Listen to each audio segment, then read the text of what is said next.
Hello, good morning. എൻ്റെ audio ഓൺലൈനിൽ clear ആണോ? എല്ലാവർക്കും ക്ലിയർ ആണോ? ഹിസ, അഭിഷേക്, അഭിനവ്, ജാനകി, ക്ലിയർ ആണോ? Yes sir. ഓക്കെ, സ്റ്റാർട്ട് ചെയ്യാം. നിങ്ങൾ ആദ്യമായിട്ടായിരിക്കും എന്നെ കാണുന്നുണ്ടാവുക. എൻ്റെ പേര് ജിഷ്ണു എന്നാണ്. ഐലൻഡ് വൺ ഓഫ് ദി ഡയറക്ടറാണ്. Thank you. Island one of the ഡയറക്ടറാണ്. നമ്മളാണ് ഈ പ്രോഗ്രാം കോർഡിനേറ്റ് ചെയ്യുന്നത്. ഇഗ്നൈറ്റ് എന്ന് പറഞ്ഞ പ്രോഗ്രാംസ് കോർഡിനേറ്റ് ചെയ്യുന്നത്. അപ്പോൾ ഇപ്പോൾ നിങ്ങൾ കുറേയധികം എന്താ പറയുക സംശയം, കൺഫ്യൂഷൻ കാര്യങ്ങളൊക്കെ നിൽക്കുന്ന ഒരു അവസ്ഥയായിരിക്കും. നമുക്കതൊക്കെ ഒന്ന് ജസ്റ്റ് ഒന്ന് ബ്രേക്ക് ചെയ്തിട്ട് നമുക്ക് മുന്നോട്ടേക്ക് പോകാം. റൈറ്റ്. സോ എന്നെ സംബന്ധിച്ച് എൻ്റെ സ്വദേശം കോഴിക്കോടാണ്. ഞാൻ പഠിച്ചതെല്ലാം സോഷ്യോളജിയാണ് പഠിച്ചത്. ഗ്രാജുവേഷൻ പോസ്റ്റ് ഗ്രാജുവേഷനൊക്കെ കഴിഞ്ഞത്. ഇപ്പം ഐലൻഡിൽ നമ്മൾ കുറേ വർഷമായിട്ട് നമ്മളിങ്ങനെ എന്ത് ചെയ്യുന്നു, UPSC സിവിൽ സർവീസിന് ഒരു എക്സ്പേർട്ട് ഗൈഡൻസ് ആയിട്ട് മുന്നോട്ട് പോകുന്നു. ഓക്കെ, എക്സ്പേർട്ടിനൊക്കെ നമ്മൾ പറയുന്നത് കേട്ടോ. റൈറ്റ്. ശരി, ഇന്നത്തെ ഈ ക്ലാസ്സിൻ്റെ ഒരു ഉദ്ദേശം എന്ന് പറയുന്നത്, അല്ലെങ്കിൽ ഇന്നത്തെ ഈ പ്രോഗ്രാമിൻ്റെ ഒരു ഉദ്ദേശം എന്ന് പറയുന്നത്, നിങ്ങൾക്ക് ഈ കോഴ്സിനെ കുറിച്ചൊരു വ്യക്തമായിട്ടൊരു ഐഡിയ തരിക എന്നുള്ളതാണ് ഉദ്ദേശിക്കുന്നത്. അപ്പോൾ ഇഗ്നൈറ്റ് പ്രോഗ്രാംസ് എന്താണെന്ന് നമുക്ക് ആദ്യം എന്ത് ചെയ്യാൻ നോക്കാം. റൈറ്റ്. അതിന് മുന്നേ ആയിട്ട് സിവിൽ സർവീസ് എന്നുള്ളൊരു എക്സാം എന്താ നമുക്ക് ആദ്യം പഠിക്കാം. അതിനുശേഷം ഇഗ്നൈറ്റ് എന്ന് പറഞ്ഞ പ്രോഗ്രാംസ് എങ്ങനെയാണെന്നുള്ളതും ഞാനൊരു കറക്റ്റായിട്ടൊരു ഐഡിയ നിങ്ങൾക്ക് തരാം. അപ്പോൾ ഇനി അങ്ങോട്ടുള്ള യാത്ര എന്ന് പറയുന്നത്, നിങ്ങളുടെ ഗ്രാജുവേഷൻ്റെ കൂടെ തന്നെ നിങ്ങൾക്ക് എന്ത് ചെയ്യാം, നിങ്ങൾ UPSCക്ക് പ്രിപ്പയർ ചെയ്യാനുള്ള ഒരു കോഴ്സ് കൂടി നിങ്ങളുടെ കൂടെ ഉണ്ടായിരിക്കും. അപ്പോൾ ഈ കോഴ്സ് കഴിയുന്നതോടുകൂടി തന്നെ നിങ്ങൾക്ക് ഏറെക്കുറെ വളരെ ക്ലിയർ ആയിട്ടുള്ള ഒരു ഐഡിയ ഈ എക്സാമിനെ പറ്റിയിട്ടുണ്ടായിരിക്കും. മാർക്ക് മൈ വേർഡ്, ഞാൻ പറയുന്നത് വളരെ ശ്രദ്ധിക്കാം. ഈ എക്സാം അല്ലെങ്കിൽ ഈ 10 മാസത്തെ കോഴ്സ് കഴിയുമ്പോഴത്തിന് നിങ്ങൾക്ക് UPSC എക്സാമിനെ കുറിച്ചുള്ള വ്യക്തമായിട്ടുള്ളൊരു ധാരണ നിങ്ങൾക്ക് ഉണ്ടായിരിക്കും. റൈറ്റ്. പക്ഷേ ഇപ്പം നിങ്ങളുള്ളിൽ ചോദിച്ചത് 10 മാസ കോഴ്സ് കൊണ്ടൊക്കെ ഇത് ഞങ്ങൾക്ക് കിട്ടുമോ സാറേ? ഞാൻ കിട്ടും എന്നല്ല പറഞ്ഞത് കേട്ടോ. ഞാൻ പറയുന്ന വാക്ക് വളരെ ക്ലിയർ ആണ്. ഞാൻ പറഞ്ഞത് എക്സാമിനെ കുറിച്ചിട്ടുള്ള വ്യക്തമായ ധാരണ നിങ്ങൾക്ക് ഉണ്ടായിരിക്കും എന്നുള്ളതാണ് ഞാൻ പറഞ്ഞത്. അത് തന്നെയാണ് ഈ ഇഗ്നൈറ്റ് കോഴ്സിൻ്റെ ഒരു ഉദ്ദേശം നമുക്കുള്ളത്. അപ്പം നിങ്ങൾ ഈ കോഴ്സ് കഴിയുമ്പോഴത്തേന് ഈ എക്സാമിൽ എന്തെല്ലാം കാര്യങ്ങളാണ് നിങ്ങൾ ചെയ്യേണ്ട കാര്യങ്ങൾ, എന്തെല്ലാം കാര്യങ്ങൾ നിങ്ങൾ ചെയ്യരുത്, ഇങ്ങനത്തെ കാര്യങ്ങളെല്ലാം നിങ്ങൾക്ക് വളരെ ക്ലിയർ ആയിട്ടുള്ള ഒരു ഐഡിയ ഉണ്ടായിരിക്കും. അപ്പോൾ ഇന്നത്തെ ഈ സെഷനിൽ ഞാൻ ആഗ്രഹിക്കുന്നത് എൻ്റെ ഒരു മൊണോട്ടോണമസ് ആയിട്ടുള്ള ഒരു ഡിസ്കഷൻ അല്ലെങ്കിൽ എൻ്റെ ഒരു ക്ലാസ് എടുക്കുന്ന രീതി മാത്രമല്ല, മറിച്ച് നിങ്ങളിൽ നിന്നുള്ള എൻക്വയറീസും കാര്യങ്ങളും പാർട്ടിസിപ്പേഷനും ഒക്കെ എനിക്ക് ആവശ്യമാണ്. അത് ഞാൻ വിശ്വസിച്ചോട്ടെ നിങ്ങൾ എനിക്ക് ഒരു സപ്പോർട്ട് തരുമല്ലോ? തരൂലേ? Okay, thank you. Right. So നമുക്ക് UPSCയെ കുറിച്ചൊന്ന് പഠിക്കാം. UPSC എക്സാമിനെ കുറിച്ച് നിങ്ങൾക്ക് എല്ലാവർക്കും UPSCയെ കുറിച്ച് അറിയാമെന്ന് തോന്നുന്നു. കുറച്ചൊരു ഐഡിയ ഉണ്ടോ UPSCയെ കുറിച്ച്? ഒരു ഐഡിയ ഇല്ലാത്ത ആളുണ്ടോ ക്ലാസ്സിൽ? UPSC എക്സാം എന്താണെന്നുള്ള ഒരു ഐഡിയ ഇല്ലാത്ത ആരെങ്കിലും ഉണ്ടോ ക്ലാസ്സിൽ? എങ്ങനെയാണ്, എത്ര ടയർ ഉണ്ട്, എന്താണ് കാര്യങ്ങൾ എന്നെല്ലാം അറിയാത്ത ആരെങ്കിലും ഉണ്ടോ ക്ലാസ്സിൽ? എക്സാംസിൽ എന്തൊക്കെ പേപ്പർ ഉണ്ട്, ഓപ്ഷൻസ് എങ്ങനെ എടുക്കാം, എന്താണ് GS, കാര്യങ്ങളൊക്കെ അറിയാത്ത ആരെങ്കിലും ഉണ്ടോ ക്ലാസ്സിൽ? ഉണ്ടോ? പേടിക്കണം കേട്ടോ. ഉണ്ടെങ്കിൽ കുഴപ്പമൊന്നുമില്ല. നമുക്ക് ഇന്നത്തെ ക്ലാസ്സിൽ നമ്മളതെല്ലാം പഠിക്കും. Right. So the first class നമ്മളെ സംബന്ധിച്ചിട്ട് നമ്മൾ ചെയ്യാൻ വേണ്ടി പോകുന്നത് ഈ എക്സാം എന്താണെന്നതിനെ കുറിച്ചുള്ള ക്ലിയർ ആയിട്ടുള്ള പിക്ചർ നൽകുക എന്നുള്ളതാണ്. അപ്പോൾ യു പി സി എക്സാമിന് യു പി സി പ്രിപ്പറേഷൻ ചെയ്യുക എന്ന് പറയുമ്പം നിങ്ങൾ കേട്ടിട്ടുണ്ടായിരിക്കും ഭയങ്കര ഡിഫിക്കൽട്ടായിട്ടുള്ള എക്സാമാണ്. 1. 2, സൂര്യൻ്റെ താഴെയുള്ള എല്ലാ കാര്യങ്ങളും പഠിക്കണം. ഈ കാര്യങ്ങൾ നിങ്ങൾ കേട്ടിട്ടുണ്ടായിരിക്കും. അപ്പോൾ ഇങ്ങനെയുള്ള കാര്യങ്ങളാണ്, അല്ലെങ്കിൽ ഇത് ഏറ്റവും ബുദ്ധിയുള്ള മനുഷ്യന്മാർക്ക് മാത്രം ക്വാളിഫൈ ചെയ്യാൻ വേണ്ടി പറ്റുന്ന ഒരു പരീക്ഷയാണ്. ഇങ്ങനത്തെ കുറേ കാര്യങ്ങൾ നിങ്ങൾ കേട്ടിട്ടുണ്ടായിരിക്കും. പക്ഷേ ഇതൊക്കെ സത്യമാണോ എന്ന് ചോദിച്ചാൽ ഇതിലെല്ലാം സത്യമുണ്ടാവാം, അല്ലെങ്കിൽ എന്ത് ചെയ്യാം, കളവും ഉണ്ടാവാം. ആദ്യം നിങ്ങൾ മനസ്സിലാക്കേണ്ട ഒരു കാര്യം എന്ന് പറയുന്നത് ഇതൊരു കോമ്പറ്റീറ്റീവ് എക്സാമാണ്. One of the toughest competitive എക്സാമാണ്. ഇന്ത്യയിൽ അല്ലെങ്കിൽ ലോകത്ത് കണ്ടക്ട് ചെയ്യുന്ന one of the toughest competitive എക്സാമാണ്.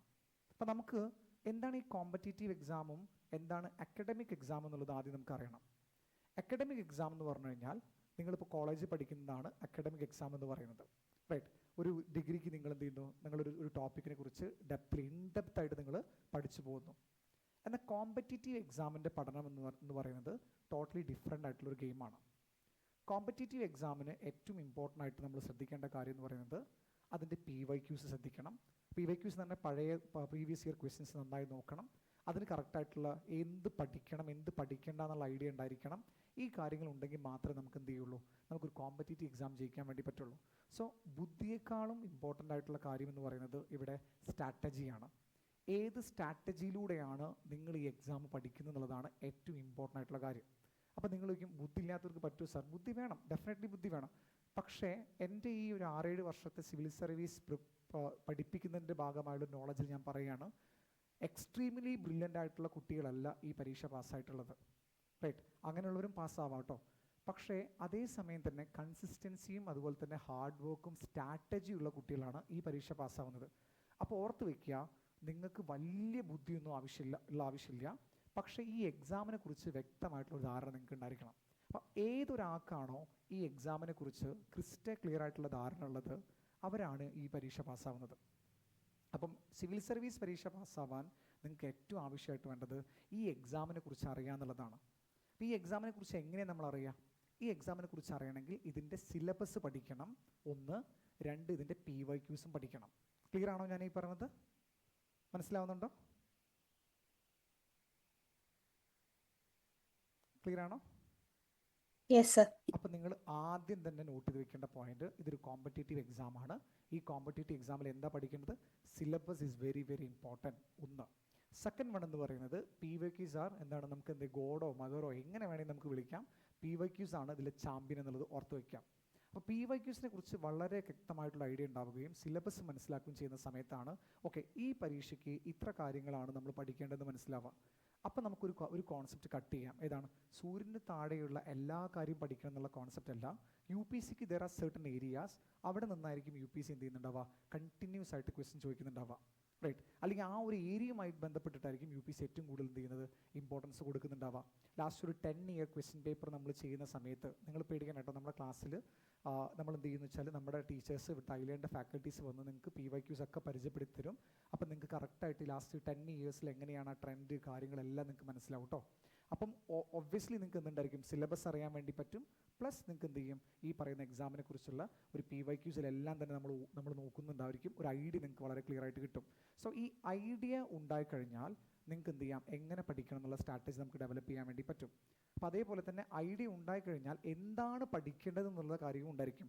ഇത് രണ്ടും നിങ്ങൾക്ക് ഇവിടുന്ന് കിട്ടും, ഈ കോഴ്സ് നിങ്ങൾക്ക് കിട്ടും. റൈറ്റ്. ഇഗ്നൈറ്റ് കോഴ്സ് നിങ്ങൾക്ക് കിട്ടുന്നുണ്ടായിരിക്കും.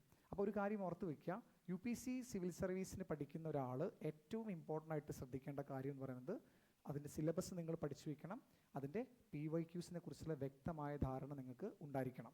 റൈറ്റ്. ഇത് ബുദ്ധിയുടെ കളിയൊന്നുമല്ല, ഭയങ്കര ബുദ്ധിയുള്ള മനുഷ്യന്മാർക്ക് കിട്ടുന്ന എക്സാം ഒന്നുമല്ല. പ്ലസ് മൂന്നാമതൊരു കാര്യം കൂടി ഞാൻ പറയാം. റൈറ്റ്. ഇംപ്രൂവ്മെൻറ്റ് ആർക്കാണോ ഏത് വ്യക്തിക്കാണോ ഇമ്പ്രൂവ് ചെയ്യാനുള്ള കപ്പാസിറ്റി ഉള്ളത്, അതായത് നിങ്ങൾ ഈ എക്സാമിലേക്ക് ഇറങ്ങുന്ന സമയത്തായിരിക്കും നിങ്ങളുടെ മിസ്റ്റേക്കുകൾ നിങ്ങൾ മനസ്സിലാക്കുക. ഫോർ എക്സാമ്പിൾ, നിങ്ങൾക്ക് മാത്തമാറ്റിക്സിൽ എബിലിറ്റി കുറവായിരിക്കാം. ചിലപ്പോൾ CSAT ഒക്കെ ചെയ്യുന്ന സമയത്ത് നിങ്ങൾക്ക് എന്ത് ചെയ്യും, CSATൽ ഒരു കഴിവ് കുറവായിരിക്കാം. ചിലപ്പോൾ റൈറ്റിംഗ് ആയിരിക്കും നിങ്ങൾക്ക് മോശമായിട്ടുണ്ടാവുന്നത്. റൈറ്റ്. ചിലപ്പോൾ നിങ്ങളുടെ തോട്ട് പ്രോസസ്സ് നിങ്ങൾക്ക് പെട്ടെന്ന് സ്പീഡിൽ തോട്ട് പ്രോസസ്സ് ഡെവലപ്പ് ചെയ്യാൻ പറ്റാത്ത അവസ്ഥ ഉണ്ടായിരിക്കാം.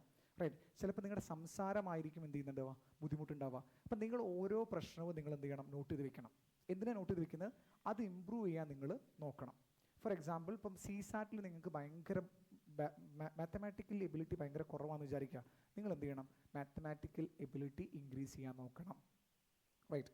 റൈറ്റിങ്ങിൻ്റെ സ്പീഡ് കുറവാണെങ്കിൽ റൈറ്റിങ്ങിൻ്റെ സ്പീഡ് നിങ്ങൾ എന്ത് ചെയ്യണം? ഉണ്ടാക്കിയെടുക്കണം. അപ്പോൾ 3 കാര്യങ്ങൾ നിങ്ങൾ കറക്റ്റായിട്ട് നിങ്ങളുടെ ക്യാരക്ടറിലേക്ക് നിങ്ങൾ കൊണ്ടുവന്നാൽ നിങ്ങൾക്ക് ഈ പരീക്ഷ പാസ്സാകാൻ വേണ്ടി പറ്റും. സോ ദ ഫസ്റ്റ് വൺ എന്ന് പറയുന്നത് നിങ്ങൾ ചെയ്യേണ്ടത്, ഇതൊരു കോമ്പറ്റീറ്റീവ് എക്സാമാണെന്ന് ഓർത്ത് വയ്ക്കുക. അതുകൊണ്ട് തന്നെ നിങ്ങൾ ചെയ്യേണ്ടത് ഇതിന് ഒരു സിലബസ് ഉണ്ടായിരിക്കും. ആ സിലബസ് നിങ്ങൾ വ്യക്തമായിട്ട് വായിച്ചിരിക്കണം. സിലബസ് തരാട്ടോ, നമ്മുടെ ക്ലാസ് കഴിഞ്ഞതിന് ശേഷം നിങ്ങൾക്ക് നമ്മൾ എന്ത് ചെയ്യും? സിലബസ് നിങ്ങൾക്ക് തരാം. റൈറ്റ്. സെക്കൻഡ്, ഇതിൻ്റെ ഓരോ സിലബസിനെ കുറിച്ചും ഓരോ ഫാക്കൽറ്റീസ് വന്ന് എന്ത് ചെയ്യും? നിങ്ങൾക്ക് വൃത്തിയാക്കി പഠിപ്പിച്ചു തരും. ഓരോ സിലബസ് എങ്ങനെയാണ്, എവിടെ നിന്നാണ് ക്വസ്റ്റ്യൻ വന്ന്, കാര്യങ്ങളൊക്കെ നിങ്ങൾക്ക് ഓരോ സബ്ജക്റ്റ് ഇൻട്രൊഡക്ഷൻ ക്ലാസ്സിൽ നിങ്ങൾക്ക് പറഞ്ഞുതരാം. സെക്കൻഡ് വൺ എന്ന് പറയുന്നത് ഇതൊരു കോമ്പറ്റീറ്റീവ് എക്സാമാണ് നമ്മൾ പറഞ്ഞു. അതുകൊണ്ട് തന്നെ PYQs ഭയങ്കര ഇമ്പോർട്ടൻ്റ് ആണ്. PYQ നിങ്ങൾ കറക്റ്റായിട്ട് ഫോളോ ചെയ്യാൻ വേണ്ടി നോക്കണം. രണ്ടാമത്തെ കോൺസെപ്റ്റ്. 3 എന്ന് പറയുന്നത് ഇമ്പ്രൂവ്മെൻറ്റിന് എപ്പോഴും ഒരു സ്കോപ്പ് ഉണ്ടാവുക എന്നുള്ളതാണ്, അല്ലെങ്കിൽ ഇമ്പ്രൂവ് ചെയ്യാൻ വേണ്ടി റെഡിയായി നിൽക്കുക എന്നുള്ളതാണ് നിങ്ങൾ ചെയ്യേണ്ടത്. ഈ 3 കാര്യങ്ങൾ നിങ്ങൾ കറക്റ്റായി ചെയ്തോ, നിങ്ങളുടെ ഭാവിയിൽ നിങ്ങൾ ഉറപ്പായിട്ടും നിങ്ങളുടെ പേരിൻ്റെ കൂടെ നിങ്ങൾ ആഗ്രഹിക്കുന്ന IAS ആയാം, IFS ആവാം, IFS ആവാം, അതുണ്ടാവും. അത് ഉറപ്പായിട്ടുണ്ടാവും എന്നുള്ളത് നിങ്ങൾക്ക് എഴുതി വയ്ക്കാം. കാരണം ഈ 3 കാര്യങ്ങൾ നിങ്ങൾ പ്രോപ്പറായിട്ട് ഫോളോ ചെയ്യണം. റൈറ്റ്. സോ നമ്മളെ സംബന്ധിച്ച് നമുക്ക് എന്ത് ചെയ്യാം? ഈ UPC ജേണി എന്താണെന്നൊക്കെ നമുക്ക് എന്ത് ചെയ്യാം? 1 by 1 ആയിട്ട് നമുക്ക് നോക്കാം. സോ UPC എക്സാമിലേക്ക് വരുന്ന സമയത്ത് നിങ്ങൾക്ക് എല്ലാവർക്കും അറിയാമെന്ന് വിചാരിക്കുന്നു, ഇന്ത്യയിലൊരു 10 ലക്ഷം ആളുകളൊക്കെയാണ് ഈ എക്സാം ആക്ച്വലി എന്ത് ചെയ്യുന്നത്? പ്രിപ്പയർ ചെയ്യുന്നത്. 10 ലക്ഷത്തോളം ആളുകൾ എന്ത് ചെയ്യുന്നത്? പ്രിപ്പയർ ചെയ്യാൻ അപ്ലിക്കേഷൻ കൊടുക്കുന്നുണ്ട്. 10 to 13 ലക്ഷം ആളുകൾ കൊടുക്കുന്നുണ്ട്. അതിലാകെ കിട്ടുന്നത് ഈ എക്സാം പാസ്സാവുന്നത് 1000 പേർക്കാണ്. Less than 1000. ചില വർഷങ്ങളിൽ അത് 1100, 1050 ഒക്കെ ആയിട്ട് മാറും. സോ ഇൻ ബിറ്റ്വീൻ ഒരു 1000 ആളുകൾക്കാണ് ഈ എക്സാം ക്വാളിഫൈ ചെയ്യാൻ വേണ്ടി പറ്റുന്നത്. അതിൽ തന്നെ സിവിൽ സർവീസിൽ IAS എന്ന് പറയുന്ന എക്സാം പാസ്സാവുന്ന ആളുകളുടെ നമ്പർ എന്ന് പറയുന്നത് ലെസ് ദാൻ 150 ഒക്കെ ആയിരിക്കും ഉണ്ടായിരിക്കുക. റൈറ്റ്. അപ്പോൾ ഈ എക്സാമിന് കുറച്ച്, ഞാൻ നേരത്തെ പറഞ്ഞ പോലെ കുറച്ച് ഡിമാൻഡും കാര്യങ്ങളും എല്ലാം ഉണ്ട്. അത് കറക്റ്റ് നമ്മൾ മീറ്റ് ചെയ്യാൻ വേണ്ടി പറ്റുകയാണെങ്കിൽ ഈ എക്സാം ക്വാളിഫൈ ചെയ്യാൻ വേണ്ടി പറ്റും. അപ്പോൾ നിങ്ങളോട് നിങ്ങളിപ്പോൾ എടുത്തിരിക്കുന്ന ഏറ്റവും വലിയൊരു നല്ല ഡിസിഷൻ എന്ന് പറയുന്നത് മുന്നേ തുടങ്ങുക എന്നുള്ളതാണ്. അപ്പോൾ പലപ്പോഴും എന്ത് ചെയ്യുക വെച്ചാൽ, നമ്മുടെ ഈ എക്സാമിന് വരുന്ന കുട്ടികൾ PCM ക്ലാസ്സുകൾ എടുക്കാൻ വേണ്ടി വരുന്ന സമയത്ത് ഒന്ന് ശ്രദ്ധിക്കണം ഒറ്റ കാര്യം കേട്ടോ. ഇതൊരു ഇമ്പോർട്ടൻ്റ് ആയിട്ടുള്ളൊരു പോയിൻ്റാണ്. PCMന് വരുന്ന കുട്ടികൾ സാധാരണ PCMന് വരുന്ന സമയത്ത് ഒരു ജൂണിലൊക്കെ ആയിരിക്കും അവർ ക്ലാസ്സിന് വരുന്നുണ്ടാവുക. ഇപ്പോൾ 2027 എക്സാം എഴുതാൻ വേണ്ടി പോകുന്ന കുട്ടികൾ 2026 എന്ത് ചെയ്യുന്നു വെച്ചാൽ ജൂണിൽ എക്സാമിന് വേണ്ടി വരുന്നു, എക്സാമിന് പ്രിപ്പയർ ചെയ്യാൻ വേണ്ടി വരുന്നു. വന്നതിന് ശേഷം അത് ജൂൺ ആവാം, മെയ് ആവാം, ഏതെങ്കിലും മാസമാവാം, അവർ വരുന്നു. വന്നു കഴിഞ്ഞ് അവർ പ്രിപ്പറേഷൻ സ്റ്റാർട്ട് ചെയ്യും. പ്രിപ്പറേഷൻ സ്റ്റാർട്ട് ചെയ്യുമ്പോൾ എന്താ സംഭവിക്കാമെന്നറിയോ? അവരെ സംബന്ധിച്ചിട്ട് അവർക്ക് വലിയൊരു ഐഡിയ ഉണ്ടാവില്ല. കാരണം എന്താണ്? കോളേജ് കഴിഞ്ഞിട്ടോ അല്ലെങ്കിൽ മറ്റൊരു ഒരു എൻവയോൺമെൻറ്റിൽ നിന്ന് പെട്ടെന്നൊരു കോമ്പറ്റീറ്റീവ് എക്സാമിലേക്ക് വരുമ്പം അവർക്ക് എന്താണ് ഇതിൽ ഏറ്റവും ഇമ്പോർട്ടൻ്റ് ആയിട്ട് ചെയ്യേണ്ട കാര്യങ്ങൾ, എന്ത് ചെയ്യരുത് എന്നതിനെക്കുറിച്ച് വ്യക്തമായ ധാരണ അവർക്ക് ഉണ്ടാവാറില്ല. അപ്പോൾ എന്താ സംഭവിക്കാമെന്നറിയോ? ക്ലാസ് സ്റ്റാർട്ട് ചെയ്ത് കഴിഞ്ഞ് ഒരു 3-4 മാസമാവും ഇവർ ട്രാക്കിലേക്ക് വരാൻ വേണ്ടിയിട്ട്, ഈ കുട്ടികൾ ട്രാക്കിലേക്ക് വരാൻ. ഒരു ഡിസംബറൊക്കെ വരെ എന്ത് ചെയ്യും? അവർക്ക് എന്ത് ചെയ്യും? സമയമെടുക്കും ട്രാക്കിലേക്ക് കയറാൻ വേണ്ടിയിട്ട്. അത് നവംബർ ഡിസംബറിലൊക്കെ ആവും. പക്ഷേ നവംബർ ഡിസംബർ ആകുമ്പോഴത്തേന് എന്ത് സംഭവിച്ചെന്നറിയോ? പ്രിലിംസിനുള്ള പ്രിപ്പറേഷൻസ് സ്റ്റാർട്ട് ചെയ്ത് തുടങ്ങിയിട്ടുണ്ടായിരിക്കും. റൈറ്റ്. അപ്പം മെയിൻസിനുള്ള പ്രിപ്പറേഷനാണ് നമ്മൾ ആദ്യം തന്നെ തുടങ്ങുമ്പോൾ തന്നെ നമ്മൾ ഇപ്പം ഫോർ എക്സാമ്പിൾ ജൂണിലാണെങ്കിൽ ജൂൺ ടു ഡിസംബർ വരെ നമ്മൾ മെയിൻസിൻ്റെ ക്ലാസ്സുകളായിരിക്കും ആദ്യം തന്നെ തീർക്കുന്നുണ്ടാവുക. ആ മെയിൻസിൻ്റെ ക്ലാസ് തീർക്കുന്ന സമയത്ത് നമുക്ക് ആൻസർ റൈറ്റിംഗ് ഭയങ്കര ഇമ്പോർട്ടൻ്റ് ആണ്, ടെസ്റ്റ് സീരീസ് ഭയങ്കര ഇമ്പോർട്ടൻ്റ് ആണ്, മെൻറ്റർഷിപ്പ് ഭയങ്കര ഇമ്പോർട്ടൻ്റ് ആണ്, PYQs ഇമ്പോർട്ടൻ്റ് ആണ്. ഇതിനെക്കുറിച്ചൊന്നും ഈ കുട്ടിക്ക് എന്ത് ചെയ്യുക? വലിയ ഐഡിയ ഉണ്ടാവില്ല. സോ ഡിസംബറിൽ എത്തുമ്പോഴായിരിക്കും ഇവർ ഇതൊക്കെ ഇമ്പോർട്ടൻ്റ് ആണെന്ന് അറിയുന്നത്. അപ്പോൾ ഇതിന് പ്രിപ്പറേഷൻ സ്റ്റൈൽ മാറി. എന്തായി മാറി? പ്രിലിംസിലേക്ക് കടക്കാനുള്ള സ്റ്റേജിലേക്ക് വന്നിരിക്കുന്നു. കുട്ടികൾ എന്ത് ചെയ്യും? മെയിൻസിൻ്റെ പല കാര്യങ്ങളും മാറ്റിവെച്ച് അവരെന്ത് ചെയ്യും? പ്രിലിംസിലേക്ക് കടക്കും. പ്രിലിംസിലേക്ക് കടക്കുമ്പോൾ പ്രിലിംസ് ഇൻറ്റൻസീവായി കുട്ടികൾ പഠിച്ച് ചില ആളുകളൊക്കെ പ്രിലിംസ് പാസ്സാവും, ചില ആളുകൾ പ്രിലിംസ് പാസ്സാവില്ല. റൈറ്റ്. ഫെയിലായി പോകാനുള്ള ചാൻസ് ഉണ്ടായിരിക്കും. പാസ്സായ ആളുകൾ മെയിൻസിലേക്ക് എത്തുന്ന സമയത്ത് അവർക്ക് എന്ത് ചെയ്യും? മെയിൻസിന് റെഡി ആയിട്ടുണ്ടാവില്ല. കാരണം ആദ്യത്തെ കുറേ മാസങ്ങൾ അവർക്ക് എന്ത് ചെയ്തു? അവർക്ക് കറക്റ്റായിട്ടുള്ളൊരു ഗൈഡൻസ് ഉണ്ടായിരുന്നു. ഈവൻ ഇൻസ്റ്റിറ്റ്യൂട്ട് ഗൈഡൻസ് ഒക്കെ കൊടുക്കുന്നുണ്ടായിരിക്കും. പക്ഷെ അവർക്ക് അപ്പോഴും ഒരു ഫുള്ളൊരു ഫോഗി ആയിട്ടുള്ളൊരു അവസ്ഥയായിരിക്കും അവർക്ക് ഉണ്ടായിരിക്കുക. റൈറ്റ്. അപ്പം സ്വാഭാവികമായിട്ടും ഇങ്ങനെ വരുന്നത് കൊണ്ട് എന്താ സംഭവിക്കുന്നത് ചോദിക്കുകയാണെങ്കിൽ പല കാൻഡിഡേറ്റും അവരുടെ ഫസ്റ്റ് അറ്റംപ്റ്റിലൊക്കെ എന്ത് ചെയ്യുക? അവർക്ക് പലപ്പോഴും പല സ്റ്റേജുകളിലായിട്ട് എന്ത് ചെയ്യുക? ഫെയിലായി പോകുന്നതാണ് നമ്മൾ കാണാറ്. പക്ഷേ there are certain students, for example first attempt തന്നെ ക്വാളിഫൈ ചെയ്യുന്ന കുട്ടികളുണ്ട്. അതിൽ നിന്ന് കഴിഞ്ഞ 8 വർഷമായിട്ട് കണ്ടിന്യൂസ് ആയിട്ട് അതിലൊന്ന് എന്തുണ്ട്? ഫസ്റ്റ് അറ്റംപ്റ്റ് കുട്ടികൾ ജയിക്കുന്നുണ്ട്. അപ്പോൾ അവരോടുള്ള സംഭാഷണത്തിനാണ് ഇത് മനസ്സിലാവുന്നത് കേട്ടോ. അപ്പോൾ അവരെന്താ പറയുന്നതെന്ന് ചോദിക്കുകയാണെങ്കിൽ അവർ വരുന്ന സമയത്തിന് മുന്നേ തന്നെ അവർക്കൊരു വ്യക്തമായ ഒരു എക്സാമിൽ ധാരണ ഉണ്ടായിരുന്നു, എക്സാം എന്താണെന്നുള്ളത്. ഒന്ന്. രണ്ട്, അവരെ സംബന്ധിച്ച് മറ്റൊരു കാര്യം കൂടി ഉണ്ടായിരുന്നു, അവർ ദർ ആർ സർട്ടൻ തിങ്സ് അവർ കറക്റ്റ് ചെയ്യുമെന്ന് ഡിസിഷൻ എടുത്തിട്ടുണ്ടായിരുന്നു. ഫോർ എക്സാമ്പിൾ ക്ലാസ്, എല്ലാ ക്ലാസ്സും മുടങ്ങാതെ ഞാൻ അറ്റൻഡ് ചെയ്യുന്നവർ ഓൾറെഡി വിശ്വസിച്ചിട്ടുണ്ടാവും, റൈറ്റ്. രണ്ട്, മെൻറ്റർഷിപ്പ് അവർ ക്യാൻസൽ ചെയ്യില്ല എന്നുള്ളത് അവർ വിശ്വസിച്ചിട്ടുണ്ട്. മെൻറ്റർഷിപ്പൊക്കെ നിങ്ങൾക്ക് മെൻറ്റർഷിപ്പ് ഉണ്ടെങ്കിലും നിങ്ങൾക്ക് വേണമെങ്കിൽ സ്കിപ്പ് ചെയ്യാനുള്ള അവസരങ്ങളൊക്കെ ഉണ്ട്. പലപ്പോഴും കുട്ടികൾ എന്ത് ചെയ്യും, കുറേ കുട്ടികളൊക്കെ സ്കിപ്പൊക്കെ ചെയ്യും. പക്ഷേ ഈ കുട്ടികൾ എന്ത് ചെയ്യില്ല, ഇവർ സ്കിപ്പ് ചെയ്യില്ല. മെൻറ്റർ പറയുന്ന കാര്യങ്ങളൊക്കെ പക്ക അവരെന്ത് ചെയ്യും, നോട്ട് എഴുതി വയ്ക്കും, കാര്യങ്ങൾ ചെയ്യും, എല്ലാം ചെയ്യും. അതോടൊപ്പം തന്നെ ടെസ്റ്റ് സീരീസുകൾ പല കുട്ടികളും എടുക്കില്ല. ആദ്യമൊക്കെ മാർക്ക് കുറയുമ്പോൾ കുട്ടിക്ക് ഭയങ്കര ബുദ്ധിമുട്ടാകും. അങ്ങനെ കോളേജ് പഠിക്കുന്ന സമയത്തൊക്കെ നമുക്ക് നല്ല നല്ല മാർക്ക് കിട്ടിയതുകൊണ്ടും സ്കൂളിലൊക്കെ നല്ല മാർക്ക് കിട്ടിയതുകൊണ്ടും നമുക്ക് യു പി എസിലേക്ക് വരുന്ന സമയത്ത് ആദ്യം എന്താണ് 230 മാർക്ക്, 20 മാർക്ക്, 50 മാർക്ക് എന്നൊക്കെ പറയുമ്പോൾ നമുക്ക് ഭയങ്കര നമ്മൾ ഭയങ്കരമായിട്ട് ഡൗൺ ആവുന്നൊരു ഫേസ് ഉണ്ടായിരിക്കും. പല കുട്ടികളും ഈ ഡൗൺ ആവുന്ന ഫേസിൽ പ്രിപ്പറേഷൻ കണ്ടിന്യൂ ചെയ്യില്ല. പക്ഷേ ഈ ടോപ്പേഴ്സ് എന്ത് ചെയ്യുന്നു ചോദിക്കുകയാണെങ്കിൽ ഇതൊരു പ്രോസസ്സാണെന്ന് വിശ്വസിക്കുകയും ആ പ്രോസസ്സിൻ്റെ ഭാഗമായിട്ട് ഈ എക്സാം അവർ കണ്ടിന്യൂ ചെയ്യും. കണ്ടിന്യൂ ചെയ്യുക എന്ന് പറയുകയാണെങ്കിൽ എന്താണ്, എക്സാംസ് എടുത്തുകൊണ്ടിരിക്കും, മോക്ക് ടെസ്റ്റുകൾ എടുത്ത് എഴുതി ആൻസർ എഴുതി കൊടുത്ത് മെൻറ്ററിൽ നിന്ന് ഫീഡ്ബാക്ക് വാങ്ങി ടെസ്റ്റുകൾ എടുത്ത് മുന്നോട്ട് പോകും. സോ സ്വാഭാവികമായിട്ട് അവർ മെയിൻസിന് തന്നെ റെഡി ആയിരിക്കും, പ്രിലിംസിനും അതേപോലെ റെഡി ആയിരിക്കും, ഫസ്റ്റ് അറ്റംപ്റ്റ് തന്നെ കയറാനുള്ള ചാൻസും ഉണ്ടായിരിക്കും. സോ ഈ കോഴ്സ് നിങ്ങൾ ചെയ്യുമ്പം ഇഗ്നൈറ്റിൻ്റെ ഏറ്റവും വലിയ ഉദ്ദേശം എന്ന് പറയുന്നത് സിവിൽ സർവീസിൻ്റെ പ്രോസസ്സ് നിങ്ങൾക്ക് വളരെ ക്ലിയർ ആയിട്ട് നിങ്ങൾക്ക് എന്ത് ചെയ്യണം, അണ്ടർസ്റ്റാൻഡ് ചെയ്യണം എന്നുള്ളതാണ് നമ്മൾ ഉദ്ദേശിക്കുന്നത്. അതായത് നിങ്ങൾക്ക് മനസ്സിലാവണം എന്നാണ്, there are certain things which are very very important എന്നുള്ളത് മനസ്സിലായിരിക്കണം. അങ്ങനെയാണെങ്കിൽ നിങ്ങൾ ഈ കോഴ്സ് കഴിഞ്ഞ് നിങ്ങളുടെ കോളേജ് ഗ്രാജുവേഷൻ കഴിഞ്ഞ് നിങ്ങൾ എവിടെ പി സി എം എടുക്കുകയാണെങ്കിലും ആ പി സി എം എടുക്കുന്ന സമയത്ത് നിങ്ങൾക്ക് വളരെ ക്രിസ്റ്റൽ ക്ലിയർ ആയിരിക്കും ഈ എക്സാമിൽ എന്ത് ചെയ്യരുത് എന്നും എന്ത് ചെയ്യണമെന്നുള്ളതും. ഞാൻ ഈ പറയുന്നത് ക്ലിയർ ആണോ? എന്താണ് ഈ പ്രോഗ്രാമിൻ്റെ ഉദ്ദേശം മനസ്സിലായോ? റൈറ്റ്. അതിൻ്റെ കൂടെ തന്നെ നിങ്ങൾക്ക് എന്തെങ്കിലും നോളജ് ഉണ്ടായിരിക്കും കേട്ടോ. നോളജ് എക്സ്ട്രാ ഉണ്ടായിരിക്കും. അത് നോളജ് ഉണ്ടാവില്ല എന്ന് പറയുന്നില്ല, നോളജ് എന്തായാലും എക്സ്ട്രാ ഉണ്ടായിരിക്കും. പിന്നെ നിങ്ങൾക്ക് നല്ലൊരു മെൻറ്റർ ഉണ്ടായിരിക്കും. ഇപ്പം നമ്മളിവിടെ ഇഗ്നൈറ്റിൻ്റെ മെൻറ്റേഴ്സിനെ സെലക്ട് ചെയ്യുന്നത് ഒരു ക്രൈറ്റീരിയ വെച്ചിട്ടുണ്ട്. മൾട്ടിപ്പിൾ മെയിൻസ് എഴുതിയ ആളുകളെ മാത്രമേ നമ്മൾ എന്ത് ചെയ്യാറുള്ളൂ, ഇഗ്നൈറ്റിൻ്റെ മെൻറ്ററായിട്ട് നമ്മൾ എടുക്കാറുള്ളൂ. അപ്പം നിങ്ങൾക്ക് already U P S C എക്സാമിനെ കുറിച്ച് നല്ല രൂപത്തിൽ ഐഡിയ ഉള്ള ഒരാളായിരിക്കും നിങ്ങളുടെ മെൻറ്ററായിട്ട് വരുന്നുണ്ടാവുക. അപ്പോൾ അദ്ദേഹത്തിനോട് നിങ്ങൾക്ക് എന്ത് ചെയ്യാന്ന് വെച്ചാൽ ഫീമെയിൽസ് ആയിട്ടുള്ള മെൻറ്റേഴ്സും ഉണ്ട്, മെയിൽസ് ആയിട്ടുള്ള മെൻറ്റേഴ്സും ഉണ്ട്. നിങ്ങളെ സംബന്ധിച്ച് നിങ്ങൾക്ക് എന്ത് ചെയ്യാന്ന് വെച്ചാൽ നിങ്ങൾക്ക് ഒരു മെൻറ്റർ അലോക്കേറ്റ് ചെയ്തിട്ടുണ്ടായിരിക്കും. നിങ്ങൾക്ക് ആ മെൻറ്ററിന് എന്ത് ചെയ്യാന്ന് വെച്ചാൽ നിങ്ങൾക്ക് അവരോട് നിങ്ങൾക്ക് കോൺടാക്ട് ചെയ്യാം. കോൺടാക്ട് കീപ്പ് ചെയ്ത് നിങ്ങളുടെ സംശയങ്ങളും കൺഫ്യൂഷൻസും ഒക്കെ നിങ്ങൾക്ക് എന്ത് ചെയ്യാം, നിങ്ങൾക്ക് റെക്ടിഫൈ ചെയ്ത് മുന്നോട്ട് പോകാം. പ്ലസ് ഇവിടെ ക്ലാസ് എടുക്കുന്ന എല്ലാവരും, ഐലൻഡിൻ്റെ ക്ലാസ് എടുക്കുന്ന എല്ലാവരും തന്നെ ഐലൻഡിൻ്റെ PCM പ്രിലിംസ് കം മെയിൻസ് എന്ന് പറഞ്ഞിട്ടുള്ള ബാച്ച് ഉണ്ട്. അത് മെയിൻ ബാച്ചുകളാണ്. ആ ബാച്ചിന് ക്ലാസ് എടുക്കുന്ന ഫാക്കൽറ്റീസ് തന്നെയാണ് നിങ്ങൾക്ക് ക്ലാസ് എടുക്കുന്നുണ്ടാവുക. അപ്പോൾ ക്ലാസ്സിൻ്റെ കാര്യത്തിൽ കോംപ്രമൈസ് ഉണ്ടാവില്ല. അതേപോലെ തന്നെ ടെസ്റ്റ് സീരീസുകളിൽ കോംപ്രമൈസ് ഉണ്ടാവില്ല, മെൻറ്റർഷിപ്പിലും കോംപ്രമൈസ് ഉണ്ടാവില്ല. അപ്പോൾ ഈ 10 മാസത്തെ കോഴ്സ് കഴിഞ്ഞിറങ്ങുമ്പം ഡെഫിനറ്റ്ലി നിങ്ങൾക്ക് എന്ത് ചെയ്യുക, ഈ എക്സാമിനെ കുറിച്ചുള്ള വ്യക്തമായൊരു ധാരണ ഉണ്ടായിരിക്കും. കഴിഞ്ഞ വർഷമാണ് നമ്മൾ ഈ പ്രോഗ്രാം സ്റ്റാർട്ട് ചെയ്യുന്നത്, ഇഗ്നൈറ്റ് എന്ന് പറഞ്ഞ പ്രോഗ്രാം സ്റ്റാർട്ട് ചെയ്യുന്നത്. ഫസ്റ്റ് ഇയറിൽ തന്നെ ഹ്യൂജ് സക്സസ് ആയി മാറിയൊരു പ്രോഗ്രാമായിരുന്നു ഈ പ്രോഗ്രാം. ഇപ്പം കഴിഞ്ഞ വർഷം ഫസ്റ്റ് ബാച്ച് കഴിഞ്ഞ് നമുക്ക് ഈ മാസം കഴിയും ഫസ്റ്റ് ബാച്ചിലെ കുട്ടികൾ നമ്മളോട് നെക്സ്റ്റ് പ്രോഗ്രാം എന്താണെന്നുള്ളതാണ് അവർ ചോദിച്ചുകൊണ്ടിരിക്കുന്നത്, റൈറ്റ്. അവർക്ക് റിക്വയർമെൻറ്റും കാര്യങ്ങളൊക്കെ ആയിട്ട് അവർ മുന്നോട്ടേക്ക് വരുന്നത്. സോ വിച്ച് ഷോസ് ദാറ്റ് നമുക്കൊരു ട്രസ്റ്റ് ഉണ്ട് ഈ പ്രോഗ്രാമിൽ, ഈ പോളിസിയിൽ ട്രസ്റ്റ് ഉണ്ട്. നിങ്ങളും അതേ ട്രസ്റ്റ് വെക്കാം. നിങ്ങളുടെ അക്കാഡമിക്സിനെ ബുദ്ധിമുട്ടിക്കാത്ത രൂപത്തിലായിരിക്കും ഞങ്ങൾ എന്ത് ചെയ്യുന്നത്, കോഴ്സ് ഡിസൈൻ ചെയ്തിരിക്കുന്നത്. അപ്പോൾ നിങ്ങൾക്ക് അതിനൊരു പേടിയും വേണ്ട. ഇനി എന്തെങ്കിലും ബുദ്ധിമുട്ടുകൾ നിങ്ങൾക്ക് വരുന്നുണ്ടെങ്കിൽ, ചില ദിവസങ്ങളിൽ ചില ആഴ്ചയിലെ എക്സാംസ് ഒക്കെ അറ്റൻഡ് ചെയ്യാൻ ബുദ്ധിമുട്ടോ കാര്യങ്ങളോ വരുന്നുണ്ടെങ്കിൽ നിങ്ങൾ അതൊന്നും പേടിക്കേണ്ട.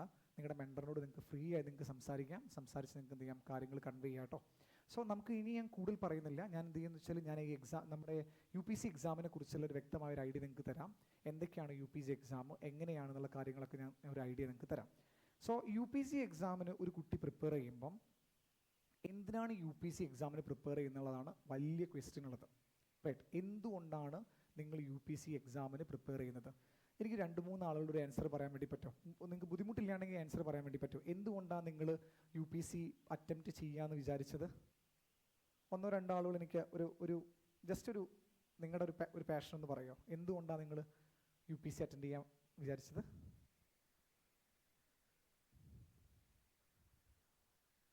Come on guys. ഫസ്റ്റ് സംസാരിക്കാനുള്ള ആൾക്ക് ബുദ്ധിമുട്ടുണ്ടാവുള്ളൂ കേട്ടോ. പിന്നെ അങ്ങനെ എല്ലാവരും സംസാരിക്കുന്നതാണ് ഞാൻ വിശ്വസിക്കുന്നത്. അപ്പോൾ ഫസ്റ്റ് ആര് സംസാരിക്കുന്നത് നമുക്ക് നോക്കാം. Come on guys, ജസ്റ്റ് പറഞ്ഞാൽ മതി എന്തുകൊണ്ടാണ് നിങ്ങൾ U P C civil service IAS IPS IRS അല്ലെങ്കിൽ IFS ആവണം നിങ്ങൾ എന്തുകൊണ്ട് ആഗ്രഹിച്ച്?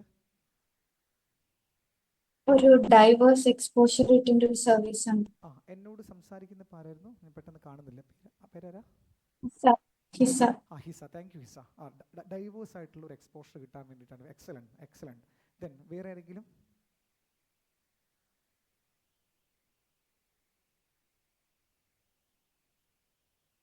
ഹിസയുടെ ബാക്ക്ഗ്രൗണ്ട് എന്താ? Graduation? College second year student. ഏതായിരുന്നു? ഏത് കോഴ്സാണ് ചെയ്യുന്നത്? Public administration. Okay, very good. Okay, വേറെ ആരെങ്കിലും പറയാമോ എന്തുകൊണ്ടാണ് UPC എക്സാം നിങ്ങൾ അപ്പിയർ ചെയ്യുന്നത്? ജസ്റ്റ് ചുമ്മാ പറഞ്ഞോടാ, പേടിക്കുന്നു വേണ്ട, ജസ്റ്റ് പറഞ്ഞോ. എന്തായിരിക്കും? അതോറിറ്റി പവർ കിട്ടാൻ. Very good Abhishek, authority power കിട്ടാൻ. നമുക്ക് രണ്ടുപേരും അവർ രണ്ട് അഭിപ്രായങ്ങൾ പറഞ്ഞു അല്ലേ? ഡൈവേഴ്സ് ആയിട്ടുള്ള എക്സ്പോഷർ കിട്ടുക, അതോറിറ്റി ആൻഡ് പവർ കിട്ടുക എന്നുള്ളത്. രണ്ടാമത്തെ അഭിപ്രായം കേട്ടപ്പോൾ നമ്മളൊന്ന് പേടിച്ചിട്ടുണ്ടാവും, അതോറിറ്റി ആൻഡ് പവർ കിട്ടാനാണോ ദൈവമേ എന്നുള്ളത്. രണ്ടും കറക്റ്റായിട്ടുള്ളൊരു പേഴ്സ്പെക്റ്റീവാണ്. നമുക്ക് നോക്കാം എങ്ങനെയാണെന്നുള്ളത്. UPC സിവിൽ സർവീസ് എക്സാമിൻ്റെ ഏറ്റവും വലിയൊരു ഇമ്പോർട്ടൻ്റ് എന്ന് പറയുന്നത് സോഷ്യൽ സ്ട്രക്ചറിലെ ലേഡർ മാറ്റാൻ പറ്റുന്നൊരു എക്സാം എന്നുള്ളതാണ് ആദ്യത്തെ ഒരു വലിയൊരു ഇമ്പോർട്ടൻ്റ് ആയിട്ടുള്ളൊരു കാര്യമായിട്ട് നമ്മൾ പറയുന്നത്. ഇപ്പം നിങ്ങൾ ഈ ക്ലാസ്സിലിരിക്കുന്ന ആരെങ്കിലും IPS IRS IFS ഓഫീസറിനോ കുട്ടികളുണ്ടെങ്കിൽ അവർ ഇത് ബാധിക്കില്ല. അല്ലാത്ത കേസിലാണ് സാധാരണ മറ്റേതെങ്കിലുമൊക്കെ എന്താ പറയുക ജോലിയിൽ നിൽക്കുന്ന ആളുകളുടെ കുട്ടികളാണെങ്കിൽ നിങ്ങളെ സംബന്ധിച്ച് നിങ്ങൾക്ക് ഉണ്ടാകാൻ വേണ്ടി പോകുന്ന ഏറ്റവും വലിയ ഇമ്പോർട്ടൻ്റ് എന്ന് പറയുന്നത് നമ്മുടെ സോഷ്യൽ സ്ട്രക്ചർ എന്ന് പറയും, സമൂഹത്തിലെ നമ്മളെ നിലനിൽപ്പ് എന്ന് പറയും. അതിൽ മാറ്റം വരുത്താൻ പറ്റുന്നതാണ് ഈ പറയുന്ന എക്സാം. ഡോക്ടർ ആവാം, എഞ്ചിനീയർ ആവാം, എല്ലാം ആവാൻ വേണ്ടി പറ്റും. അതിനൊക്കെ പോസ്റ്റ് ഒരുപാടുണ്ട്. പക്ഷേ ഇന്ത്യയിൽ ഒരു വർഷം ഒരു അഡ്മിനിസ്ട്രേറ്റീവ് പോസ്റ്റിലേക്ക് വരാനുള്ള ആളുകൾക്കുള്ള ആകെ പോസ്റ്റ് എന്ന് പറയുന്നത് കേവലം 140 കോടി അല്ലെങ്കിൽ 150 കോടിക്ക് അടുത്തുള്ള ജനങ്ങളുള്ള രാജ്യത്ത് വെറും 100 പേർക്ക് മാത്രമാണ് 1000 പേർക്ക് മാത്രമാണ് അഡ്മിനിസ്ട്രേറ്റീവ് ഓഫീസേഴ്സിലേക്ക് വരാൻ വേണ്ടി പറ്റുന്നത്. അവിടെ എന്താ സംഭവിക്കുന്നത്? ഇന്ത്യയുടെ പവർ ഹയറാർക്കിയിലേക്ക് നിങ്ങൾക്ക് എന്ത് ചെയ്യാം, ആക്സസ് വരികയാണ് ചെയ്യുന്നത്. റൈറ്റ്. സോ സ്വാഭാവികമായിട്ടും എന്താ സംഭവിച്ചത്, നിങ്ങളുടെ ഇപ്പോൾ ഇന്നലെ വരെ നിങ്ങളെ കണ്ട നാളെ നിങ്ങൾ സർവീസ് അടിക്കുമ്പോൾ നിങ്ങളെ കാണുന്നത് ഡിഫറെൻറ്റ് മെത്തേഡിലായിരിക്കും, മോഡലിലായിരിക്കും. ഇത് തന്നെയാണ് ഈ എക്സാമിൻ്റെ ഏറ്റവും വലിയ ഇമ്പോർട്ടൻ്റ്. റൈറ്റ്. രണ്ടുപേരും പറഞ്ഞ ആൻസർ നല്ല ആൻസേഴ്സാണ്. എന്താ കാരണം? ഒന്ന് ഹിസ പറഞ്ഞ പോയിന്റ് നമ്മൾ നോക്കാം. ഈ എക്സാം തരുന്ന ഒരു വെർസറ്റാലിറ്റി ഉണ്ട്, അത് ഭയങ്കര ഹ്യൂജാണ്. ഫോർ എക്സാമ്പിൾ, നിങ്ങളൊരു അഡ്മിനിസ്ട്രേറ്റീവ് ഓഫീസറായി ഒരു IAS കാരനായെന്ന് വിചാരിക്കാം. IAS കാരനായി കഴിഞ്ഞാൽ നിങ്ങൾക്ക് എല്ലാ ദിവസവും നിങ്ങൾ സെക്രട്ടറി അസിസ്റ്റൻറ്റ് ജീവനക്കാരനെ പോലെ അല്ലെങ്കിൽ ഏതെങ്കിലും ഒരു ഓഫീസിലെ ക്ലർക്കിനെ പോലെ ഒരേ സ്ഥലത്ത് പോയി ജോലി ചെയ്യേണ്ട ആവശ്യമില്ല. നിങ്ങൾക്ക് ഓരോ കാലഘട്ടത്തിലും ഓരോ പോസ്റ്റുകളായിരിക്കും. ആ ഓരോ പോസ്റ്റിലും ചലഞ്ചസ് ഡിഫറെൻ്റ് ആയിരിക്കും. സോ നിങ്ങൾക്ക് ഡിഫറെൻറ്റ് ചലഞ്ചുകളായിരിക്കും നിങ്ങളുടെ മുന്നിൽ ഉണ്ടാവുക. അപ്പോൾ നിങ്ങളെ എക്സ്പ്ലോർ ചെയ്യാനുള്ള നിങ്ങളെ എക്സ്പ്ലോർ ചെയ്യാനും സൊസൈറ്റി എക്സ്പ്ലോർ ചെയ്യാനുള്ള ഒരു സ്പേസ് എവിടെ കിട്ടുന്നുണ്ട്? സിവിൽ സർവീസ് കിട്ടുന്നുണ്ട്. ഇപ്പോൾ ഒരു ഡ്രൈവർ ആണെങ്കിൽ ഡ്രൈവർക്ക് ഡ്രൈവറായിട്ടേ പോകാൻ പറ്റുള്ളൂ. ഒരു ഡോക്ടർ ആണെങ്കിൽ എന്നും പേഷ്യൻസ് മാത്രമേ ഉണ്ടാവുള്ളൂ. റൈറ്റ്. ഇവിടെ അതല്ല സ്റ്റോറി. ഇവിടെ ഡിഫറെൻ്റ് ആണ്. നിങ്ങൾക്ക് ഡിഫറെൻറ്റ് ഡിപ്പാർട്ട്മെൻറ്റ്, ഡിഫറെൻറ്റ് പൊസിഷൻസ് ആണ് നിങ്ങൾക്ക് കിട്ടുന്നത്. That's the one point. And second point, Abhishek അല്ലേ പറഞ്ഞത്? അഭിഷേക് പറഞ്ഞ പവർ എന്ന് പറഞ്ഞത് അല്ലേ അഭിഷേക്? അഭിഷേക് പറഞ്ഞ പോയിന്റ് നമുക്ക് നോക്കാം. അഭിഷേക് പറഞ്ഞ പോയിന്റ് ആക്ച്വലി ഒരു ക്രിസ്റ്റൽ ക്ലിയർ UPC സിവിൽ സർവീസിന് പറയാൻ വേണ്ടി പറ്റുന്ന, ഇൻ്റർവ്യൂവിന് പറയാൻ വേണ്ടി പറ്റുന്ന പോയിന്റാണ്. ഹിസ പറഞ്ഞ പോയിന്റും ഇൻ്റർവ്യൂവിന് പറയാൻ വേണ്ടി പറ്റുന്ന പോയിന്റാണ്. സോ എന്താണത്? നിങ്ങൾ എന്തിനാണ് UPCക്ക് വന്നത്? That's A simple question. Answer is ഒന്ന് ഈ വെർസറ്റാലിറ്റി അല്ലെങ്കിൽ ഡിഫറൻസസ്. സെക്കൻഡ് എന്ന് പറയുന്നത് എന്താണ്? പവർ സ്ട്രക്ചറിന് വേണ്ടിയിട്ട്. പവർ സ്ട്രക്ചർ എന്ന് കേൾക്കുമ്പോൾ നമ്മൾ നെഗറ്റീവായിട്ട് ചിന്തിക്കെങ്കിലും പോസിറ്റീവ് ചിന്തിക്കാം. പവർ ഉണ്ടെങ്കിൽ നമുക്ക് കുറേ പേരുടെ ലൈഫ് മാറ്റിക്കൂടെ?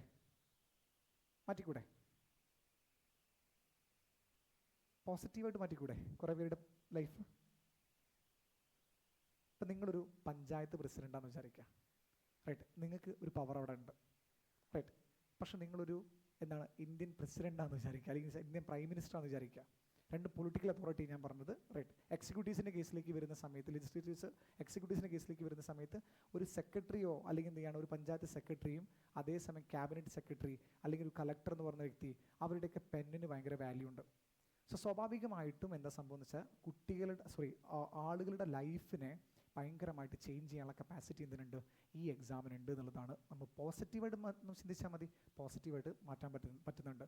അപ്പം ഈ രണ്ട് ആൻസർ ഇപ്പം നിങ്ങൾ പറഞ്ഞില്ലേ, ഹിസ പറഞ്ഞ ആൻസർ ആയാലും അഭിഷേക് പറഞ്ഞ ആൻസർ ആയാലും നിങ്ങൾക്ക് UPSC ഇൻ്റർവ്യൂവിന് നാളെ നിങ്ങൾ അടുത്ത ഇയറിലേക്ക് നിങ്ങൾ പോകുന്ന സമയത്ത് നിങ്ങൾക്ക് ഓപ്പൺലി പറയാം പവർ സ്ട്രക്ചറിന് വേണ്ടിയിട്ടാണ് വന്നത്. അത് പോസിറ്റീവ്ലി അത് ഒരു ഫുൾ സ്റ്റോപ്പും ഒരു കോമ ഇട്ടിട്ട് പറയണം, പോസിറ്റീവ്ലി ആളുകളുടെ ലൈഫിൽ എന്താണ് ഇമ്പ്രൂവ്മെൻറ്റ് ഉണ്ടാക്കാൻ വേണ്ടിയിട്ടാണ്, പവർ സ്ട്രക്ചറിന് വേണ്ടിയിട്ടാണ് വന്നതെന്ന് പറയാം. അതേസമയം തന്നെ മറ്റൊരു ആൻസർ പറയുന്നത് ഡൈവേഴ്സിറ്റിക്ക് വേണ്ടിയിട്ടാണ് വന്നതെന്നും പറയാൻ വേണ്ടി പറ്റും. റൈറ്റ്, ഇനി നമുക്ക് ഈ എക്സാമിനെ കുറിച്ച് നോക്കാം. ഞാൻ കുറേ നേരം ഇതിൽ എക്സാമിലേക്ക് നോക്കാമെന്ന് പറയുന്നത്, നമുക്ക് നോക്കാം എന്താണ് ഈ എക്സാം, എങ്ങനെയാണ് ഈ പറയുന്ന UPSC എക്സാം എന്നുള്ള കാര്യങ്ങളൊക്കെ നമുക്കൊന്ന് നോക്കാം. സോ UPSC എക്സാമിലേക്ക് വരുന്ന സമയത്ത് നമ്മൾ മനസ്സിലാക്കേണ്ട ഒരു കാര്യം എന്ന് പറയുന്നത്, നിങ്ങളുടെ എല്ലാവരുടെയും ഒരു ഡെസ്റ്റിനേഷൻ എന്ന് പറയുന്നത് എന്താണ്, ലബാസന എന്ന് പറഞ്ഞിട്ടുള്ളൊരു സ്ഥലമായിരിക്കും, അഥവാ Lal Bahadur Shastri national academy four administration ആണ്, മുസോറി എന്ന് പറയുന്ന സ്ഥലത്താണുള്ളത്. ഈ അഡ്മിനിസ്ട്രേഷൻ അക്കാഡമിയിലേക്ക് എത്തുക എന്നുള്ളതാണ് ആദ്യത്തെ കടമ്പ എന്നുള്ളത്. ഇന്ത്യയിലെ UPSC എക്സാം പാസ്സായ കുട്ടികൾ മാത്രം എന്താണ് എത്തുന്ന സ്ഥലമാണ് മുസോറി എന്ന് പറയുന്നത്. അപ്പോൾ മുസോറിയിലേക്കുള്ള വഴി എങ്ങനെയാണ് നമ്മൾ മുസോറിയിലേക്ക് എത്തുന്നത് എന്നുള്ളതാണ് നമുക്ക് ആദ്യം നോക്കേണ്ടത്. റൈറ്റ്, അപ്പോൾ മുസോറിക്ക് വഴിക്ക് മുന്നേ ആയിട്ട് UPSC എക്സാമിൽ എന്തെല്ലാം കാര്യങ്ങളുണ്ട് നമുക്ക് നോക്കാം. നോക്കൂ, ഒരു UPSC CSE എക്സാമിലേക്ക് വരുന്ന സമയത്ത് ആ UPSC എക്സാം ഒരു 23ഓളം പോസ്റ്റുകൾ എന്ത് ചെയ്യുന്നുണ്ട്, കൊടുക്കുന്നുണ്ട്. റൈറ്റ്, 23ഓളം പോസ്റ്റുകൾ എന്തിരുന്ന് നമുക്കുണ്ട്. ഒരു മിനിറ്റ്,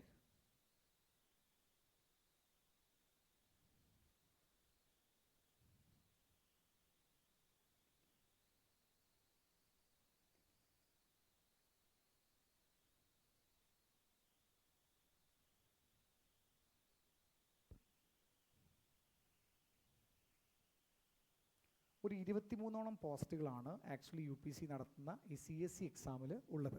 അതിൽ 2 പോസ്റ്റുകൾ ഭയങ്കര പ്രീമിയമായിട്ട് നമ്മൾ പറയപ്പെടാറുണ്ട്. അതിൻ്റെ കാരണം ഞാൻ പറഞ്ഞുതരാം കേട്ടോ. റൈറ്റ്, ഒന്ന് IAS എക്സാമിനെയും അതേപോലെ തന്നെ മറ്റൊന്ന് IPS എക്സാമിനെയും നമ്മൾ ഓൾ ഇന്ത്യൻ സർവീസ് എന്ന രൂപത്തിലാണ് അറിയപ്പെടുന്നത്. റൈറ്റ്, അതുകൊണ്ടാണ് ഈ രണ്ടും എന്താണ്, ഓൾ ഇന്ത്യൻ സർവീസാണ്. എന്നാൽ ഇന്ത്യയെ തന്നെ റെപ്രസെൻ്റ് ചെയ്ത് വരുന്ന ഇൻ്റർനാഷണൽ ആയിട്ടുള്ള ഒരു പോസ്റ്റാണ് IFS, ഇന്ത്യൻ ഫോറിൻ സർവീസ് എന്ന് പറയുന്ന പൊസിഷൻ. ഇപ്പോൾ ഈ 3 പൊസിഷനിൽ പലപ്പോഴും ആളുകൾ എന്ത് ചെയ്യാറുണ്ട്, വളരെ ഇമ്പോർട്ടൻസ് കൊടുത്ത് പറയാറുണ്ട്. പക്ഷേ UPSC സംബന്ധിച്ചിട്ട് ഈ 23 പൊസിഷൻസും UPSC സംബന്ധിച്ചിട്ട് ഇമ്പോർട്ടൻ്റ് ആണ്. റൈറ്റ്, UPSC എന്ത് ചെയ്യുന്നുണ്ട്, ഇപ്പോൾ അക്കാഡമിയിൽ പഠിപ്പിക്കുന്നത് എന്താണ്, എല്ലാ സർവീസിനും ഈക്വലി എന്ത് ചെയ്യണം, ട്രീറ്റ് ചെയ്യണം എന്നാണ് ഇപ്പം റീസെൻ്റ്ലി എന്ത് ചെയ്യുന്നത് UPSC എക്സാമിൽ അക്കാഡമിയിൽ പഠിപ്പിക്കുന്നത്.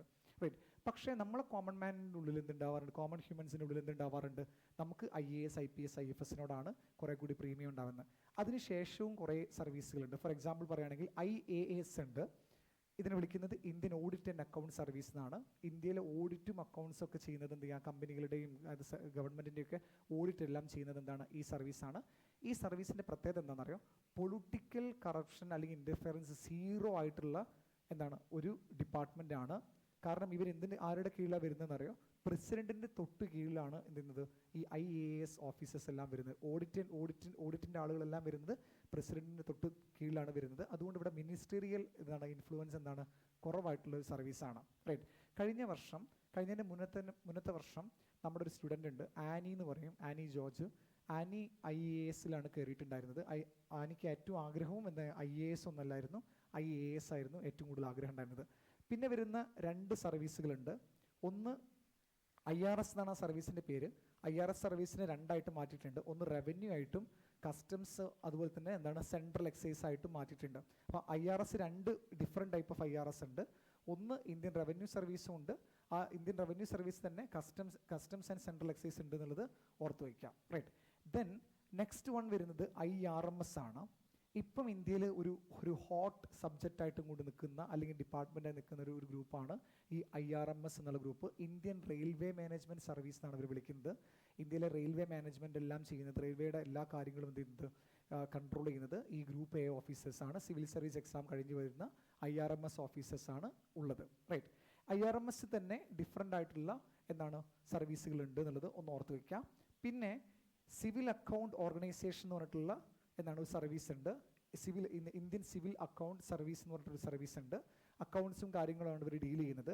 പിന്നെ അതുപോലെ തന്നെ ഡിഫറെൻ്റ് ആയിട്ടുള്ള മറ്റ് പല ഡിഫൻസുമായി ബന്ധപ്പെട്ട് വരുന്ന ഡിഫൻസ് എസ്റ്റേറ്റ് ഓർഗനൈസേഷൻ അങ്ങനെ കുറേ സർവീസുകൾ എന്ത് ചെയ്യുന്നുണ്ട്. 23ഓളം സർവീസ് ഉണ്ട്. ഈ 23 സർവീസിൽ ഗ്രേഡ് എ സർവീസും ഉണ്ട്, ഗ്രേഡ് ബി സർവീസസും ഉണ്ട് എന്നുള്ളത് ഓർത്ത് വയ്ക്കാം. പക്ഷേ നമ്മൾ സാധാരണഗതിയിൽ ഏറ്റവും കൂടുതൽ നമ്മൾ ഡിസ്കസ് ചെയ്യുന്ന സർവീസുകൾ IAS, IPS, IFS ഒക്കെ ആണ് ഡിസ്കസ് ചെയ്യുന്നത്.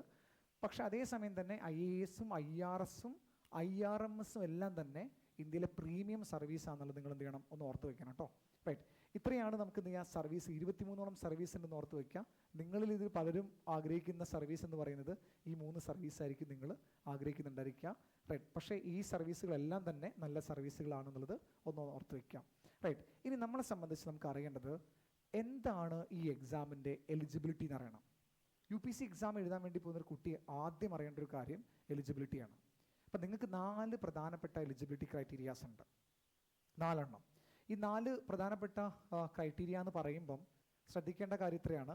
അതിൽ ആ 4 ക്രൈറ്റീരിയയിൽ ഒന്നാമത് വരുന്നത് നിങ്ങളുടെ കോളേജിൻ്റെ കാര്യം തന്നെയാണ് ഫസ്റ്റ് പോയിന്റ് ആയിട്ട് വരുന്നത്. റൈറ്റ്, എഡ്യൂക്കേഷണൽ ക്വാളിഫിക്കേഷൻ എന്ന് പറയുന്ന കോൺസെപ്റ്റ്. അപ്പം ഒരു ബെയർ മിനിമം നിങ്ങൾക്ക് ഉണ്ടായിരിക്കണം. ഒരു ഗ്രാജുവേഷൻ ഉണ്ടെങ്കിൽ മാത്രമേ നിങ്ങൾക്ക് എന്ത് ചെയ്യുള്ളൂ, ഈ എക്സാം അറ്റൻഡ് ചെയ്യാൻ വേണ്ടി പറ്റുള്ളൂ. അപ്പം ഇപ്പം നിങ്ങൾ എക്സാം ഇപ്പം നിങ്ങൾക്ക് എന്ത് ചെയ്യാൻ പറ്റില്ല, എക്സാം എഴുതാൻ വേണ്ടി പറ്റില്ല. നിങ്ങൾ കോളേജിൽ പഠിക്കുന്ന കുട്ടികളാണ്, എക്സാം എഴുതാൻ വേണ്ടി പറ്റില്ല. ലാസ്റ്റ് ഇയർ ആണെങ്കിൽ നിങ്ങൾക്ക് എന്ത് ചെയ്യാം, സർട്ടിഫിക്കറ്റ് വേഗം കിട്ടുകയാണെങ്കിൽ നിങ്ങൾക്ക് എഴുതാൻ വേണ്ടി പറ്റും.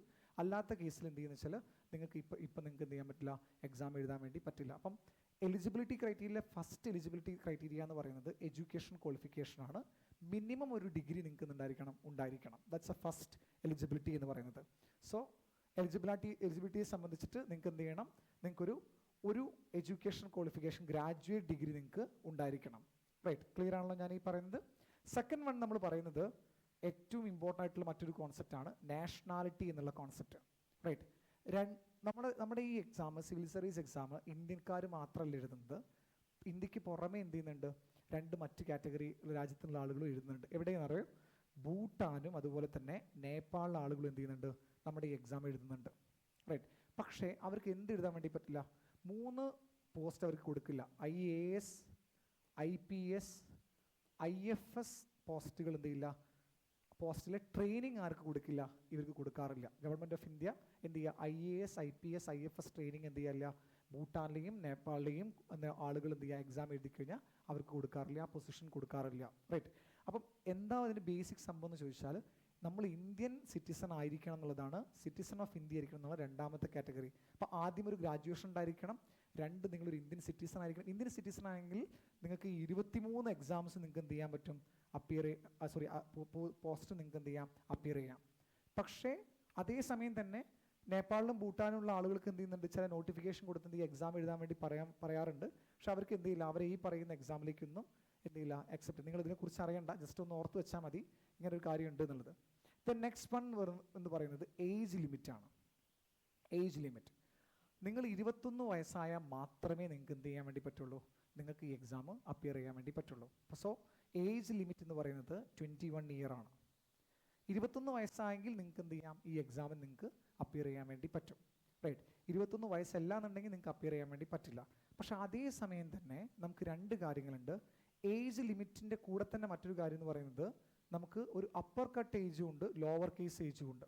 അപ്പർ കട്ട് എന്ന് പറയുന്നത് എങ്ങനെയാണ്, 32 വയസ്സ് ജനറൽ കാസ്റ്റ് ആണെങ്കിൽ നിങ്ങൾക്ക് 32 വയസ്സ് വരെ, അതായത് നിങ്ങളുടെ ഒരു ഏജിനെ വെച്ച് നോക്കുന്ന സമയത്ത് 21 വയസ്സ് മുതൽ 32 വയസ്സ് വരെയുള്ള കാലഘട്ടങ്ങളിൽ നിങ്ങൾക്ക് എന്ത് എഴുതാൻ വേണ്ടി പറ്റുള്ളൂ, നിങ്ങൾക്ക് UPSC എക്സാം എഴുതാൻ വേണ്ടി പറ്റുള്ളൂ. പക്ഷേ ചില കണ്ടീഷൻസ് നമ്മൾ എന്തിട്ടുണ്ട്, ഒരു ഫെയർ ഒരു ഗെയിമിന് വേണ്ടി നമ്മൾ കൊടുക്കുന്നുണ്ട്. ആർക്കാണ്, മൈനോറിറ്റി ആയിട്ടുള്ള ഗ്രൂപ്പുകൾക്കും, അതുപോലെ തന്നെ മൈനോറിറ്റി വിച്ച് മീൻസ് ദാറ്റ് ഇവിടെ ഉദ്ദേശിക്കുന്നത് എന്താണ്, OBC ആയിട്ടുള്ള ആളുകൾ, അതുപോലെ തന്നെ എന്ത് ചെയ്യാണ് SC/ST കമ്മ്യൂണിറ്റിയിലുള്ള ആളുകൾ, PWD കാൻഡിഡേറ്റുള്ള ആളുകൾക്ക്, ഫിസിക്കലി ചലഞ്ചുള്ള ആളുകൾക്ക് എന്ത് ചെയ്യുന്നുണ്ട്, ഈ അപ്പർ കേസിൽ അപ്പർ കട്ട് എന്ത് ചെയ്യുന്നുണ്ട്, കുറച്ച് എക്സ്റ്റെൻഡ് ചെയ്ത് കൊടുക്കാറുണ്ട്. അത് നമുക്ക് നോക്കാം എങ്ങനെയാണെന്നുള്ളത്. നോക്കൂ, ഫസ്റ്റ് വൺ ഞാൻ പറഞ്ഞു, ജനറൽ കാസ്റ്റ് ആണെങ്കിൽ 21 മുതൽ 32 വയസ്സ് വരെ നിങ്ങൾക്ക് എന്ത് ചെയ്യാൻ വേണ്ടി പറ്റുള്ളൂ. 32-ൽ നിങ്ങളുടെ എക്സാം, അതായത് ഓഗസ്റ്റിന് മുന്നേ നോക്കണേ, ഓഗസ്റ്റ് ആണ് കട്ടായിട്ട് വരുന്നുണ്ടാവുക. ഓഗസ്റ്റിന് മുന്നേ നിങ്ങൾക്ക് ഇപ്പം ഫോർ എക്സാമ്പിൾ ഇപ്പോൾ ഈ വർഷം നെക്സ്റ്റ് ഇയറിലേക്ക് നിങ്ങൾ എന്ത് ചെയ്യാണ്, അറ്റൻഡ് ചെയ്യാൻ വേണ്ടി പോവാണെന്ന് വിചാരിക്കാം. നെക്സ്റ്റ് ഇയർ എക്സാം എന്ന് പറയുന്നത് മെയ്യിലാണ്. അപ്പം മെയ്ക്ക് മുന്നേ ജൂണിലെ നിങ്ങൾക്ക് 32 എന്ന് വിചാരിക്കുക, റൈറ്റ്? അല്ലെങ്കിൽ മെയ്യിലെ 32 എന്ന് വിചാരിക്കുക നിങ്ങൾക്ക്. സോറി, ജൂണിലല്ല, മെയിൽ എക്സാം ആണെങ്കിൽ ജനുവരിയിൽ നിങ്ങൾക്ക് 32 എന്ന് വിചാരിക്കുക. 32 ആയിക്കഴിഞ്ഞാൽ നിങ്ങൾക്ക് എക്സാം എഴുതാൻ വേണ്ടി പറ്റില്ല. പക്ഷേ നിങ്ങൾക്ക് ജൂണിലോ ജൂലൈയിലോ ആണ് നിങ്ങൾക്ക് 32 ആവുന്നതെന്നുണ്ടെങ്കിൽ നിങ്ങൾക്ക് എന്ത് ചെയ്യാം, ഈ എക്സാം എഴുതാൻ വേണ്ടി പറ്റും. സോ ഓഗസ്റ്റ് ആണ് ആക്ച്വലി എന്ത് ചെയ്യുന്നത്, UPC കലണ്ടർ പ്രകാരം എന്ത് ചെയ്യുന്നത് 32 വയസ്സ് എന്നുള്ള കാര്യത്തിൽ അവർ കട്ടായിട്ട് വെക്കുന്നത്. 32 വയസ്സ് മാത്രമല്ല, ഇനി ഈ പറയുന്ന സബ്സെക്റ്റിലൊക്കെ തന്നെ കട്ട് വരുന്നത് ഓഗസ്റ്റ് ആണ്. ജനുവരി അല്ല, ഓഗസ്റ്റ് ആണ്. അത്ര കോംപ്ലിക്കേഷനിലേക്ക് നിങ്ങൾ പോകണ്ട, നിങ്ങൾ ഫസ്റ്റ് അറ്റംപ്റ്റ് തന്നെ പാസ്സാകാൻ വേണ്ടി നോക്കുക. പക്ഷേ എങ്കിലും അറിഞ്ഞു വെക്കുക ഈ ഒരു കാര്യം, 21 വയസ്സ് മുതൽ 32 വയസ്സ് നിങ്ങൾക്ക് ആവുന്നത് വരെ നിങ്ങൾക്ക് എന്ത് ചെയ്യാൻ വേണ്ടി പറ്റുള്ളൂ. ജനറൽ കാസ്റ്റ് ആണെങ്കിൽ നിങ്ങൾക്ക് ഈ എക്സാം അറ്റൻഡ് ചെയ്യാൻ വേണ്ടി പറ്റുള്ളൂ, റൈറ്റ്? എന്നാൽ അതേസമയം OBC ആണെങ്കിൽ നിങ്ങൾക്ക് ഈ 32 എന്നുള്ളത് 35 മാറും എന്നുള്ളതാണ് അടുത്ത പ്രത്യേകത, റൈറ്റ്? എന്നാൽ അതേസമയം SC/ST കമ്മ്യൂണിറ്റി ആണെങ്കിൽ നിങ്ങളുടെ ഏജ് കട്ട് ഓഫ് എന്ന് പറയുന്നത് 37 ആണ് വരുന്നത്, 37 ആണ് നിങ്ങളുടെ ഏജ് കട്ട് ഓഫ് വരുന്നത്. ലാസ്റ്റ് വൺ PWD കാറ്റഗറി ആണെങ്കിൽ 42 എന്നുള്ള ഏജ് വരെ നിങ്ങൾക്ക് എന്ത് ചെയ്യാം, നിങ്ങൾക്ക് എഴുതാൻ വേണ്ടി പറ്റും. ക്ലിയർ ആണല്ലോ ഞാൻ ഈ പറഞ്ഞത്? 32, 35, 37, 42 എല്ലാവർക്കും ഓക്കെ ആണോ ഞാൻ ഈ പറയുന്നത്? മനസ്സിലാവുന്നുണ്ടോ? ക്ലിയർ ആണോ? Okay, right. സോ ഇതാണ് നമ്മുടെ ഏജ് ക്രൈറ്റീരിയ വരുന്നത്. ഇനി ഇതിൽ നമ്പർ ഓഫ് അറ്റംപ്റ്റ് എന്നൊരു കോൺസെപ്റ്റും കൂടി UPC കൊണ്ടുവന്നിട്ടുണ്ട്. നമ്പർ ഓഫ് അറ്റംപ്റ്റ് എന്താണെന്ന് ചോദിച്ചു കഴിഞ്ഞാൽ ഈ പറയുന്ന ഓരോ കാറ്റഗറിക്കും ഓരോ നമ്പർ ഓഫ് നമ്പേഴ്സാണ്, അത് എത്ര പ്രാവശ്യം നമുക്ക് എന്ത് ചെയ്യാം എക്സാം എഴുതാം എന്നുള്ളത്. ഫോർ എക്സാമ്പിൾ പറയുകയാണെങ്കിൽ 32 ജനറൽ കാസ്റ്റ് ആണെങ്കിൽ 6 പ്രാവശ്യം മാത്രമേ ഈ എക്സാം അവർക്ക് അപ്പിയർ ചെയ്യാൻ വേണ്ടി പറ്റുള്ളൂ, 6 ടൈംസ്, റൈറ്റ്? ഇനി OBC ആണെങ്കിൽ അവർക്ക് എന്ത് ചെയ്യാം, അവർക്ക് 9 തവണ അറ്റൻഡ് ചെയ്യാൻ വേണ്ടി പറ്റും. SC/ST കമ്മ്യൂണിറ്റി ആണെങ്കിൽ 21 വയസ്സും ഗ്രാജുവേഷനുള്ള ഒരാൾക്ക് ഈ 37 വയസ്സ് വരെ അദ്ദേഹത്തിന് എന്ത് ചെയ്യാം, അൺലിമിറ്റഡ് അറ്റംപ്റ്റ് ആണ്. അതായത് 9 കൂടുതൽ തവണ വേണമെങ്കിൽ എഴുതാം. ഫോർ എക്സാമ്പിൾ 21 മുതൽ അദ്ദേഹം സ്റ്റാർട്ട് ചെയ്ത് അദ്ദേഹം എന്ത് ചെയ്തു, അദ്ദേഹം 31 ആകുമ്പോൾ 10 അറ്റംപ്റ്റ് അദ്ദേഹം 10 അറ്റംപ്റ്റ് അദ്ദേഹം ചെയ്തിട്ടുണ്ടായിരിക്കും. പിന്നെയും അദ്ദേഹത്തിന് എന്ത് ചെയ്യാം, അറ്റംപ്റ്റ് ചെയ്യാൻ വേണ്ടി പറ്റും, right? So number of attempt എന്ന് പറയുന്നത് എന്താണ്, ഇവിടെ അൺലിമിറ്റഡ് ആണെന്നുള്ളത് ഓർത്ത് വയ്ക്കാം. സിമിലർ മോഡലാണ് ആക്ച്വലി ആരുടെ കേസ് വരുന്നത്, ഈ പറയുന്ന PWD SC/ST കമ്മ്യൂണിറ്റിക്ക് വരുന്നത്. പക്ഷേ SC/ST കമ്മ്യൂണിറ്റിക്ക് PWD കേസിലേക്ക് വരുന്ന സമയത്ത് ചെറിയൊരു വ്യത്യാസം, ഇവർക്കും എന്തുണ്ട്, 9 തവണയാണ് പറയുന്നത്. അപ്പം 9 ടൈംസ് ഇവർക്ക് എന്ത് ചെയ്യാം, എക്സാംസ് എഴുതാം. 42 വയസ്സിനുള്ള 9 തവണ അവർക്ക് എക്സാംസ് എഴുതാൻ വേണ്ടി പറ്റും. പക്ഷെ അതിൽ SC/ST കമ്മ്യൂണിറ്റി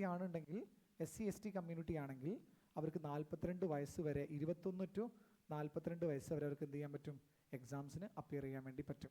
ക്ലിയർ ആണോ ഞാൻ ഈ പറയുന്നത്? ഏജ് ക്രൈറ്റീരിയ എല്ലാവർക്കും മനസ്സിലായോ? നമ്പർ ഓഫ് അറ്റംപ്റ്റ് മനസ്സിലായോ എല്ലാവർക്കും? നമ്പർ ഓഫ് അറ്റംപ്റ്റ് എല്ലാവർക്കും മനസ്സിലായോ? Yes, sir. Okay, right. അപ്പം ഇതൊന്ന് അറിഞ്ഞു വെക്കുക. നിങ്ങൾ ഇതിൽ ഏത് കാറ്റഗറിയിലാണ് വരുന്നത് നിങ്ങൾക്ക് ഒരു ഐഡിയ ഉണ്ടായിരിക്കും. ചിലപ്പോൾ ജനറൽ ആയിരിക്കും, അപ്പം നിങ്ങൾക്ക് 6 ടൈംസ് ഉണ്ടാവുള്ളൂ. ഇനി അതല്ലെങ്കിൽ നിങ്ങൾക്ക് എന്ത് ചെയ്യും, നിങ്ങൾ വരുന്നത് ചിലപ്പം എന്ത് ചെയ്യുക, OBC ആയിരിക്കും. അപ്പോൾ 9 തവണ നിങ്ങൾക്ക് ചെയ്യാൻ വേണ്ടി പറ്റും, റൈറ്റ്? അത്രയൊക്കെ തവണ ഉണ്ടെങ്കിലും നിങ്ങൾ എന്ത് ചെയ്യുക, നന്നായിട്ട് പഠിച്ചു കഴിഞ്ഞാൽ നന്നായിട്ട് ഞാൻ നേരത്തെ പറഞ്ഞ പോലെ 3 കാര്യങ്ങൾ, PYQs, സിലബസ് ആൻഡ് നിങ്ങളുടെ ഇമ്പ്രൂവ്മെൻറ്റ് നിങ്ങൾ റെഡി ആണെന്നുണ്ടെങ്കിൽ സ്വാഭാവികമായിട്ട് നിങ്ങൾക്ക് എന്ത് ചെയ്യാം, ഫസ്റ്റ് അറ്റംപ്റ്റിൽ തന്നെ നിങ്ങൾക്ക് കയറാൻ വേണ്ടി പറ്റും ഈ എക്സാം കേട്ടോ. ദെൻ എലിജിബിലിറ്റി ക്രൈറ്റീരിയാസിൻ്റെ കേസ് നമ്മൾ പറഞ്ഞു. ഏതൊക്കെയാണ് അറ്റംപ്റ്റ്, 4 കാര്യങ്ങൾ പറഞ്ഞു. ആ 4 കാര്യങ്ങൾ എങ്ങനെയാണ്, ഒന്ന് എഡ്യൂക്കേഷൻ്റെ കേസ് നമ്മൾ പറഞ്ഞു.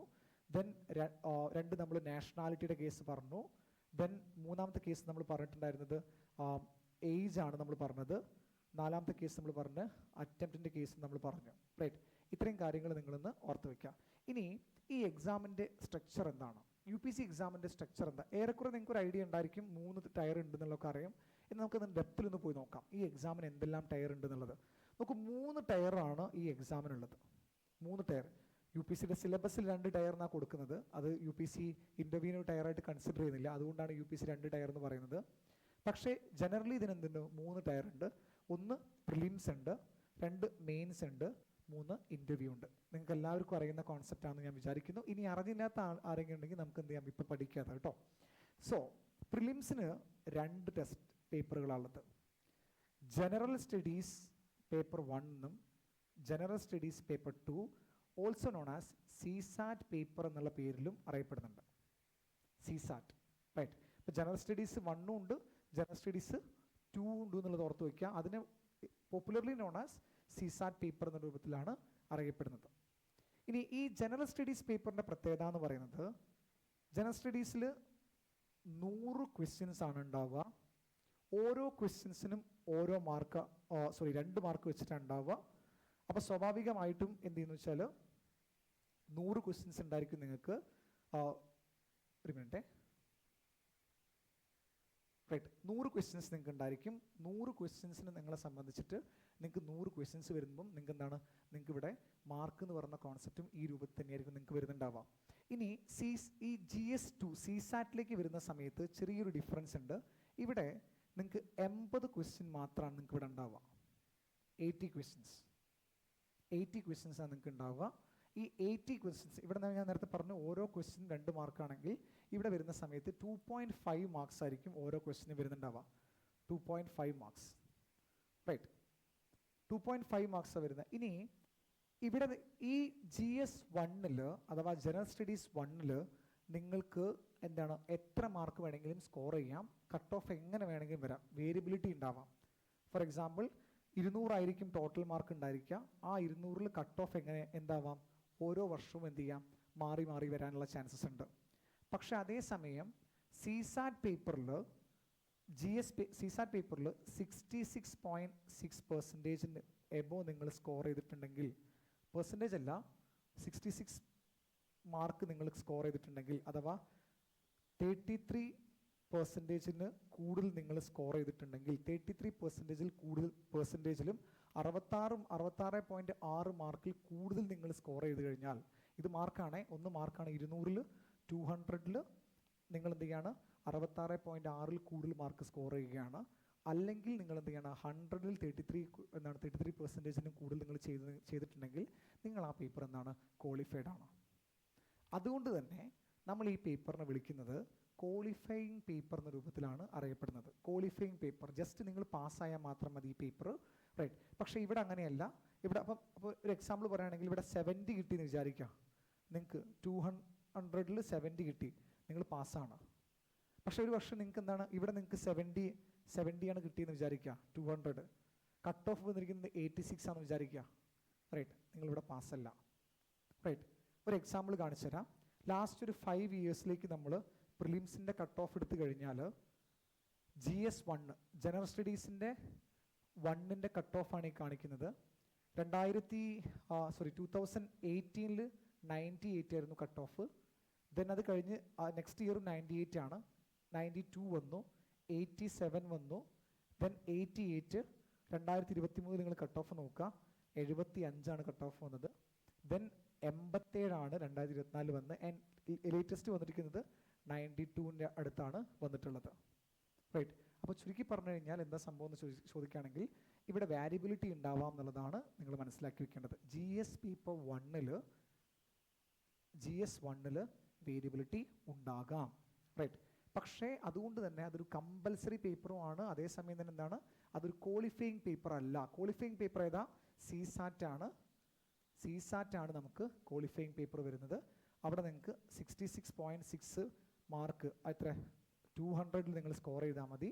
നിങ്ങൾക്ക് എന്ത് ചെയ്യാം, അതിൽ കൂടുതൽ നിങ്ങൾ സ്കോർ ചെയ്താൽ നിങ്ങൾ ജയിച്ചിരിക്കുന്നു. ഈ കാര്യം എല്ലാവർക്കും ക്ലിയർ ആണോ? ഞാൻ ഈ പറയുന്നത് മനസ്സിലാവുന്നുണ്ടോ? എല്ലാവർക്കും ഓക്കെ ആണല്ലോ ഈ പറയുന്ന കാര്യം? പ്രിലിംസിനെ കുറിച്ച് ഐഡിയ കിട്ടിയല്ലോ. പ്രിലിംസിൻ്റെ 2 പേപ്പറാണെന്ന് മനസ്സിലായല്ലോ. അതിൽ ഏതാണ് ക്വാളിഫയിങ് പേപ്പർ എന്ന് മനസ്സിലായല്ലോ. ഏതാണ് നമുക്ക് ജനറൽ സ്റ്റഡീസ് ഫസ്റ്റ് പേപ്പർ വരുന്നത്, അതിൽ ഏതിലാണ് കട്ട് ഓഫ് മാറ്റർ ആവുന്നത് മനസ്സിലായല്ലോ.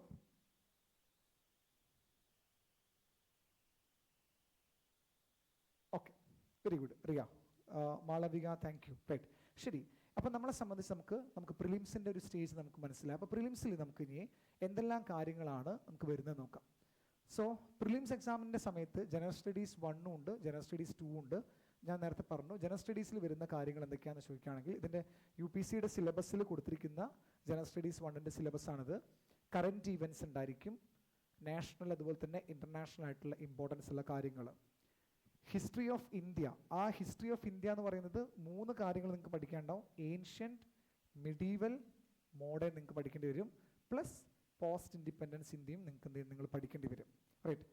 ദെൻ നെക്സ്റ്റ് വൺ വരുന്നത് ഇന്ത്യൻ ജോഗ്രഫി, അതുപോലെ തന്നെ വേൾഡ് ജോഗ്രഫി.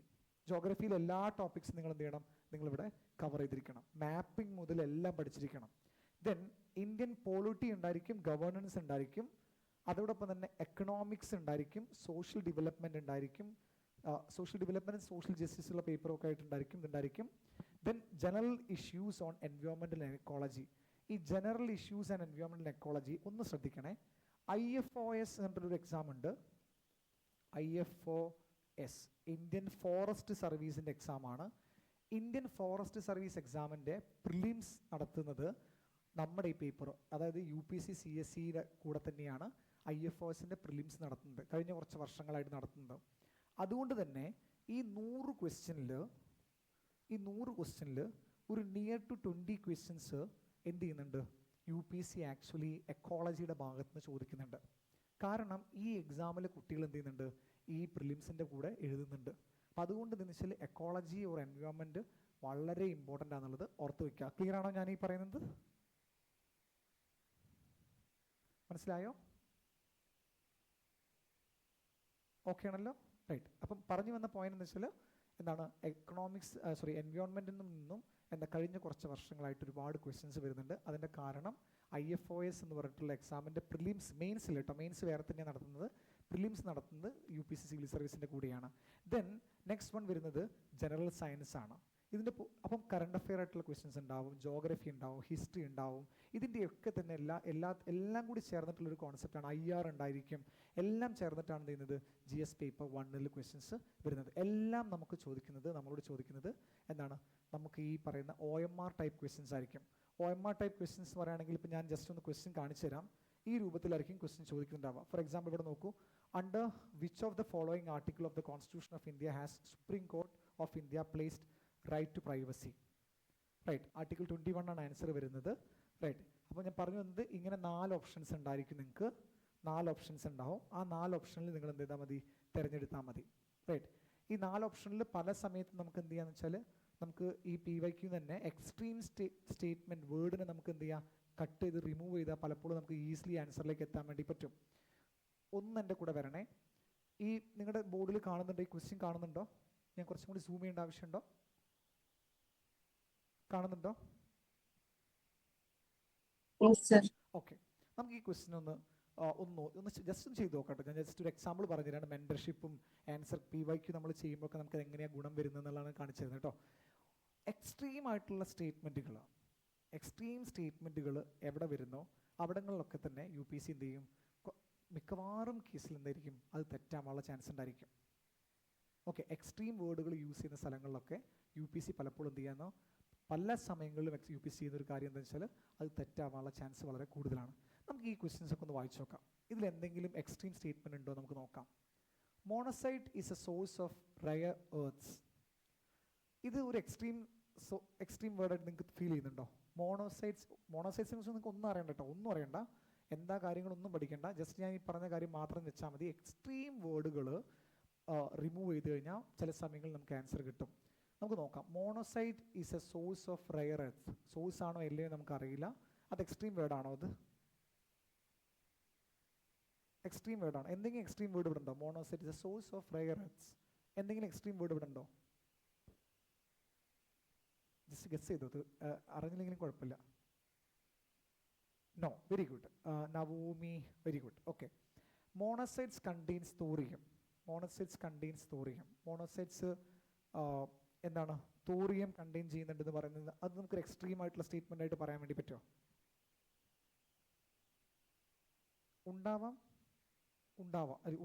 ഉണ്ടാവാതിരിക്കാം, ഉണ്ടാവാം, അത്രയേ ഉള്ളൂ അല്ലേ? കറക്റ്റ് അല്ലേ ഞാനീ പറഞ്ഞ? റൈറ്റ്. ഇനി അടുത്തൊരു സ്റ്റേറ്റ്മെന്റ് നിങ്ങൾ നോക്കണേ. Monocytes occurs naturally in the entire Indian coastal sands in India. ഇന്ത്യയിൽ മൊത്തം എല്ലാ സ്ഥലത്തും എന്തുണ്ട്?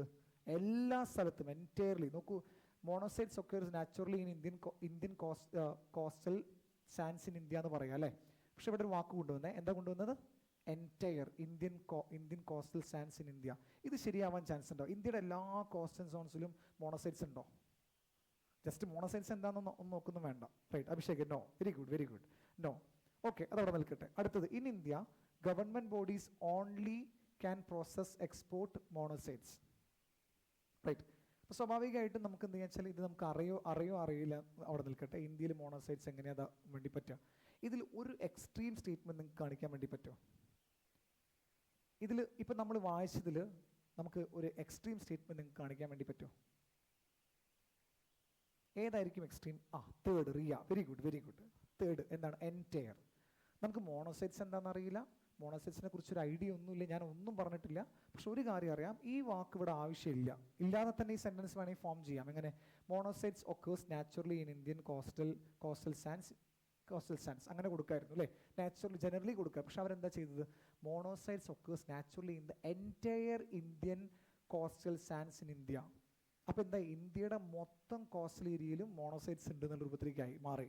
മറ്റേതെങ്ങനെയാണ്? Monazites occurs naturally in Indian coastal sands in India എന്ന് പറഞ്ഞാൽ എവിടെയെങ്കിലുമൊക്കെ എന്താണ് മോണോസൈറ്റ്സ് ഇന്ത്യയിൽ എവിടെയെങ്കിലും ഉണ്ടായിരിക്കും. അല്ലെങ്കിൽ നാച്ചുറലി എന്ന് വേണ്ട, നാച്ചുറലി എന്ന് ഒഴിവാക്കി ഒക്കേഴ്സ് ഇന്ത്യൻ കോസ്റ്റൽ സാൻഡ്സ് എന്ന് പറയുകയാണെങ്കിൽ കുഴപ്പമില്ല. പക്ഷെ ഇവിടെ എൻറ്റയർലി എന്ന വാക്ക് വന്നു, നമ്മൾ അതിനെ എലിമിനേറ്റ് ചെയ്തു. എലിമിനേറ്റ് ചെയ്ത് കഴിഞ്ഞാൽ എത്രയും 3 നമുക്ക് എലിമിനേറ്റ് ചെയ്യാം അല്ലേ? 3 എലിമിനേറ്റ് ചെയ്യുന്ന ഏതൊക്കെ പോകും? എ പോകും, അതുപോലെ തന്നെ സി പോകും, ആൻഡ് ഡി പോകും. റൈറ്റ്. ഏതായിരിക്കും ഈ ക്വസ്റ്റിൻ്റെ ആൻസർ? ജസ്റ്റ് ഗസ് ചെയ്തോ, ഏതായിരിക്കും ആൻസർ? Yes, B. 1, 2, 4 ആയിരിക്കും ഇതിൻ്റെ ആൻസർ. ഹിസ്സ. ശരി. റൈറ്റ്. ഇത് നിങ്ങൾക്ക് അറിവൊന്നുമില്ല. ആകെ ഞാനൊരു കാര്യം നിങ്ങളോട് പറഞ്ഞുള്ളൂ. എക്സ്ട്രീം സ്റ്റേറ്റ്മെൻറ്റിൻ്റെ വേർഡ് നമുക്ക് എന്ത് ചെയ്യാൻ വേണ്ടി പറ്റും? നമുക്ക് റിമൂവ് ചെയ്ത് കഴിഞ്ഞാൽ ആൻസർ കിട്ടുമെന്നാണ് പറഞ്ഞത്. റൈറ്റ്. ഇതെങ്ങനെ നിങ്ങൾക്ക് കിട്ടിയത്? ഞാൻ ഈ കാര്യം നിങ്ങളോട് ആദ്യം പറഞ്ഞതുകൊണ്ട് നിങ്ങൾക്ക് എന്ത് ചെയ്തു? നിങ്ങൾക്ക് ലോജിക് കിട്ടി. ഇങ്ങനെ UPSCയുടെ ക്വസ്റ്റ്യൻസിൽ പല സ്ഥലങ്ങളിൽ നമുക്ക് എന്ത് ചെയ്യാൻ വേണ്ടി പറ്റും? ഇതേ മെത്തേഡ് നമുക്ക് അപ്ലൈ ചെയ്യാൻ വേണ്ടി പറ്റും. പല സ്ഥലങ്ങളിൽ നമുക്ക് എന്ത് ചെയ്യാൻ വേണ്ടി പറ്റും? ഈ പറഞ്ഞ എക്സാമ്പിൾസും കാര്യങ്ങളും നമുക്ക് കൊണ്ടുവരാൻ വേണ്ടി പറ്റും. എന്നാൽ അതേസമയം തന്നെ ന്യൂസ് പേപ്പറിലുള്ള കാര്യങ്ങൾ, ജനറൽ ആയിട്ടുള്ള കാര്യങ്ങൾ, ഇതൊക്കെ തന്നെ എന്ത് ചെയ്യുക? UPSC ചോദിക്കാനുള്ള ചാൻസ് ഉണ്ട്. ഇപ്പോൾ ഇവിടെ ചോദിക്കുന്ന ചോദ്യം, the longest border between any two countries in the world is between ആരാന്നാണ് ചോദിച്ചത്? ചൈനയാണോ? ചൈനയും ഇന്ത്യയാണോ? അതല്ല, സോറി, കസാക്കിസ്ഥാനും റഷ്യൻ ഫെഡറേഷനും ആണോ? ഇനി അതല്ല അമേരിക്കയും കാനഡയും തമ്മിലാണോ? ഇനി അതല്ല ചിലി ആൻഡ് അർജന്റീനയാണോ എന്നൊക്കെയാണ് ചോദിച്ചത്. ദ ആൻസർ ഈസ് വെരി എന്താണ് ഇവിടെ ആൻസർ വരുന്നത് Canada and United States of America എന്നുള്ളതാണ് ആൻസർ വരുന്നത്. അവിടെ നമുക്ക് എന്ത് ചെയ്യാൻ വേണ്ടി പറ്റില്ല? എലിമിനേഷൻ പറ്റില്ല. അവിടെ നമുക്ക് എന്ത് ചെയ്യാം? പ്യൂർലി എന്താണ്? നോളജ് മാത്രമേ നമുക്ക് അപ്ലൈ ചെയ്യാൻ വേണ്ടി പറ്റുള്ളൂ. അപ്പോൾ ഇവിടെ മിക്സ് ഓഫ് ക്വസ്റ്റ്യൻസ് ആണ്. ചില സ്ഥലങ്ങളിൽ നമുക്ക് എന്ത് ചെയ്യാം? നമ്മുടെ ലോജിക്ക് ഉപയോഗിക്കാം, ചില സമയങ്ങളിൽ നമുക്ക് നോളജ് ഉപയോഗിക്കേണ്ടി വരും. അപ്പോൾ ഇങ്ങനെയൊക്കെ നമുക്ക് എന്ത് ചെയ്യാൻ വേണ്ടി പറ്റും? നമുക്ക് ഈ പറയുന്ന എക്സാംസിൽ എന്ത് ചെയ്യാൻ വേണ്ടി പറ്റുന്നൊരു എക്സാമാണ് ഈ ഒരു എക്സാം. അപ്പോൾ നിങ്ങളെ സംബന്ധിച്ച് നിങ്ങൾ ഭാവിയിൽ പോകുന്ന ഓരോ ക്ലാസ്സിലും നിങ്ങളുടെ മെൻറ്റേഴ്സ് അല്ലെങ്കിൽ ഫാക്കൽറ്റീസ് നിങ്ങൾക്ക് പറഞ്ഞുതരും എങ്ങനെ ഓരോ ക്വസ്റ്റിനെയും അപ്രോച്ച് ചെയ്യണം എന്നുള്ളത് പറഞ്ഞുതരും. ക്ലിയർ ആണോ ഞാൻ ഈ പറയുന്നത്? ക്ലിയർ ആണോ? ഓക്കെ ആണോ ഗൈസ്? ഞാൻ പറയുന്നത് മനസ്സിലായോ? ഓക്കെ, ശരി. അപ്പം ഓർത്ത് വയ്ക്കുക, ഇതുകൊണ്ടാണ് നമ്മൾ എന്ത് പറയുന്നത്? ഞാൻ തുടക്കത്തിൽ നിങ്ങളോട് പറഞ്ഞു syllabus is important and PYQs are importance. PYQ വെച്ച് നമുക്ക് എന്ത് ചെയ്യാൻ വേണ്ടി പറ്റും? നമുക്ക് കുറേ കാര്യങ്ങൾ മനസ്സിലാക്കാൻ വേണ്ടി പറ്റും. റൈറ്റ്. ഇനി ജനറൽ സ്റ്റഡീസിലേക്ക് വരുന്ന സമയത്ത് ഈ ജനറൽ സ്റ്റഡീസ് 2ലേക്ക് വരുമ്പം ഈ പേപ്പറിൽ 3 കാര്യങ്ങളാണ് UPSC പ്രൈമറിലി ചോദിക്കുന്നത്. ഒന്ന്, ഒരു കോംപ്രഹെൻഷനാണ് UPSC തരുന്നത്. ഒരു ഇംഗ്ലീഷ് കോംപ്രഹെൻഷൻ തരും, നിങ്ങളുടെ ആൻസർ കണ്ടെത്താൻ വേണ്ടി പറയും. ആ കോംപ്രഹെൻഷനിൽ നിന്ന് ആൻസർ കണ്ടെത്താൻ വേണ്ടി പറയും. 2, ലോജിക്കൽ റീസണിങ്ങും പ്രോബ്ലം സോൾവിങ് ആയിരിക്കും അവർ തരുന്നുണ്ടാവുക. റൈറ്റ്. 3 നിങ്ങൾക്ക് തരുന്നത് ഏതാണ്? Basic numeracy. അതായത് ചുരുക്കി പറഞ്ഞു കഴിഞ്ഞാൽ ഒരു കോംപ്രഹെൻഷൻ ഉണ്ടായിരിക്കും, അതുപോലെ തന്നെ ഒരു ലോജിക്കൽ ആൻഡ് റീസണിങ്ങിൻ്റെ ക്വസ്റ്റ്യൻസ് ഉണ്ടായിരിക്കും, ദെൻ ന്യൂമറിക്കൽ ആയിട്ടുള്ള ആ ബേസിക് ന്യൂമറസി ക്വസ്റ്റ്യൻസ് ഉണ്ടായിരിക്കും. റൈറ്റ്. അഥവാ മാത്സ് ഉണ്ടായിരിക്കും, ലോജിക്കൽ റീസണിങ് ഉണ്ടായിരിക്കും, ആൻഡ് ഫൈനലി നിങ്ങൾക്ക് ഒരു ഇംഗ്ലീഷിൻ്റെ അതുണ്ടായിരിക്കും. 27 to 29 ക്വസ്റ്റ്യൻസ് ഇംഗ്ലീഷിനുണ്ടായിരിക്കും. ഒരു 15 to 20 ഇടയിലായിട്ട് ലോജിക്കൽ റീസണിങ് ക്വസ്റ്റ്യൻ ആയിരിക്കും.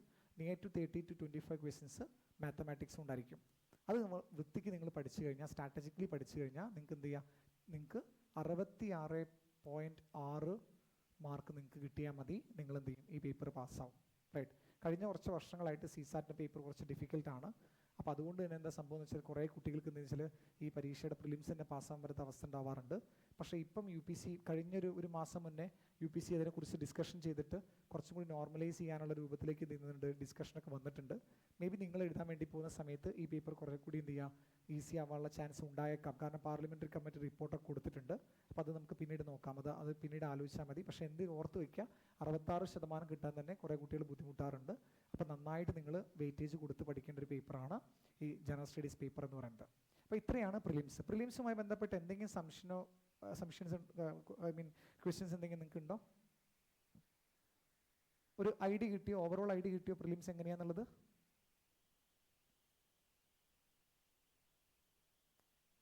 എല്ലാവരും ഓക്കെ ആണല്ലോ? റൈറ്റ്, ശരി. നമുക്കിനി അടുത്തൊരു പോയിന്റിലേക്ക് പോവാം. പ്രിലിംസ് കയറി കഴിഞ്ഞാൽ നമുക്ക് അടുത്ത് വരുന്നത് എന്താണ്? മെയിൻസ് ആണ്, മെയിൻസ് എക്സാം. അപ്പോൾ നമ്മൾ ആദ്യം പറഞ്ഞു ഈ എക്സാമിന് 3 തയ്യാറുള്ളത്: പ്രിലിംസ്, മെയിൻസ്, ഇൻ്റർവ്യൂ. ഇനി എന്താണ് ഈ മെയിൻസിൽ നമുക്ക് പഠിക്കാനുള്ളത്? മെയിൻസിൽ ആക്ച്വലി നമുക്ക് മൾട്ടിപ്പിൾ പേപ്പേഴ്സ് വരുന്നുണ്ട്. എല്ലാം എന്താണ്, നമ്മൾ എഴുതി തന്നെ പാസ്സാവേണ്ട പേപ്പേഴ്സാണ്. പ്രധാനമായിട്ടും നമുക്കിവിടെ വരുന്നത് പേപ്പർ എന്ന് പറയുന്നത്, ഒന്ന് ഒരു essay പേപ്പർ വരുന്നുണ്ട്, പിന്നെ ജനറൽ സ്റ്റഡീസ് പേപ്പർ ഉണ്ട്. 1, 2, 3, 4 4 പേപ്പറുകൾ വരുന്നുണ്ട് ജനറൽ സ്റ്റഡീസ്. പ്ലസ് നമുക്ക് എന്ത് ചെയ്യുന്നുണ്ട്, ഒരു ഓപ്ഷണൽ പേപ്പർ വരുന്നുണ്ട്. ഓപ്ഷണൽ പേപ്പർ എന്ന് പറയുന്നത് ആക്ച്വലി 2 പേപ്പർ ആയിരിക്കും. പേപ്പർ 1 ഉണ്ടാവും, പേപ്പർ 2 ഉണ്ടാവും. എല്ലാം ഞാൻ എക്സ്പ്ലെയിൻ ചെയ്തു തരാം കേട്ടോ, എല്ലാം എക്സ്പ്ലെയിൻ ചെയ്തു തരാം. പുറമേ ആയിട്ട് നമുക്ക് വേറൊരു പേപ്പറും കൂടി ഇവിടെ വരുന്നുണ്ട്. അതാണ് ലാംഗ്വേജിൻ്റെ പേപ്പർ. ലാംഗ്വേജ് പേപ്പർ ആക്ച്വലി 2 പേപ്പറാണ് വരുന്നത്. ഒന്ന് നിങ്ങൾക്ക് മലയാളം വേണമെങ്കിൽ എന്ത് ചെയ്യാം, നിങ്ങൾക്ക് ഓപ്റ്റ് ചെയ്യാം. ഹിന്ദി വേണമെങ്കിൽ ഓപ്റ്റ് ചെയ്യാം. തമിഴ് വേണമെങ്കിൽ ഓപ്റ്റ് ചെയ്യാം. നിങ്ങൾക്ക് ഏതാണോ ലാംഗ്വേജ് ഓപ്റ്റ് ചെയ്യേണ്ടത് അത് നിങ്ങൾക്ക് ഓപ്റ്റ് ചെയ്യാം. എന്നാൽ ഒന്ന് കമ്പൽസറി എന്താണ്, ഇംഗ്ലീഷ് പേപ്പറാണ്. ഇനി ഈ ഒരു ഏരിയയെ ഞാൻ കളർ മാറ്റിയിട്ട് എഴുതിയിട്ടുണ്ട്. അതിൻ്റെ കാരണം ഇത് ജസ്റ്റ് ക്വാളിഫയിങ് പേപ്പറാണ്. ക്വാളിഫയിങ് പേപ്പർ എന്ന് പറഞ്ഞാൽ ഇതിൻ്റെ മാർക്ക് എന്ത് ചെയ്യില്ല, ഒരു കാരണവശാലും നിങ്ങൾക്ക് എന്ത് ചെയ്യില്ല, നിങ്ങൾ UPC എന്തെങ്കിലും എടുക്കില്ല. പ്രിലിംസിൻ്റെ മാർക്കും എടുക്കില്ല, ലാംഗ്വേജ് പേപ്പറിൻ്റെ മാർക്കും എന്ത് ചെയ്യില്ല, UPC കാൽക്കുലേറ്റ് ചെയ്യില്ല. ജസ്റ്റ് ക്വാളിഫൈ ചെയ്താൽ മാത്രം മതി അത്, റൈറ്റ്. എന്നാൽ അതേസമയം essay പേപ്പർ, GSൻ്റെ പേപ്പറുകൾ, ജനറൽ സ്റ്റഡീസ് പേപ്പർ, ഓപ്ഷണൽ പേപ്പറിൻ്റെ മാർക്കാണ് ഒരു കുട്ടിയുടെ സിവിൽ സർവീസിൻ്റെ മാർക്കുമായി ബന്ധപ്പെട്ട് കൊണ്ടുവരുന്നത്. അപ്പോൾ നമുക്ക് മാർക്ക് എന്താണെന്നുള്ളത് ജസ്റ്റ് ഒരു ഐഡിയ ഉണ്ടായിരിക്കണം. മാർക്ക് എന്താണെന്ന് ചോദിച്ചു കഴിഞ്ഞാൽ നമ്മളെ സംബന്ധിച്ച് നമുക്കിവിടെ UPCയുടെ മാർക്ക് ക്രൈറ്റീരിയ എങ്ങനെയാണ്, 2025 മാർക്കാണ്, 2025 മാർക്കാണ് എന്ത് ചെയ്യുന്നത്, UPC ഗ്രാൻഡ് ടോട്ടലായിട്ട് കൊണ്ടുവരുന്നത്, ഗ്രാൻഡ് ടോട്ടൽ മാർക്കായിട്ട് വരുന്നത്. അതിൽ 1750 മാർക്ക് നമുക്ക് വരുന്നത് മെയിൻസ് നിന്നാണ് വരുന്നത്. പ്ലസ് 275 മാർക്ക് നമുക്ക് വരുന്നത് എവിടെ നിന്നാണ് വരുന്നത്, ഇൻ്റർവ്യൂ സ്റ്റേജിൽ നിന്നാണ് വരുന്നത്. ഇത് രണ്ടും കൂടി കൂട്ടുന്ന സമയത്താണ് എന്തിന് 2025 മാർക്സ് എന്ത് ചെയ്യുന്നത് വരുന്നത്, 2025 മാർക്ക് നമുക്ക് വരുന്നത്, റൈറ്റ്. ഇനി ഈ 2025 മാർക്കിൽ ഞാൻ നേരത്തെ പറഞ്ഞ 1750 മാർക്സ് വരുന്നത് എവിടുന്നാണ് വരുന്നത്, മെയിൻസ് നിന്നാണ് വരുന്നത്. ആ 1750 എവിടുന്നാണ് വരുന്നതെന്ന് ചോദിച്ചാൽ നമുക്ക് പറയാം essay എന്ന് വരുന്നുണ്ട്, GSൻ്റെ 4 പേപ്പറുകൾ വരുന്നുണ്ട്. ആ 4 പേപ്പറിന്നും പ്ലസ് ഓപ്ഷണൽ പേപ്പറിനുമാണ് നമുക്ക് എന്ത് ചെയ്യുന്നത്, മാർക്ക് വരുന്നത്, റൈറ്റ്. അപ്പം essayന്ന് നമുക്ക് 250 മാർക്സ് വരും. 1000 മാർക്സ് 4 പേപ്പറുമായിട്ട് 250 മാർക്സുമായി ബന്ധപ്പെട്ട് ഈ GS4 വരും. GS4, GS1, GS2, GS3, GS4. Then optional paper നമുക്ക് 500 മാർക്സ് വരും. ഇതാണ് നമുക്ക് എന്ത് ചെയ്യുന്നത്, നമ്മുടെ മെയിൻസിൻ്റെ മാർക്കായിട്ട് വരുന്നത്. ഞാൻ ഈ പറയുന്ന കാര്യം എല്ലാവർക്കും ക്ലിയർ ആവുന്നുണ്ടോ? ക്ലിയർ ആണോ? റൈറ്റ്, ഒന്നുകൂടി ഞാൻ പറയാം. റൈറ്റ്, മെയിൻസിന് നിങ്ങളെ സംബന്ധിച്ച് നിങ്ങൾക്ക് മെയിൻസിന് ആക്ച്വലി മെയിൻസിൻ്റെ മാർക്ക് എന്ന് പറയുന്നത് നിങ്ങൾക്ക് essay പേപ്പർ ഉണ്ടായിരിക്കും, essayയുടെ പേപ്പർ ഉണ്ടാവും, GS പേപ്പർ എന്ന് പറയും, ഓർ ജനറൽ സ്റ്റഡീസ് പേപ്പർ 1, 2, 3, 4 എല്ലാത്തിനും ഒരു 250 മാർക്സ് വെച്ചിട്ടായിരിക്കും ഉണ്ടായിരിക്കുക. 250 മാർക്സ്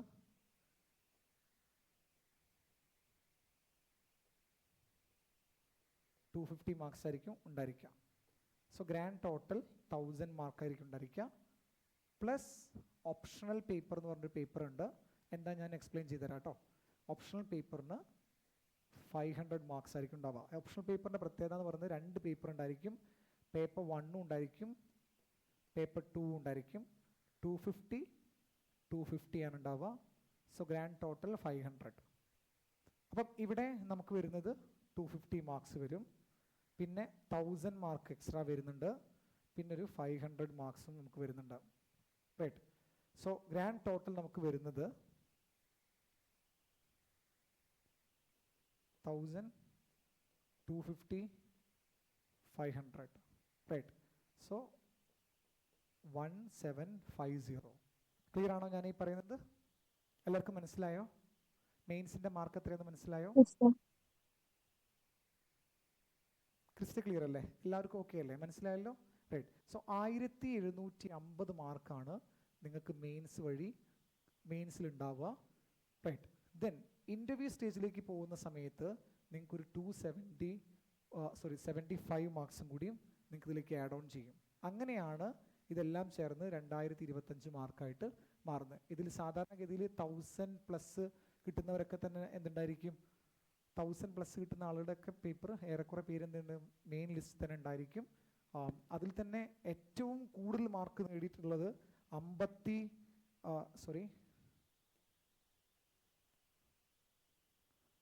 53% ആണ് ഏറ്റവും ടോപ്പ് മാർക്ക് നേടിയിട്ടുള്ള വ്യക്തി നേടിയിട്ടുള്ളത്. ഇന്ന് വരെ ആരും 60% മാർക്ക് UPSC സിവിൽ സർവീസ് എക്സാമിന് നേടിയിട്ടില്ല. ശ്രദ്ധിക്കണേ, ആരും ഇതുവരെ 60% മാർക്ക് നേടിയിട്ടില്ല. അപ്പം 50% മാർക്ക് നേടിയാൽ തന്നെ എന്തായി? നിങ്ങളുടെ ലിസ്റ്റിൽ ആ പേരുണ്ടായിരിക്കും എന്നുള്ളതാണ് നിങ്ങൾ നോക്കേണ്ടത്. കോളേജ് പോലെയല്ല, എന്താണ് 90, 96 ഉണ്ടാവില്ല. 50% മുകളിൽ തന്നെ കിട്ടിക്കഴിഞ്ഞാൽ നിങ്ങൾ സേഫാണ്. നിങ്ങൾ മിക്കവാറും നിങ്ങൾ സർവീസിൽ ഉണ്ടാവും എന്നുള്ളതാണ് പറയുന്നത്. റൈറ്റ്. അപ്പോൾ ഇത്രയും കാര്യങ്ങളാണ് നമ്മുടെ മെയിൻസുമായി ബന്ധപ്പെട്ട് നിങ്ങൾ അറിഞ്ഞിരിക്കേണ്ട പ്രധാനപ്പെട്ട ഒരു ക്രൈറ്റീരിയ എന്ന് പറയുന്ന കോൺസെപ്റ്റ് വരുന്നത്. എല്ലാവർക്കും ഒരു ഐഡിയ ഉണ്ടായോ എങ്ങനെയാണ് മെയിൻസിൻ്റെ എന്നുള്ളത്? മെയിൻസിൻ്റെ മാർക്കിനെ കുറിച്ച് ഒരു ഐഡിയ കിട്ടിയോ?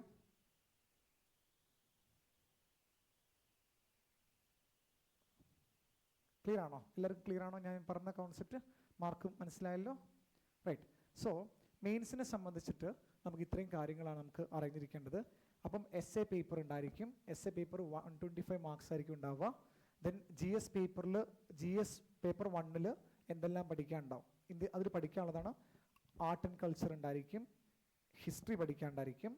അതേപോലെ തന്നെ നിങ്ങൾക്ക് സൊസൈറ്റിയെ കുറിച്ച് പഠിക്കാനുണ്ടാവും, ജോഗ്രഫിയെ കുറിച്ച് പഠിക്കാനുണ്ടായിരിക്കും. അപ്പോൾ 4 കാര്യങ്ങളാണ് നിങ്ങൾക്ക് പ്രൈമറിലി ഇവിടെ പഠിക്കാനുള്ളത്, GS1 പഠിക്കാനുള്ളത്. GS1 പഠിക്കാനുള്ള കാര്യങ്ങൾ: 1 ഹിസ്റ്ററി, 2 നിങ്ങൾക്ക് ഉണ്ടാവുന്നത് ഇന്ത്യൻ സൊസൈറ്റി എന്ന് പറഞ്ഞ പേപ്പർ ഉണ്ടായിരിക്കും, ഇന്ത്യൻ സൊസൈറ്റി. Then geography. അതേപോലെ തന്നെ നിങ്ങൾക്ക് വേൾഡ് ഹിസ്റ്ററി എന്ന് പറഞ്ഞ കോൺസെപ്റ്റും നിങ്ങൾക്ക് പഠിക്കാനുണ്ടായിരിക്കും. വേൾഡ് ഹിസ്റ്ററി പഠിക്കാനുണ്ടായിരിക്കും. ഹിസ്റ്ററി തന്നെ ആർട്ട് ആൻഡ് കൾച്ചർ. അതേപോലെ തന്നെ നിങ്ങൾക്ക് പഠിക്കാനുണ്ടായിരിക്കുന്നത് ഏൻഷ്യൻ, മിഡീവൽ, മോഡേൺ, ഇതെല്ലാം പഠിക്കാനുണ്ടായിരിക്കും. ഇതിനെയാണ് നമ്മൾ GS1 പേപ്പർ എന്ന് പറയുന്നത്. അപ്പോൾ GS1 പേപ്പറിൽ എന്തെല്ലാം കാര്യങ്ങളാണ് പഠിക്കേണ്ടതെന്ന് ചോദിച്ചാൽ, നമുക്ക് ആദ്യം ഹിസ്റ്ററി, ഇന്ത്യയുടെ ബാക്ക്ഗ്രൗണ്ട് എന്തെന്ന് അറിയണം. ആ ഹിസ്റ്ററി തന്നെ ആർട്ട് ആൻഡ് കൾച്ചർ പഠിക്കണം.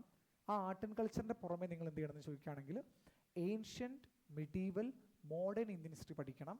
ദെൻ ഇന്ത്യൻ സൊസൈറ്റി എന്താണെന്ന് പഠിക്കണം. അതിനുശേഷം നിങ്ങൾ എന്ത് ചെയ്യുന്നത് വെച്ചാൽ നിങ്ങൾ വേൾഡ് ഹിസ്റ്ററിയെ കുറിച്ച് പഠിക്കണം. ദെൻ ജോഗ്രഫിയെ കുറിച്ച് പഠിക്കണം. ഇത്രയും കാര്യങ്ങളാണ് നമുക്ക് ഇവിടെ ഉണ്ടാവുക ഫസ്റ്റ് പേപ്പറിൽ, നമുക്ക് GS1 എന്നുള്ള പേപ്പറിൽ ഉണ്ടാവുക. ഇനി GS2 പേപ്പറിൽ ഇന്ത്യൻ പോളിറ്റിയെ കുറിച്ച് പഠിക്കേണ്ടി വരും. Indian constitution and polity, social ജസ്റ്റിസിനെ കുറിച്ച് പഠിക്കാനുണ്ടാവും. സോഷ്യൽ ജസ്റ്റിസ് ഒക്കെ എന്താണെന്നുള്ളത് നിങ്ങൾക്ക് ആ പഠിക്കുന്ന സമയത്ത് ടീച്ചർമാർ എക്സ്പ്ലെയിൻ ചെയ്തു തരും കേട്ടോ. ഓരോ പേപ്പറും നിങ്ങൾക്ക് എന്ത് ചെയ്യും, വരുന്ന ക്ലാസ്സുകളിൽ നിങ്ങൾക്ക് എക്സ്പ്ലെയിൻ ചെയ്തു തരും കേട്ടോ. ഓരോ ടോപ്പിക്കും എക്സ്പ്ലെയിൻ ചെയ്തു തരും ടീച്ചേഴ്സ് വന്നിട്ട്. ദെൻ ഗവേണൻസ്, ഇൻ്റർനാഷണൽ റിലേഷൻഷിപ്പ് ഉണ്ടായിരിക്കും. ഇതാണ് GS2 നമുക്ക് പഠിക്കാനുള്ളത്. GS3 നമുക്ക് പഠിക്കാനുള്ളത് ഇന്ത്യൻ എക്കോണമിനെ കുറിച്ച് പഠിക്കാനുണ്ട്, അഗ്രികൾച്ചർ ഇൻഡസ്ട്രീസിനെ കുറിച്ച് പഠിക്കാൻ, സയൻസ് ആൻഡ് ടെക്നോളജി, എൻവയോൺമെൻറ്റിൻ്റെ കൺസർവേഷനെ കുറിച്ച് പഠിക്കാൻ, ആൻഡ് ഇൻറ്റേർണൽ സെക്യൂരിറ്റി പഠിക്കാണ്ടായിരിക്കും. ഇതാണ് GS3 ഉണ്ടാവുക. ഇനി GS4 ഇതൊരു സ്പെഷ്യൽ പേപ്പറാണ്, ഒരു സ്പെഷ്യൽ പേപ്പറാണ്. ഇത് നമ്മൾ ഈ പേപ്പറിനെ വിളിക്കുന്നത് എത്തിക്സ് പേപ്പർ എന്ന രൂപത്തിൽ അറിയപ്പെടുന്നുണ്ട്. സോ GS4 നമ്മൾ പ്രൈമറിലി നമുക്ക് ഈ പേപ്പറിന് അറിയപ്പെടുന്നത് എത്തിക്സ് പേപ്പർ എന്ന രൂപത്തിലാണ് അറിയപ്പെടുന്നത്. ഇവിടെ 2 പാർട്ട് ഉണ്ടായിരിക്കും. രണ്ട് പാർട്ട് എന്ന് പറയുകയാണെങ്കിൽ പാർട്ട് എയും പാർട്ട് ബിയും ഉണ്ടായിരിക്കും. പാർട്ട് എ എത്തിക്സിൻ്റെ ബേസിക് ക്വസ്റ്റ്യൻസ് ഒക്കെ ആയിരിക്കും ചോദിക്കുന്നുണ്ടാവുക. റൈറ്റ്. പാർട്ട് ബി എന്ന് പറയുന്നത് അപ്ലിക്കേഷൻ ലെവലായിരിക്കും. ഫോർ എക്സാമ്പിൾ, ഏതെങ്കിലും ഒരു കേസ് സ്റ്റഡി പോലെ നിങ്ങൾക്ക് എന്ത് ചെയ്യും, നിങ്ങളൊരു കണ്ടീഷനിൽ കൊണ്ടുപോയി വിടും. ഇത് നിങ്ങളൊരു IAS ഓഫീസറോ IPS ഓഫീസറോ IFS ഓഫീസറോ ആണെങ്കിൽ നിങ്ങൾ എങ്ങനെയാണ് റെസ്പോണ്ട് ചെയ്യുക എന്നുള്ളതായിരിക്കും ഇവിടെ ചോദിക്കുന്നുണ്ടാവുക. ക്ലിയർ ആണോ ഞാൻ ഈ പറയുന്നത്? മനസ്സിലാവുന്നുണ്ടോ? മനസ്സിലാവുന്നുണ്ടോ ഞാൻ ഈ പറയുന്ന കോൺസെപ്റ്റ് എന്താണെന്നുള്ളത്? സോ എത്തിക്സ് പേപ്പർ GS4 പേപ്പറാണ്. ഈ GS4 പേപ്പറിൽ ആക്ച്വലി എന്താ സംഭവിക്കുന്നത് ചോദിക്കുകയാണെങ്കിൽ രണ്ട് പാർട്ട് ക്വസ്റ്റ്യൻ ഉണ്ടായിരിക്കും. ഒന്ന് എത്തിക്സിൻ്റെ ബേസിക് കോൺസെപ്റ്റ്സ് ആയിരിക്കും ഉണ്ടാവുക, കോൺസെപ്റ്റ് ആയിരിക്കും ഉണ്ടാവുക. രണ്ട് നിങ്ങൾക്ക് എന്താണ് അപ്ലിക്കേഷൻ ലെവൽ എത്തിക്സ് ആയിരിക്കും ചോദിക്കുന്നുണ്ടാവുക. ഇതെല്ലാം നമ്മുടെ ഇവിടെ ഇതിൻ്റെയൊക്കെ ബേസിക് കാര്യങ്ങൾ എവിടെ ഉണ്ടായിരിക്കും, നിങ്ങളുടെ ക്ലാസ്സിലുണ്ടാവും കേട്ടോ. നിങ്ങളുടെ എല്ലാ ടോപ്പിക്സുകളും നമുക്ക് എന്ത് ചെയ്യും, നമ്മൾ അതിൻ്റെ ബേസിക്സ് എവിടെ പഠിക്കും, നമ്മുടെ ഇഗ്നൈറ്റ് പ്രോഗ്രാമിൽ പഠിക്കും കേട്ടോ. അതിൻ്റെ PCM ക്ലാസ് എടുക്കുന്ന ഫാക്കൽറ്റീസ് വന്ന് നിങ്ങൾക്ക് എല്ലാ ക്ലാസ്സുകളും എന്ത് ചെയ്യുന്നു വെച്ചാൽ നിങ്ങൾക്ക് കിട്ടും എന്ന് പറഞ്ഞാൽ അതിൻ്റെ ബേസിക് ക്ലാസ്സുകളെല്ലാം തന്നെ നിങ്ങൾക്ക് ഇവിടെ കിട്ടും കേട്ടോ. റൈറ്റ്. ദെൻ നെക്സ്റ്റ് വൺ വരുന്നത് ഓപ്ഷണൽ പേപ്പറാണ്. ഓപ്ഷണൽ പേപ്പർ എന്ന് പറഞ്ഞു കഴിഞ്ഞാൽ പേപ്പർ 1 ഉണ്ട്, പേപ്പർ 2 ഉണ്ട്. ഇപ്പോൾ ഫോർ എക്സാമ്പിൾ പറയുകയാണെങ്കിൽ ഇപ്പം ജോഗ്രഫി ആണെങ്കിൽ ജോഗ്രഫി പേപ്പർ 1 ഉണ്ടാവും, പേപ്പർ 2 ഉണ്ടായിരിക്കും. പേപ്പർ 1ന് 250 മാർക്കിൻ്റെ ക്വസ്റ്റ്യൻസ് ഉണ്ടായിരിക്കും, പേപ്പർ 2നും 250 മാർക്കിൻ്റെ ക്വസ്റ്റ്യൻസ്. എല്ലാ ഓപ്ഷണൽസിനും ആക്ച്വലി 23ഓളം ഓപ്ഷണൽസ് ഉണ്ട്. അതിനെല്ലാത്തിനും തന്നെ പേപ്പർ 1 ഉണ്ടാവും, പേപ്പർ 2 ഉണ്ടായിരിക്കും. റൈറ്റ്. അത് നിങ്ങൾക്ക് ചൂസ് ചെയ്യാം ഏതാണ്. ഇപ്പോൾ ഈ പറയുന്ന essay, GS1, GS2, GS3, GS4 ഇതെല്ലാം കമ്പൽസറി ആയിട്ട് എല്ലാ കാൻഡിഡേറ്റും എഴുതണം. എന്നാൽ ഓപ്ഷണൽ എന്നുള്ള വാക്കിൻ്റെ തന്നെ എന്താണ്, നമുക്ക് വേണമെങ്കിൽ ഒപ്റ്റ് ചെയ്യാന്നുള്ളതാണ്. എന്തായാലും ഒപ്റ്റ് ചെയ്യണം, പക്ഷേ അതിൽ 23ഓളം എന്തിന് സബ്ജക്റ്റ് തന്നിട്ടുണ്ടായിരിക്കും. നിങ്ങൾക്ക് ആവശ്യമുള്ള ഏതെങ്കിലും സബ്ജക്റ്റ് നിങ്ങൾ എന്ത് ചെയ്താൽ മതി, നിങ്ങൾ ചൂസ് ചെയ്താൽ മതി. ക്ലിയർ ആണോ ഞാൻ ഈ പറയുന്നത്?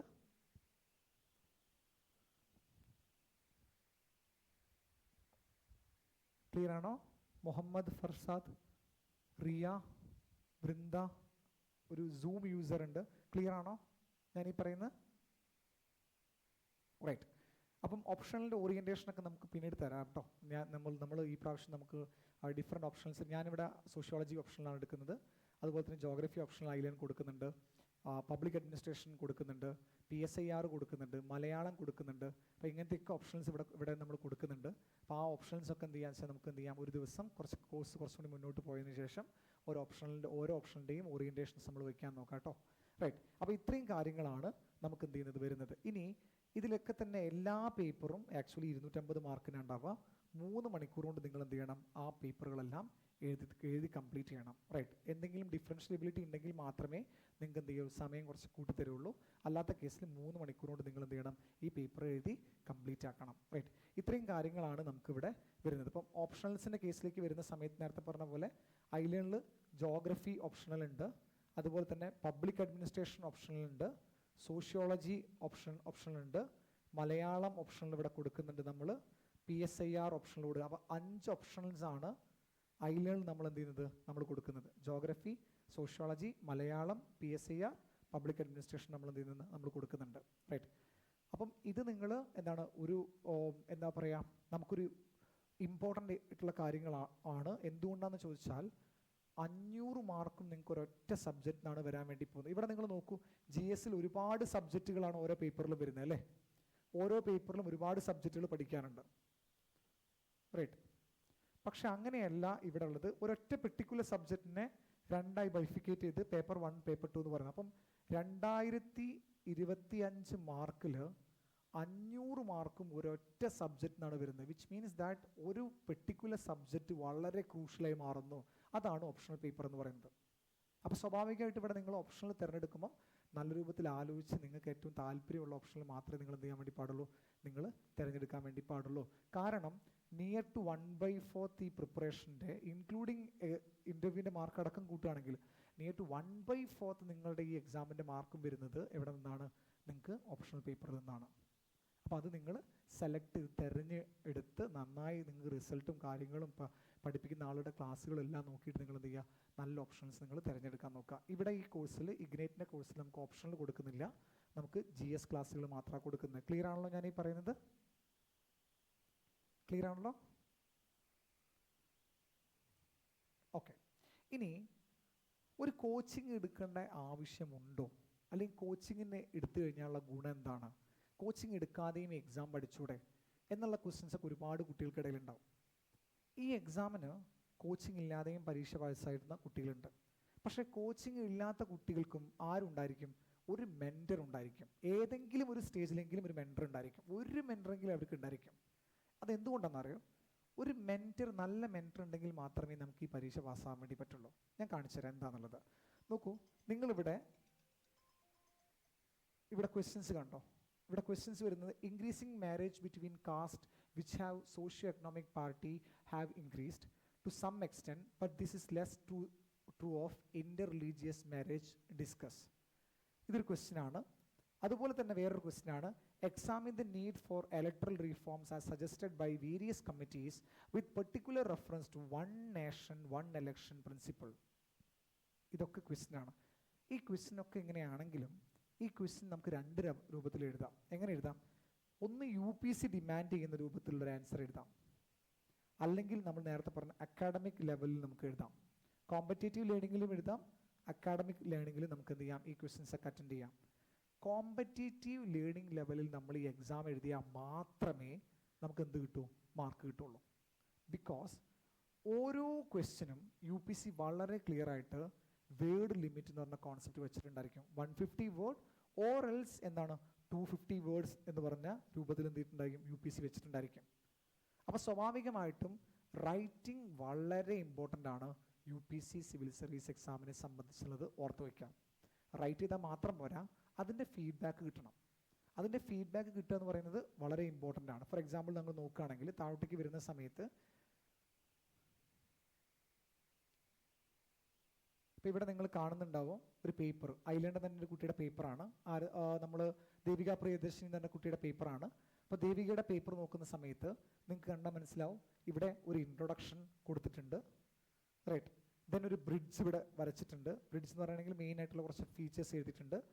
ബ്രേക്ക് ചെയ്ത് ഓരോ പോയിന്റും എന്താണോ ചോദിച്ചത് അത് പറയുന്നു. അതിൽ ഡയഗ്രാംസ് കൊണ്ടുവരുന്നു, ഏറ്റവും നമ്പേഴ്സ് കൊണ്ടുവരുന്നു, ഓരോ പോയിന്റും ഡിഫറൻഷിയേറ്റ് ചെയ്ത് എഴുതുന്നു, അതിൻ്റെ മറ്റൊരു ഡൈമെൻഷൻ ഇഷ്യൂസ് എന്താണെന്നുള്ളത് കൺസേൺ ചെയ്ത് എഴുതുന്നു, ആൻഡ് ഫൈനലി കൺക്ലൂഷൻ കൊടുക്കുന്നു. നമ്മൾ സാധാരണഗതിയിൽ എഴുതുന്നതിനേക്കാളും ഡിഫറെൻ്റ് ആയിട്ടായിരിക്കും എന്ത് ചെയ്യുന്നത്, UPC കുട്ടികൾ എന്ത് ചെയ്യുന്ന ആൻസർ എഴുതുന്നുണ്ടാവാം. അതെന്തുകൊണ്ട് ആൻസർ എഴുതുന്നത് ചോദിക്കുകയാണെങ്കിൽ സ്വാഭാവികമായിട്ടും എന്ത് ചെയ്യും, മെൻറ്റർ എന്താണ് ഓരോ ക്വസ്റ്റിനെയും എടുത്തിട്ട് എങ്ങനെയാണ് എഴുതേണ്ടതെന്നുള്ളത് ഫീഡ്ബാക്ക് കൊടുക്കും. അപ്പോൾ ഒരു ദിവസം കൊണ്ടല്ല ഈ ആൻസർ ഒന്നും ഈ രൂപത്തിലേക്ക് മാറിയത്. മൾട്ടിപ്പിൾ ഡേയ്സിൽ ആ വ്യക്തി എന്ത് ചെയ്യാണ്, ഫീഡ്ബാക്ക് എടുത്തിട്ടാണ് ഫൈനലി ഈ പറയുന്ന രൂപത്തിലേക്ക് എന്ത് ചെയ്യുന്നത്, ഒരു ആൻസർ വരുന്നത്, റൈറ്റ്. അതുകൊണ്ട് ഞാൻ നിങ്ങളോട് സ്റ്റാർട്ടിങ്ങിൽ ഞാൻ നിങ്ങളോട് പറഞ്ഞു, നിങ്ങൾക്ക് ഇംപ്രൂവ് ചെയ്യാനുള്ള ഒരു ക്വാളിറ്റി നിങ്ങൾ കാണിക്കണം. ഒരു ഫീഡ്ബാക്ക് എടുക്കുക, അതിൽ മിസ്റ്റേക്ക് ഉണ്ടാവും എന്ന് അറിയും, ഇതിനകത്ത് എന്ത് ചെയ്യുക, തിരുത്തി രണ്ടാമത് നന്നായി ബെറ്ററായിട്ട് എഴുതാനുള്ള ഒരു എബിലിറ്റി നിങ്ങൾക്ക് ഉണ്ടോ, ഈ പരീക്ഷ നിങ്ങൾക്ക് പാസ്സാകാൻ വേണ്ടി പറ്റും. ഇവിടെ നമ്മുടെ ഇഗ്നേറ്റ് പ്രോഗ്രാമിൽ നിങ്ങൾക്കൊരു മെൻറ്റർ ഉണ്ടാവും. ആ മെൻറ്റർ വളരെ ക്ലിയർ ആയിട്ട് നിങ്ങൾക്ക് എന്ത് ചെയ്യും, ഇഗ്നേറ്റിൻ്റെ സീരീസിൽ തന്നെ നിങ്ങൾക്ക് ക്വസ്റ്റ്യൻസ് ഇട്ട് തരും. ആ ക്വസ്റ്റ്യൻസ് ഇട്ട് നിങ്ങൾക്ക് മെൻറ്ററിന് അയച്ചു കൊടുക്കാം. മെൻറ്റർ നിങ്ങളുടെ പേപ്പർ ഇവാലുവേറ്റ് ചെയ്ത് തരും. ഇവാലുവേറ്റ് ചെയ്തതിനു ശേഷം നിങ്ങൾക്ക് എന്ത് ചെയ്യാന്ന് ചോദിക്കുകയാണെങ്കിൽ നിങ്ങൾക്ക് വളരെ ക്ലിയർ ആയിട്ട് എന്ത് ചെയ്യാൻ അതിൻ്റെ ഫീഡ്ബാക്ക് മെൻറ്റർ നിങ്ങൾക്ക് ഒന്നെങ്കിൽ നിങ്ങൾക്ക് ഫോൺ വിളിച്ച് പറഞ്ഞുതരും, അല്ലെങ്കിൽ ഫോൺ വിളിച്ച് തന്നെ നിങ്ങളോട് കമ്മ്യൂണിക്കേറ്റ് ചെയ്ത് നിങ്ങൾക്ക് പറഞ്ഞുതരും. അതിൻ്റെ കൂടെ തന്നെ നിങ്ങൾക്ക് എന്ത് ചെയ്യും, നിങ്ങളുടെ പേപ്പറിൽ അവർ നോട്ട് ചെയ്ത് വെക്കും, എവിടെയാണ് നിങ്ങൾ മിസ്റ്റേക്ക് വരുത്തിയത്, എങ്ങനെ മിസ്റ്റേക്ക് വരുത്തണ്ട, ഈ കാര്യങ്ങളെല്ലാം നിങ്ങൾക്ക് എഴുതി വെച്ചിട്ടുണ്ടാവും. അപ്പോൾ സ്വാഭാവികമായിട്ട് എന്താ സംഭവിക്കുക, ഞാൻ നേരത്തെ പറഞ്ഞു മെയിൻസ് ഒക്കെ എഴുതിയ മെൻറ്ററായിരിക്കും. അപ്പോൾ അവർക്ക് വളരെ ക്ലിയർ ആയിട്ടുള്ള ഐഡിയ ഉണ്ടായിരിക്കും ഈ പേപ്പർ എങ്ങനെയാണ് ആർട്ടിക്കുലേറ്റ് ചെയ്യേണ്ടതെന്നുള്ളതിനെ കുറിച്ചുള്ള ഐഡിയ ഉണ്ടായിരിക്കും. ക്ലിയർ ആണോ ഞാൻ ഈ പറയുന്നത്? മനസ്സിലായോ? റൈറ്റ്. നോക്കൂ, അവിടെയാണ് ഞാൻ നേരത്തെ പറഞ്ഞത്, ഒരു മെൻറ്റർ ഇല്ലാതെ ഈ പരീക്ഷ പാസ്സാവാൻ വളരെ ബുദ്ധിമുട്ടാണ്. കാരണം നിങ്ങൾക്ക് ഇങ്ങനെ പറഞ്ഞു തരണം എങ്ങനെയാണ് എഴുതേണ്ടത്, എങ്ങനെയാണ് നിങ്ങൾ എഴുതിയിൽ എന്ത് മിസ്റ്റേക്ക് ഉണ്ട് എന്നൊക്കെ ഒരാൾ പറഞ്ഞു തന്നാൽ മാത്രമേ നിങ്ങൾക്ക് എന്ത് ചെയ്യുള്ളൂ, നിങ്ങൾക്ക് ഇമ്പ്രൂവ് ചെയ്യാൻ വേണ്ടി പറ്റുള്ളൂ. അപ്പോൾ ഒറ്റയ്ക്കിരുന്ന് നമുക്ക് എന്ത് ചെയ്യാം, ഈ പരീക്ഷ പാസ്സാവാന്ന് വെച്ചാൽ ഒറ്റയ്ക്കിരുന്ന് പഠിക്കാം. പക്ഷെ ഒറ്റയ്ക്കിരുന്ന് പഠിച്ചാലും എക്സാംസ് എടുക്കാനും അതിൻ്റെ ഫീഡ്ബാക്ക് കളക്ട് ചെയ്യാനും ഒരു മെൻറ്റർ സിസ്റ്റം, എക്കോ സിസ്റ്റം വളരെ ഇമ്പോർട്ടൻ്റ് ആണ്. അത് നിങ്ങൾക്ക് ഇവിടെ കിട്ടുന്നുണ്ടായിരിക്കും. നിങ്ങൾ ഈ പറയുന്ന പ്രോഗ്രാംസിൽ ഇഗ്നേറ്റിൽ നമുക്ക് കറക്റ്റായിട്ടൊരു മെൻറ്റർ ഉണ്ടായിരിക്കും. ആ മെൻറ്റർ നിങ്ങളെ കറക്റ്റായിട്ട് ഫോളോ ചെയ്യുന്നുണ്ടായിരിക്കും. ഓക്കെ, സോ ഇനി ലാസ്റ്റ് പോയിന്റിലേക്ക് നമുക്ക് വരുന്ന സമയത്ത് നമ്മളെ സംബന്ധിച്ച് നമുക്ക് ഇനി ഒരൊറ്റ സ്റ്റേജും കൂടി നമുക്ക് ബാക്കി നിൽക്കുന്നുള്ളൂ. അത് എന്താണ്, നമ്മുടെ ഇൻ്റർവ്യൂ സ്റ്റേജ് എന്ന് പറയുന്ന സ്റ്റേജാണ് നമുക്ക് നിൽക്കുന്നത്, അഥവാ പേഴ്സണാലിറ്റി ടെസ്റ്റ് എന്ന് പറയുന്നത്. പേഴ്സണാലിറ്റി ടെസ്റ്റിൽ ഐലൻഡിൻ്റെ ഷിനാസ് സാർ എന്ന് പറഞ്ഞ സാറുണ്ട്. സാറാണ് ഇപ്പം കേരളത്തിൽ തന്നെ ഏറ്റവും നന്നായിട്ട് അറിയപ്പെടുന്നൊരു പേഴ്സണാലിറ്റി ട്രെയിനർ.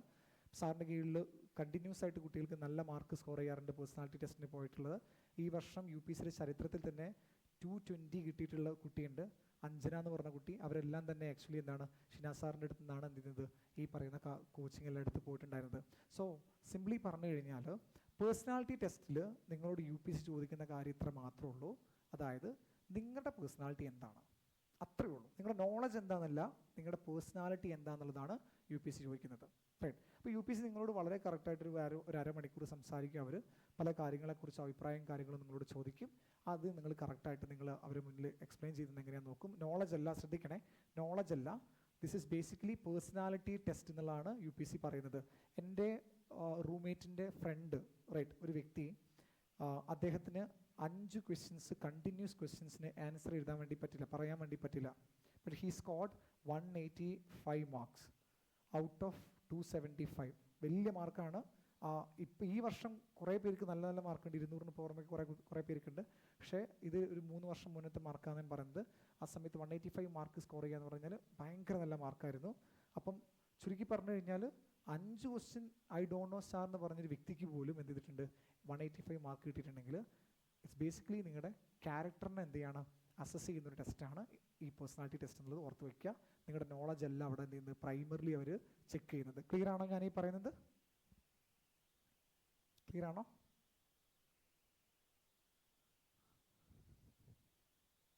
മനസ്സിലായല്ലോ? റൈറ്റ്, ശരി. ഇനി നിങ്ങൾക്ക് ഈ എക്സാമിൻ്റെ ഒരു കോമ്പറ്റീഷൻ എത്രയാണെന്ന് ചോദിച്ചാൽ, അറൗണ്ട് ഒരു 10 lakh ആളുകൾ എഴുതുന്നു. ഒരു 5.5 നാളെ എക്സാം ഉണ്ട്. ഒരു 5.5 ലക്ഷം ആളുകളൊക്കെ അല്ലെങ്കിൽ 6 ലക്ഷം ആളുകൾ ഇതിന് അപ്പിയർ ചെയ്യുന്നു. അതിൽ പ്രിലിംസ് ക്വാളിഫൈ ചെയ്യുന്ന വെറും 14,000 പേരാണ്. അതേപോലെ തന്നെ മെയിൻസ് പരീക്ഷയിൽ നിന്ന് സെലക്ട് ചെയ്യുന്നത് വെറും 2,500 പേരെയാണ്. ആൻഡ് ഫൈനലി ലിസ്റ്റ് വരുമ്പോൾ ഒരു മെയിൻ ആവറേജ് 900 അല്ലെങ്കിൽ 1000 ആളുകളെയാണ്. അതിലൊരു 150 to 180 ആണ് IAS ഓഫീസേഴ്സിനായിട്ട് സെലക്ട് ചെയ്യുന്നത്. അപ്പം നിങ്ങൾ എടുത്തിരിക്കുന്ന ഡിസിഷനിൽ ഏറ്റവും ഇമ്പോർട്ടൻ്റ് ആയിട്ടുള്ള കാര്യം, ഇത്രയും ടൈറ്റ് ആയിട്ടുള്ളൊരു എക്സാമിനെ കുറിച്ച് പഠിക്കാൻ കുറച്ച് നേരത്തെ നിങ്ങൾ പഠിച്ചു തുടങ്ങുക എന്നുള്ള നിങ്ങളുടെ ആ ഡിസിഷനാണ് ഇവിടെ ഗെയിം ചേഞ്ചറായി മാറാൻ വേണ്ടി പോകുന്നത്. അപ്പോൾ ഞാൻ പറയുന്നത് കേൾക്കണേ, ഈ എക്സാമിനെ കുറിച്ച് വളരെ ക്ലിയർ ആയിട്ടുള്ളൊരു ക്രിസ്റ്റൽ ക്ലിയർ ഐഡിയ നിങ്ങൾക്ക് ഈ കോഴ്സ് കഴിയുമ്പോഴത്തിന് നിങ്ങൾക്ക് ഉണ്ടായിരിക്കും. അത് ഞാൻ ഗ്യാരണ്ടി നിങ്ങൾക്ക് തരാം. എല്ലാ ക്ലാസ്സും അറ്റൻഡ് ചെയ്യുക, എല്ലാ കാര്യങ്ങളും നിങ്ങളുടെ മെൻറ്റേഴ്സ് പറയുന്നത് കറക്റ്റ് ഫോളോ ചെയ്യുക. അങ്ങനെയാണെങ്കിൽ നിങ്ങൾക്കൊരു സുവർണ്ണ അവസരം ഉണ്ടായിരിക്കും. ഫസ്റ്റ് അറ്റംപ്റ്റിൽ നിങ്ങൾക്ക് ക്വാളിഫൈ ചെയ്യാനുള്ള ചാൻസ് ഭയങ്കര കൂടുതലാണ്. അപ്പം ഓർത്ത് വയ്ക്കുക, ഇതൊരു PCM കോഴ്സിൻ്റെ പോലെ പ്രതീക്ഷിക്കരുത്. എല്ലാ കാര്യങ്ങളും പഠിപ്പിക്കുന്ന ഒരു ഏരിയ ആയിരിക്കില്ല, ഒരു കൾച്ചറായിരിക്കും നമ്മളിവിടെ പഠിപ്പിക്കുന്നുണ്ടാവുക. സിവിൽ സർവീസ് എക്സാമിന് വേണ്ട ആ കൾച്ചർ വളരെ ക്ലിയർ ആയിട്ട് ഈ കോഴ്സിൽ നിങ്ങൾക്ക് കിട്ടിയിരിക്കും. റൈറ്റ്. മാർക്കറ്റിൽ ഇപ്പം ഞങ്ങൾക്ക് ഓപ്പൺലി പറയാൻ വേണ്ടി പറ്റും, മാർക്കറ്റിൽ നിങ്ങൾക്ക് അവൈലബിൾ ആയിട്ട് സിവിൽ സർവീസ് മാർക്കറ്റ് ഏരിയയിൽ നിങ്ങൾക്ക് അവൈലബിൾ ആകുന്ന ഏറ്റവും നല്ലൊരു കോഴ്സായിരിക്കും നിങ്ങൾക്കത്. ഈ കോഴ്സിൻ്റെ ഫ്രൂട്ട് നിങ്ങൾക്ക് കറക്റ്റ് കിട്ടണമെങ്കിൽ നിങ്ങൾ എല്ലാ ക്ലാസ്സുകളും അറ്റൻഡ് ചെയ്യുക. ഇനി ഏതെങ്കിലും ക്ലാസ്സിൽ ലൈവൊക്കെ നിങ്ങൾക്ക് പറ്റാത്തത് വരുന്ന സമയത്ത് അതിൻ്റെ റെക്കോർഡും കാര്യങ്ങളൊക്കെ എന്ത് ചെയ്യുക, ഫോളോ ചെയ്യുക. ഇനി ഇതെല്ലാം മറന്നാലും മെൻറ്ററായിട്ട് എന്ത് ചെയ്യുക, കണക്ട് ചെയ്യാൻ പോവാതിരിക്കുക. കണക്ട് ചെയ്യാതിരിക്കരുത്. മെൻറ്ററായിട്ട് എപ്പോഴും നിങ്ങൾ എന്തെങ്കിലും കണക്ഷൻ കീപ്പ് ചെയ്യാൻ വേണ്ടി ശ്രമിക്കണം. ക്ലിയർ ആണല്ലോ ഞാൻ ഈ പറയുന്നത്? എല്ലാവർക്കും മനസ്സിലായല്ലോ? റൈറ്റ്. ഇനി നിങ്ങൾ എത്ര പേർക്ക് ഐലൻഡിനെ കുറിച്ച് കൂടുതൽ അറിയാതെ എനിക്കറിയില്ല. ഐലൻഡിനെ സംബന്ധിച്ചിട്ട് ഐലൻഡ് എന്ന് പറയുന്നത് ലാസ്റ്റ് ഒരു 10 years ആയിട്ട് ഈ മേഖലയിലുണ്ട്. ഇപ്പോൾ 11th ഇയറാണ് നമ്മൾ പോകുന്നത്. നമുക്കൊരു 450ഓളം UPSC റിസൾട്ട് നമ്മുടെ കുട്ടികളിൽ നിന്ന് ഉണ്ടായിട്ടുണ്ട്. റൈറ്റ്. വെറുതെ നമ്പർ പറയുന്നതല്ല, ഈ പറയുന്ന ആളുകളൊക്കെ തന്നെ എന്താണ്, നമ്മുടെ സ്റ്റുഡൻസാണ്. പണ്ട് പഠിച്ച് നിങ്ങളെപ്പോലെ തന്നെ ഒരു ദിവസം ഇവിടെ ഐലൻഡിൽ നിന്ന് കോഴ്സ് എടുത്ത ആൾക്കാരാണ്. പാലക്കാടിലെ കളക്ടർ, കോഴിക്കോടിലെ സബ് കളക്ടർ, അതുപോലെ തന്നെ സിവിൽ സർവീസ് സപ്ലൈ കോർപ്പറേഷൻ്റെ MD, ദെൻ തൃശ്ശൂർ കളക്ടർ, ഇവരൊക്കെ തന്നെ എന്താണ് ആൽഫ്രഡ് OV തിരുവനന്തപുരം സബ് കളക്ടറൊക്കെ ഐലൻഡ് ക്ലാസ് റൂം സ്റ്റുഡൻസ് ആയിരുന്നു. ഐലൻഡിൽ പഠിച്ചിട്ടാണ് ഇവരെല്ലാം എന്ത് ചെയ്യുന്നത്, ഇവർ എക്സാം എഴുതി പാസ്സായിട്ടുള്ളത്. റൈറ്റ്. സോ ജസ്റ്റ് ഒന്ന് പറഞ്ഞെന്ന് മാത്രമേ ഉള്ളൂ കേട്ടോ. റൈറ്റ്. ദെൻ ഈ പറയുന്ന ആളുകളൊക്കെ തന്നെ നമ്മുടെ സർവീസ് കിട്ടിയ കുട്ടികളാണ്. ക്ലാസ് റൂമിൽ നിന്ന് എന്ത് ചെയ്യാണ്, നമ്മുടെ ക്ലാസ് റൂം പ്രോഗ്രാം വഴി സർവീസിലേക്ക് എത്തിയ ആളുകളാണ്. കഴിഞ്ഞ വർഷത്തെ നമ്മുടെ മെയിൻ റിസൾട്ടാണിത്. ഈ വർഷവും നമുക്ക് എന്ത് ചെയ്യാം, രണ്ട് കുട്ടികൾ ഫസ്റ്റ് അറ്റംപ്റ്റ് തന്നെ കയറിയിട്ടുണ്ട്. റൈറ്റ്. ഈ വർഷം നമുക്ക് നമ്മുടെ ക്ലാസ് റൂം പ്രോഗ്രാമെന്ന് മാത്രമായിട്ട് 14ഓളം കുട്ടികൾ ക്വാളിഫൈ ചെയ്തിട്ടുണ്ട്. ടോട്ടൽ നമുക്കൊരു 40ഓളം കുട്ടികളാണ് നമുക്ക് നമ്മളുമായിട്ട് പല പ്രോഗ്രാമിൽ അസോസിയേറ്റ് ചെയ്തത്. പക്ഷേ ക്ലാസ് റൂമിൽ നിന്ന് മാത്രമായിട്ട് 14ഓളം കുട്ടികൾ എന്നിട്ടുണ്ട് നമ്മുടെ ഈ പറയുന്ന ഇൻസ്റ്റിറ്റ്യൂട്ടിൽ നിന്ന് ക്വാളിഫൈ ചെയ്തിട്ടുണ്ട്. റൈറ്റ്. അപ്പോൾ അവരെല്ലാം ഇവിടെയാണ് കോഴ്സ് എടുത്ത് PCM കോഴ്സ് എടുത്തത്. പ്രിലിംസ്, മെയിൻസ്, ഇൻ്റർവ്യൂവിൻ്റെ കോഴ്സ് എല്ലാം ഇവിടെ തന്നെയാണ് എടുത്തത്. റൈറ്റ്. ദെൻ ഇത്രയും ആളുകളാണ് നമ്മുടെ ഫാക്കൽറ്റി ടീമുമായി ബന്ധപ്പെട്ട് വരുന്നത്. ഐലൻഡ് ഡയറക്ടേഴ്സ് ആൻഡ് ഫാക്കൽറ്റി ടീമിൽ വരുന്ന ആളുകളാണ്. ദെൻ അതോടൊപ്പം തന്നെ ഈ ഒരു കാര്യങ്ങൾ ഇത്രയും കുറച്ച് ആൻസേഴ്സ് ഞാൻ എക്സ്ട്രാ ഇട്ടതാണ്. കഴിഞ്ഞ വർഷത്തെ ദേവിക പ്രിയദർശിനിയുടെ നമ്മുടെ ഇവിടുന്ന് മാർക്ക് നമ്മൾ ചെക്ക് ചെയ്ത സമയത്ത് നമ്മൾ കൊടുത്തിട്ടുണ്ടായിരുന്ന മാർക്കാണ് ആക്ച്വലി നമ്മൾ കൊടുത്തിട്ടുണ്ടായിരുന്ന മാർക്ക് 552 മാർക്ക് GS ടെസ്റ്റ് സീരീസിൽ കൊടുത്തിട്ടുണ്ടായിരുന്നു. ദേവിക സ്കോർ ചെയ്തത് 557 മാർക്കാണ്. സോ വിച്ച് മീൻസ് ദാറ്റ് നമ്മുടെ മെയിൻസ് ടെസ്റ്റ് സീരീസിൽ കൊടുക്കുന്ന മാർക്കിൻ്റെയൊക്കെ കറക്റ്റായിട്ടുള്ള റിപ്ലിക്കേഷനാണ് ആക്ച്വലി എന്ത് ചെയ്യുന്നത് നമ്മുടെ എക്സാമിൽ വരുന്നത്. റൈറ്റ്. നിങ്ങൾക്ക് ആക്ച്വൽ എക്സാമിലും വരുന്നത്. അപ്പോൾ ഇത്രയും കാര്യങ്ങളാണ് നമുക്ക് എന്ത് ചെയ്യുന്നത് ഐലേണുമായി ബന്ധപ്പെട്ട് നിങ്ങളോട് ഐലേണ്ട് ഒരു ബേസിക് ആയിട്ടുള്ള അണ്ടർസ്റ്റാൻഡിങ് പറയാൻ വേണ്ടി കരുതുന്നത്. ഇനി നിങ്ങൾക്ക് ഏറ്റവും ഇമ്പോർട്ടൻ്റ് ആയിട്ടൊരു കാര്യം, ഈ എക്സാമിനെ കുറിച്ചിട്ട് ഈ എക്സാമിന് പഠിക്കാൻ വേണ്ടി പോകുന്ന നിങ്ങളെ സംബന്ധിച്ച് ഇഗ്നേറ്റ് പ്രോഗ്രാം നിങ്ങൾക്ക് എങ്ങനെയാണ് ഗുണം ചെയ്യുന്നത്, അതിൻ്റെ ഫീച്ചേഴ്സ് എന്താണെന്ന കാര്യം കൂടി നമുക്കൊന്ന് നോക്കാം. റൈറ്റ്. സോ ഇഗ്നേറ്റ് പ്രോഗ്രാമിലേക്ക്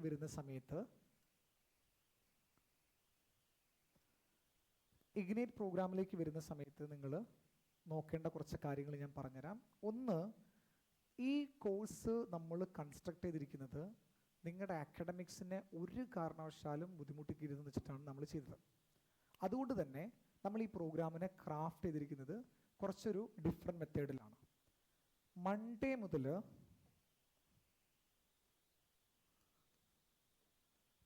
മുതൽ സാറ്റർഡേ വരെ നിങ്ങൾക്ക് ന്യൂസ് പേപ്പറിൻ്റെ അനാലിസിസ് വീഡിയോ നിങ്ങൾക്ക് അവൈലബിൾ ആവും. ഒരു പോർട്ടൽ നമ്മൾ തരും. ആ പോർട്ടൽ വഴിയായിരിക്കും നെക്സ്റ്റ് വീക്കിനായിരിക്കും നിങ്ങൾക്ക് എന്ത് ചെയ്യുക, നെക്സ്റ്റ് വീക്കിൻ്റെ ക്ലാസ്സിൻ്റെ തൊട്ട് മുന്നേ ആയിരിക്കും നിങ്ങൾക്ക് പോർട്ടൽ തരുന്നുണ്ടാവുക. അപ്പം ഒരു പോർട്ടൽ നിങ്ങൾക്ക് നമ്മൾ തരുന്നുണ്ടായിരിക്കും. ഇനി ശ്രദ്ധിച്ച് കേൾക്കണേ, നമ്മൾ പ്രോസസ്സാണ് പറയുന്നത് കേട്ടോ. സോ നിങ്ങൾക്കൊരു ന്യൂസ് പേപ്പർ പോർട്ടൽ ഉണ്ടായിരിക്കും. ന്യൂസ് പേപ്പറിലെ കോഴ്സ് പോർട്ടൽ ഉണ്ടായിരിക്കും. ആ കോഴ്സ് പോർട്ടലിൽ നിങ്ങൾക്കൊരു ന്യൂസ് പേപ്പറിൻ്റെ ഒരു സെഗ്മെൻറ്റ് ഉണ്ടായിരിക്കും. ആ ന്യൂസ് പേപ്പർ സെഗ്മെൻറ്റിൽ എല്ലാ ദിവസവും സൺഡേ ഒഴികെ, ബാക്കി കലണ്ടർ ഹോളിഡേയ്സ് ഒഴികെ, ബാക്കി മൺഡേ ടു സാറ്റർഡേ നിങ്ങൾക്ക് 30 minutes news paper analysis video നിങ്ങൾക്ക് ഉണ്ടായിരിക്കും. ക്ലിയർ ആണോ ഞാൻ ഈ പറയുന്നത്? മനസ്സിലായോ?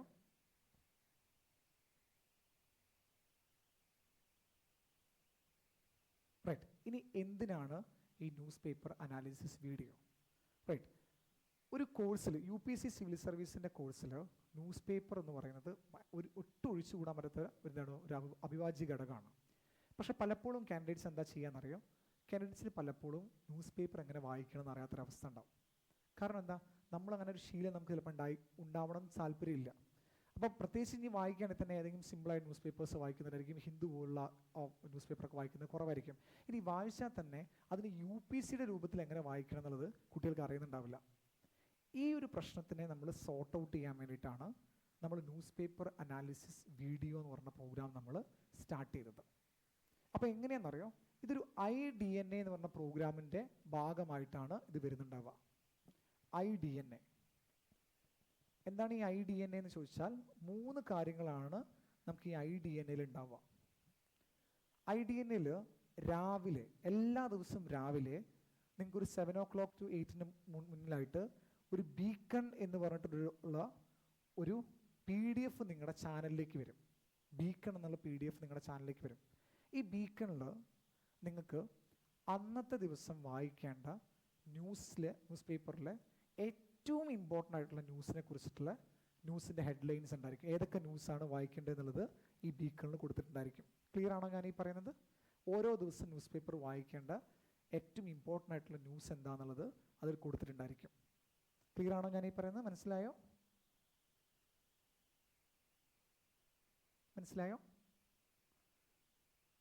റൈറ്റ്. ഇനി സെക്കൻഡ് വൺ, നമുക്ക് ഈവനിങ് ആവുമ്പം നിങ്ങൾക്ക് എന്ത് ചെയ്യുന്നു വെച്ചാൽ, നിങ്ങൾ പേടിക്കേണ്ട കേട്ടോ, ഇതൊന്നും കേട്ട് നിങ്ങൾ പേടിക്കേണ്ട. ദൈവമേ എല്ലാ ദിവസവും ഇങ്ങനെ ചെയ്യും, അതൊന്നും പേടിക്കേണ്ട. ഞാനിതെല്ലാം എക്സ്പ്ലെയിൻ ചെയ്തിട്ട് ഞാൻ പറഞ്ഞുതരാം കേട്ടോ. റൈറ്റ്.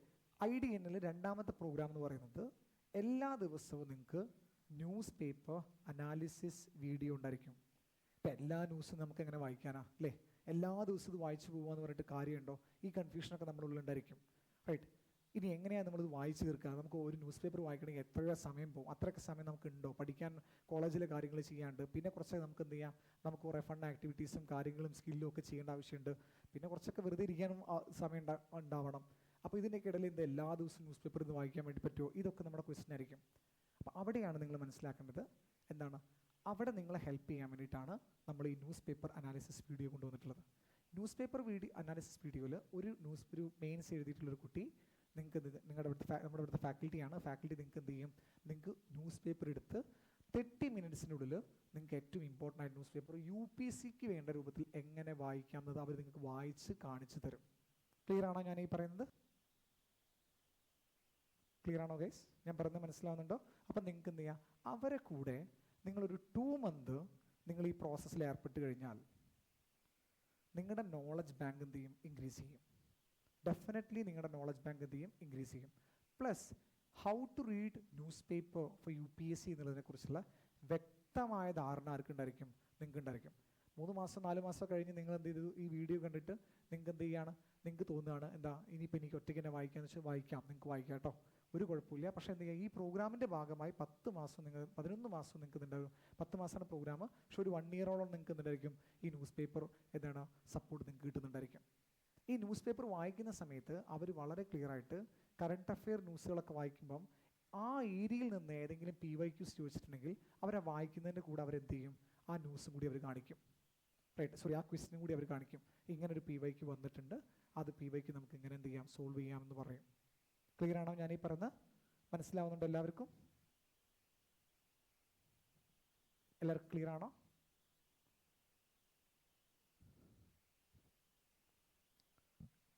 ഗൈസ് ക്ലിയർ ആണല്ലോ? ഓക്കെ, ശരി. അപ്പം ഇനി നമ്മളൊരു ന്യൂസ് പേപ്പർ വായിച്ചു കഴിഞ്ഞു, നൈറ്റിൽ കിടക്കാൻ വേണ്ടി പോകുന്ന സമയത്ത് ഒരു 5 ക്വസ്റ്റ്യൻ എന്ത് ചെയ്യും, നിങ്ങൾക്ക് വരുന്നുണ്ടായിരിക്കും. നിങ്ങളുടെ ചാനലിൽ എന്ത് ചെയ്യും, ഇന്നത്തെ ന്യൂസ് പേപ്പറിൽ വന്ന 5 PYQ ക്വസ്റ്റ്യൻസ് എന്ത് ചെയ്യും, അവർ തരുന്നുണ്ടായിരിക്കും. ജസ്റ്റ് നിങ്ങൾ ഒന്ന് ജസ്റ്റ് നോക്കുക, വായിച്ചു നോക്കുക, ജസ്റ്റ് കൊടുത്താൽ മതി. സോ നിങ്ങൾക്കിവിടെ ആക്ച്വലി നിങ്ങൾക്ക് എന്ത് ചെയ്യാണ്, ഈ ബീക്കൺ വായിക്കാൻ വേണ്ടി പറ്റില്ലെങ്കിലും കുഴപ്പമൊന്നുമില്ല. നിങ്ങൾക്ക് എന്ത് ചെയ്യാം, ന്യൂസ് പേപ്പർ അനാലിസിസ് വീഡിയോ ഉണ്ടായിരിക്കും.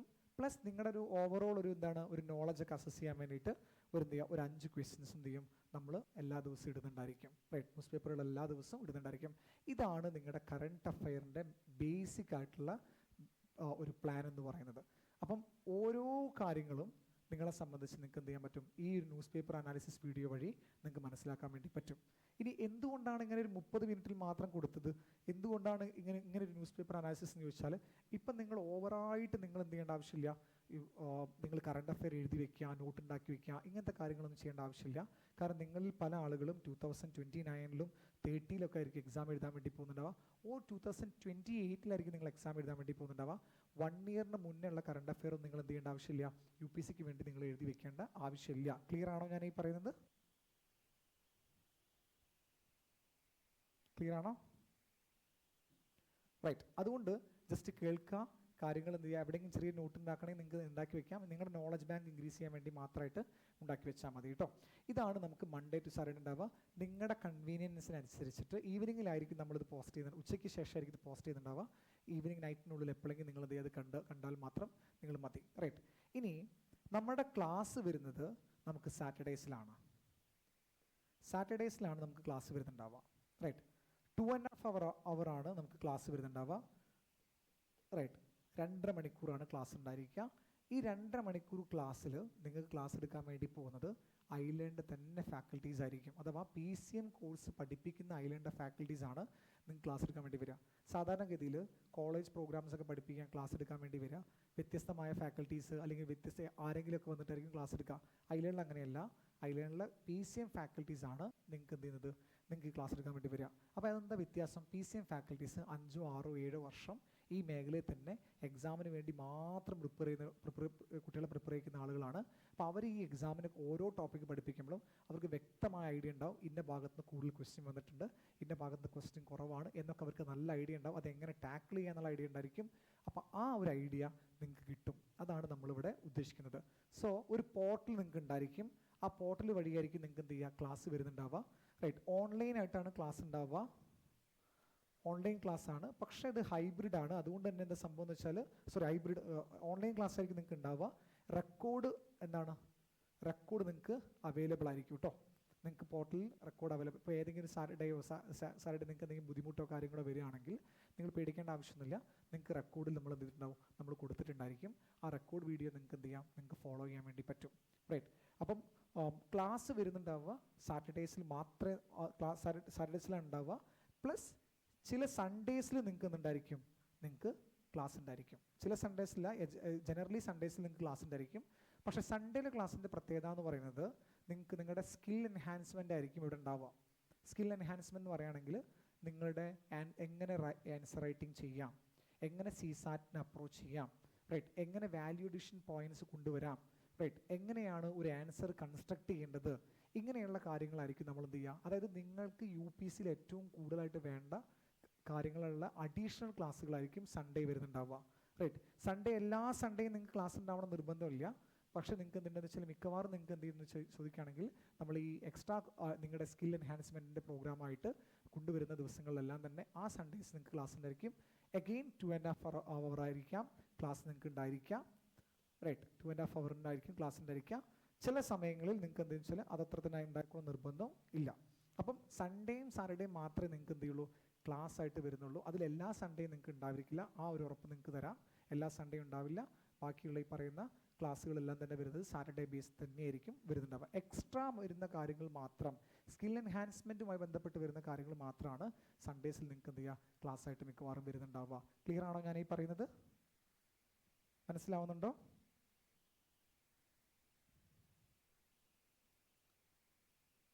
ഗൈസ് ഓക്കെ ആണോ ഞാൻ ഈ പറയുന്നത്? റൈറ്റ്, ഇനി സൺഡേസിൽ നിങ്ങൾക്ക് ഒരു സ്പെഷ്യൽ പ്രോഗ്രാം നമ്മൾ എന്ത് ചെയ്യാറുണ്ട്, നമ്മൾ കണ്ടക്ട് ചെയ്യുന്നുണ്ട്. അത് ഓഫീസർ ഓൺ ഡ്യൂട്ടി എന്ന് പറഞ്ഞ പ്രോഗ്രാമാണ് നിങ്ങൾക്ക് നമ്മൾ കൊണ്ടുവരുന്നത്.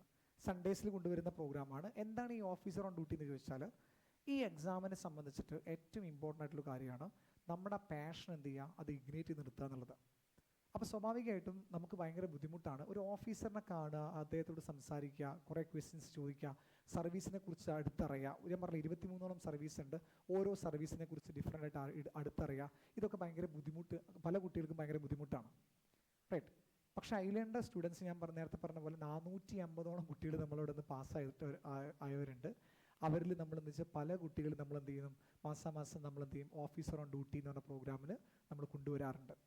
അപ്പോൾ ഈ ഓഫീസർ ഓൺ ഡ്യൂട്ടി പ്രോഗ്രാമിൽ എന്താ ചെയ്യാന്ന് ചോദിക്കുകയാണെങ്കിൽ ഓഫീസറും ഉണ്ടാവും, നിങ്ങളും ഉണ്ടായിരിക്കും. ആ ഓഫീസർ ഓൺലൈനായിട്ട് വന്നിട്ട് റെക്കോർഡല്ല ഓൺലൈനായിട്ട് ആ ഓഫീസർ ഉണ്ടായിരിക്കും. അദ്ദേഹത്തിൻ്റെ ഡിപ്പാർട്ട്മെൻറ്റിനെ കുറിച്ചും അദ്ദേഹത്തിൻ്റെ പ്രിപ്പറേഷനെ കുറിച്ചും അദ്ദേഹത്തിൻ്റെ ഇപ്പോഴത്തെ കറൻറ്റ് സർവീസിനെ കുറിച്ചൊക്കെ അദ്ദേഹം സംസാരിക്കും. പ്ലസ് നിങ്ങൾക്ക് എന്ത് ചെയ്യാം, എന്തെങ്കിലും കൂടുതൽ എൻക്വയറീസ് കാര്യങ്ങളൊക്കെ ഉണ്ടെങ്കിൽ ആ ഓഫീസറിനോട് നേരിട്ട് ചോദിക്കാനുള്ള ഒരു സ്പേസും വെന്യൂ എന്ത് അവിടെ ഉണ്ടായിരിക്കും. ക്ലിയർ ആണല്ലോ? ഞാൻ ഈ പറഞ്ഞ ഓഫീസർ ഡ്യൂട്ടി എന്താണെന്ന് മനസ്സിലായല്ലോ? റൈറ്റ്, ഇനി ഒരു അഡീഷണൽ ആയിട്ടുള്ള 2 കാര്യങ്ങൾ എന്ന് പറയുന്നത് നമുക്ക് 2 പ്രധാനപ്പെട്ട കാര്യങ്ങളാണ്. ഒന്ന് മെൻറ്റർഷിപ്പ്, 2 ടെസ്റ്റ്. ഇത് രണ്ടും നമ്മുടെ പ്രോഗ്രാമിൻ്റെ ഭാഗമായിട്ട് നിങ്ങൾക്ക് കിട്ടും. റൈറ്റ്, നിങ്ങൾക്കൊരു ഡെഡിക്കേറ്റഡ് ആയിട്ടുള്ളൊരു മെൻറ്റർ ഉണ്ടായിരിക്കും. ഒരു 1:1 മെൻറ്റർ ഉണ്ടായിരിക്കും. ആ മെൻറ്ററിനായിട്ട് നിങ്ങൾക്ക് എല്ലാ മാസവും നിങ്ങൾക്ക് എന്ത് ചെയ്യാം, 1-on-1 2 പ്രാവശ്യം നിങ്ങൾക്ക് അവരെ കാണാൻ വേണ്ടി പറ്റും, കണ്ട് സംസാരിക്കാൻ വേണ്ടി പറ്റും. ഓൺലൈനായിട്ട് നിങ്ങൾക്ക് കാണാം, കണ്ട് സംസാരിക്കാം. ഇനി ട്രിവാൻഡ്രത്ത് വരാൻ പറ്റുന്ന ആളുകളാണെങ്കിൽ വന്ന് നിങ്ങൾക്ക് സംസാരിക്കാം. ഇനി അതോടൊപ്പം തന്നെ ഒരു ഗ്രൂപ്പ് സെഷനും നിങ്ങൾക്ക് ഉണ്ടായിരിക്കും. റൈറ്റ്, അപ്പം 1-on-1 കിട്ടും, ഗ്രൂപ്പ് സെഷനും ഉണ്ടായിരിക്കും. പ്ലസ് നിങ്ങൾക്ക് 2 ടെസ്റ്റുകളും ഉണ്ടായിരിക്കും. 2 ടെസ്റ്റുകൾ എന്ന് പറയുകയാണെങ്കിൽ നിങ്ങൾക്ക് പ്രിലിംസ് ടെസ്റ്റ് സീരീസും ഉണ്ടായിരിക്കും, മെയിൻസിൻ്റെ ടെസ്റ്റ് സീരീസും ഉണ്ടായിരിക്കും. പക്ഷേ മെയിൻസിൻ്റെ കേസിൽ ശ്രദ്ധിക്കണേ, നിങ്ങൾക്ക് ഒരുപാട് ക്വസ്റ്റ്യൻ ഞങ്ങൾ തരില്ല. നമ്മൾ ആകെ ഒരു 3 ക്വസ്റ്റ്യനൊക്കെ നിങ്ങൾക്ക് തരുള്ളൂ. അതെന്തിനാണെന്നറിയാം 3 ക്വസ്റ്റ്യൻ മാത്രം തരുന്നത്? കാരണം നിങ്ങൾ കോളേജിൽ പഠിക്കുന്ന ആളുകളാണ്. സ്വാഭാവികമായിട്ടും നിങ്ങൾക്ക് എന്താണ്, നിങ്ങൾക്ക് ഒരുപാട് കോളേജിലെ കാര്യങ്ങളും പഠിക്കാനുള്ള കാര്യങ്ങളും നിങ്ങളുടെ ലൈഫൊക്കെ മാനേജ് ചെയ്ത് പോകണം. അപ്പോൾ ഒരുപാട് ക്വസ്റ്റ്യൻ നിങ്ങളെ തന്ന് നിങ്ങൾ എന്ത് ചെയ്യും, ബുദ്ധിമുട്ടിക്കാതിരിക്കാൻ വേണ്ടി 3 ക്വസ്റ്റ്യൻ നിങ്ങൾക്ക് തരും. മന്ത്ലി നിങ്ങൾക്ക് ഒരു മെയിൻസ് ആൻസർ റൈറ്റിംഗ് പ്രോഗ്രാം ഉണ്ടായിരിക്കും. അതിൽ നിങ്ങൾ മെയിൻസ് ആൻസർ എഴുതുക. ആൻസർ എഴുതി നിങ്ങൾ എന്ത് ചെയ്യുക, ഈ മെൻറ്ററിന് കൊടുക്കുക. മെൻറ്റർ നിങ്ങളുടെ പേപ്പർ ഇവാലുവേറ്റ് ചെയ്ത് നിങ്ങൾക്ക് എന്ത് ചെയ്യും, തിരിച്ചു തരും. അതോടൊപ്പം തന്നെ നല്ലൊരു ആൻസർ കീ എന്ത് ചെയ്യും അവർ പ്രൊവൈഡ് ചെയ്യുന്നുണ്ടായിരിക്കും. എങ്ങനെ എഴുതണം എന്നുള്ള കാര്യങ്ങൾ നിങ്ങൾക്ക് വളരെ ക്ലിയർ ആയിട്ട് പറഞ്ഞുതരും. റൈറ്റ്. അതേപോലെ തന്നെയാണ് എല്ലാ ആഴ്ചയും നിങ്ങൾക്ക് എന്തായിരിക്കും, 2 ആഴ്ച കൂടുന്ന സമയത്ത് നിങ്ങൾക്ക് പ്രിലിംസിന് ടെസ്റ്റ് നിങ്ങൾക്ക് കണ്ടക്ട് ചെയ്യുന്നുണ്ടായിരിക്കും. എങ്ങനെയാണ് കണ്ടക്ട് ചെയ്യുക? Based on the class. GS ക്ലാസ്സുകൾ നിങ്ങളുടെ GS ക്ലാസ്സിൻ്റെ ടോപ്പിക് അനുസരിച്ച് പ്രിലിംസിന് ടെസ്റ്റ് നിങ്ങൾക്ക് എന്ത് ചെയ്യും, നിങ്ങൾക്ക് കണ്ടക്ട് ചെയ്യുന്നുണ്ടായിരിക്കും. റൈറ്റ്. ഫോർ എക്സാമ്പിൾ ഇപ്പോൾ ഈ 2 ആഴ്ച ഹിസ്റ്ററി കഴിഞ്ഞാൽ ഹിസ്റ്ററിയുമായി ബന്ധപ്പെട്ടുള്ള പ്രിലിംസ് ടെസ്റ്റ് സീരീസ് ആയിരിക്കും നിങ്ങൾക്ക് നടത്താൻ വേണ്ടി പോകാം. അതിൽ തന്നെ PYQs നിങ്ങൾക്ക് എന്ത് ചെയ്യും, എക്സ്ട്രാ ടെസ്റ്റായിട്ട് ഇടും. അപ്പോൾ PYQs എങ്ങനെയാണ് ചെയ്യേണ്ടതെന്നൊക്കെ ഉള്ളത് ഫാക്കൽറ്റീസ് നിങ്ങൾക്ക് വന്ന് പറഞ്ഞുതരും. അപ്പോൾ ചുരുക്കി പറഞ്ഞു കഴിഞ്ഞാൽ നിങ്ങൾക്ക് എന്തുണ്ട്, നിങ്ങൾക്ക് കറണ്ട് അഫെയർ ഫോളോ ചെയ്യാൻ വേണ്ടി വ്യക്തമായിട്ടൊരു ഒരു ഒരു ഒരു സിസ്റ്റം ഉണ്ട്. നിങ്ങൾക്ക് GS ക്ലാസ് നിങ്ങൾക്ക് കിട്ടുന്നുണ്ട്. അതിൻ്റെ പുറമെ നിങ്ങളുടെ സ്കിൽ എൻഹാൻസ്മെൻറ്റിൻ്റെ ക്ലാസ്സുകളുണ്ട്. ഓഫീസർ ഓൺ ഡ്യൂട്ടി പ്രോഗ്രാംസ് നിങ്ങൾക്ക് വരുന്നുണ്ട്. പ്ലസ് ഒരു മെൻറ്റർഷിപ്പ് നിങ്ങൾക്ക് വളരെ ക്ലിയർ ആയിട്ടുണ്ടായിരിക്കും. ടെസ്റ്റ് സീരീസ് കണ്ടക്ട് ചെയ്യുന്നുണ്ടായിരിക്കും. ഇത്രയും കാര്യങ്ങളാണ് നമ്മൾ ഈ പ്രോഗ്രാമിൽ നമ്മൾ ഉൾക്കൊള്ളിച്ചിട്ടുള്ളത്. എല്ലാവർക്കും ക്ലിയർ ആണോ ഞാൻ ഈ പറയുന്ന കാര്യങ്ങൾ? മനസ്സിലായോ? ഓക്കെ ആണോ? ഞാൻ ഈ പറയുന്ന നമ്മുടെ കോഴ്സിനെ പറ്റി പറയുന്ന കാര്യങ്ങളെല്ലാം ക്രിസ്റ്റൽ ക്ലിയർ ആണല്ലോ? റൈറ്റ്. പോർട്ടൽ ആക്സസ് വെച്ചിട്ടായിരിക്കും നമ്മുടെ ക്ലാസ് ഉണ്ടായിരിക്കുക. 1 ഇയർ 10 മന്ത് നിങ്ങൾക്ക് അത് ആ റെക്കോർഡ്സ് എല്ലാം അവൈലബിൾ ആയിരിക്കും. നിങ്ങൾക്ക് എത്ര തവണ വേണമെങ്കിൽ നിങ്ങൾക്ക് അത് എന്ത് ചെയ്യാം, മൾട്ടിപ്പിൾ ടൈംസ് നിങ്ങൾക്ക് അത് കാണാം. റൈറ്റ്. മാക്സിമം നിങ്ങൾ വേറെ ആൾക്ക് ഷെയർ ചെയ്യാതിരിക്കുക. നിങ്ങൾ തന്നെ പഠിച്ച് നന്നായിട്ട് മുന്നോട്ട് പോകാൻ നോക്കുക. റൈറ്റ്.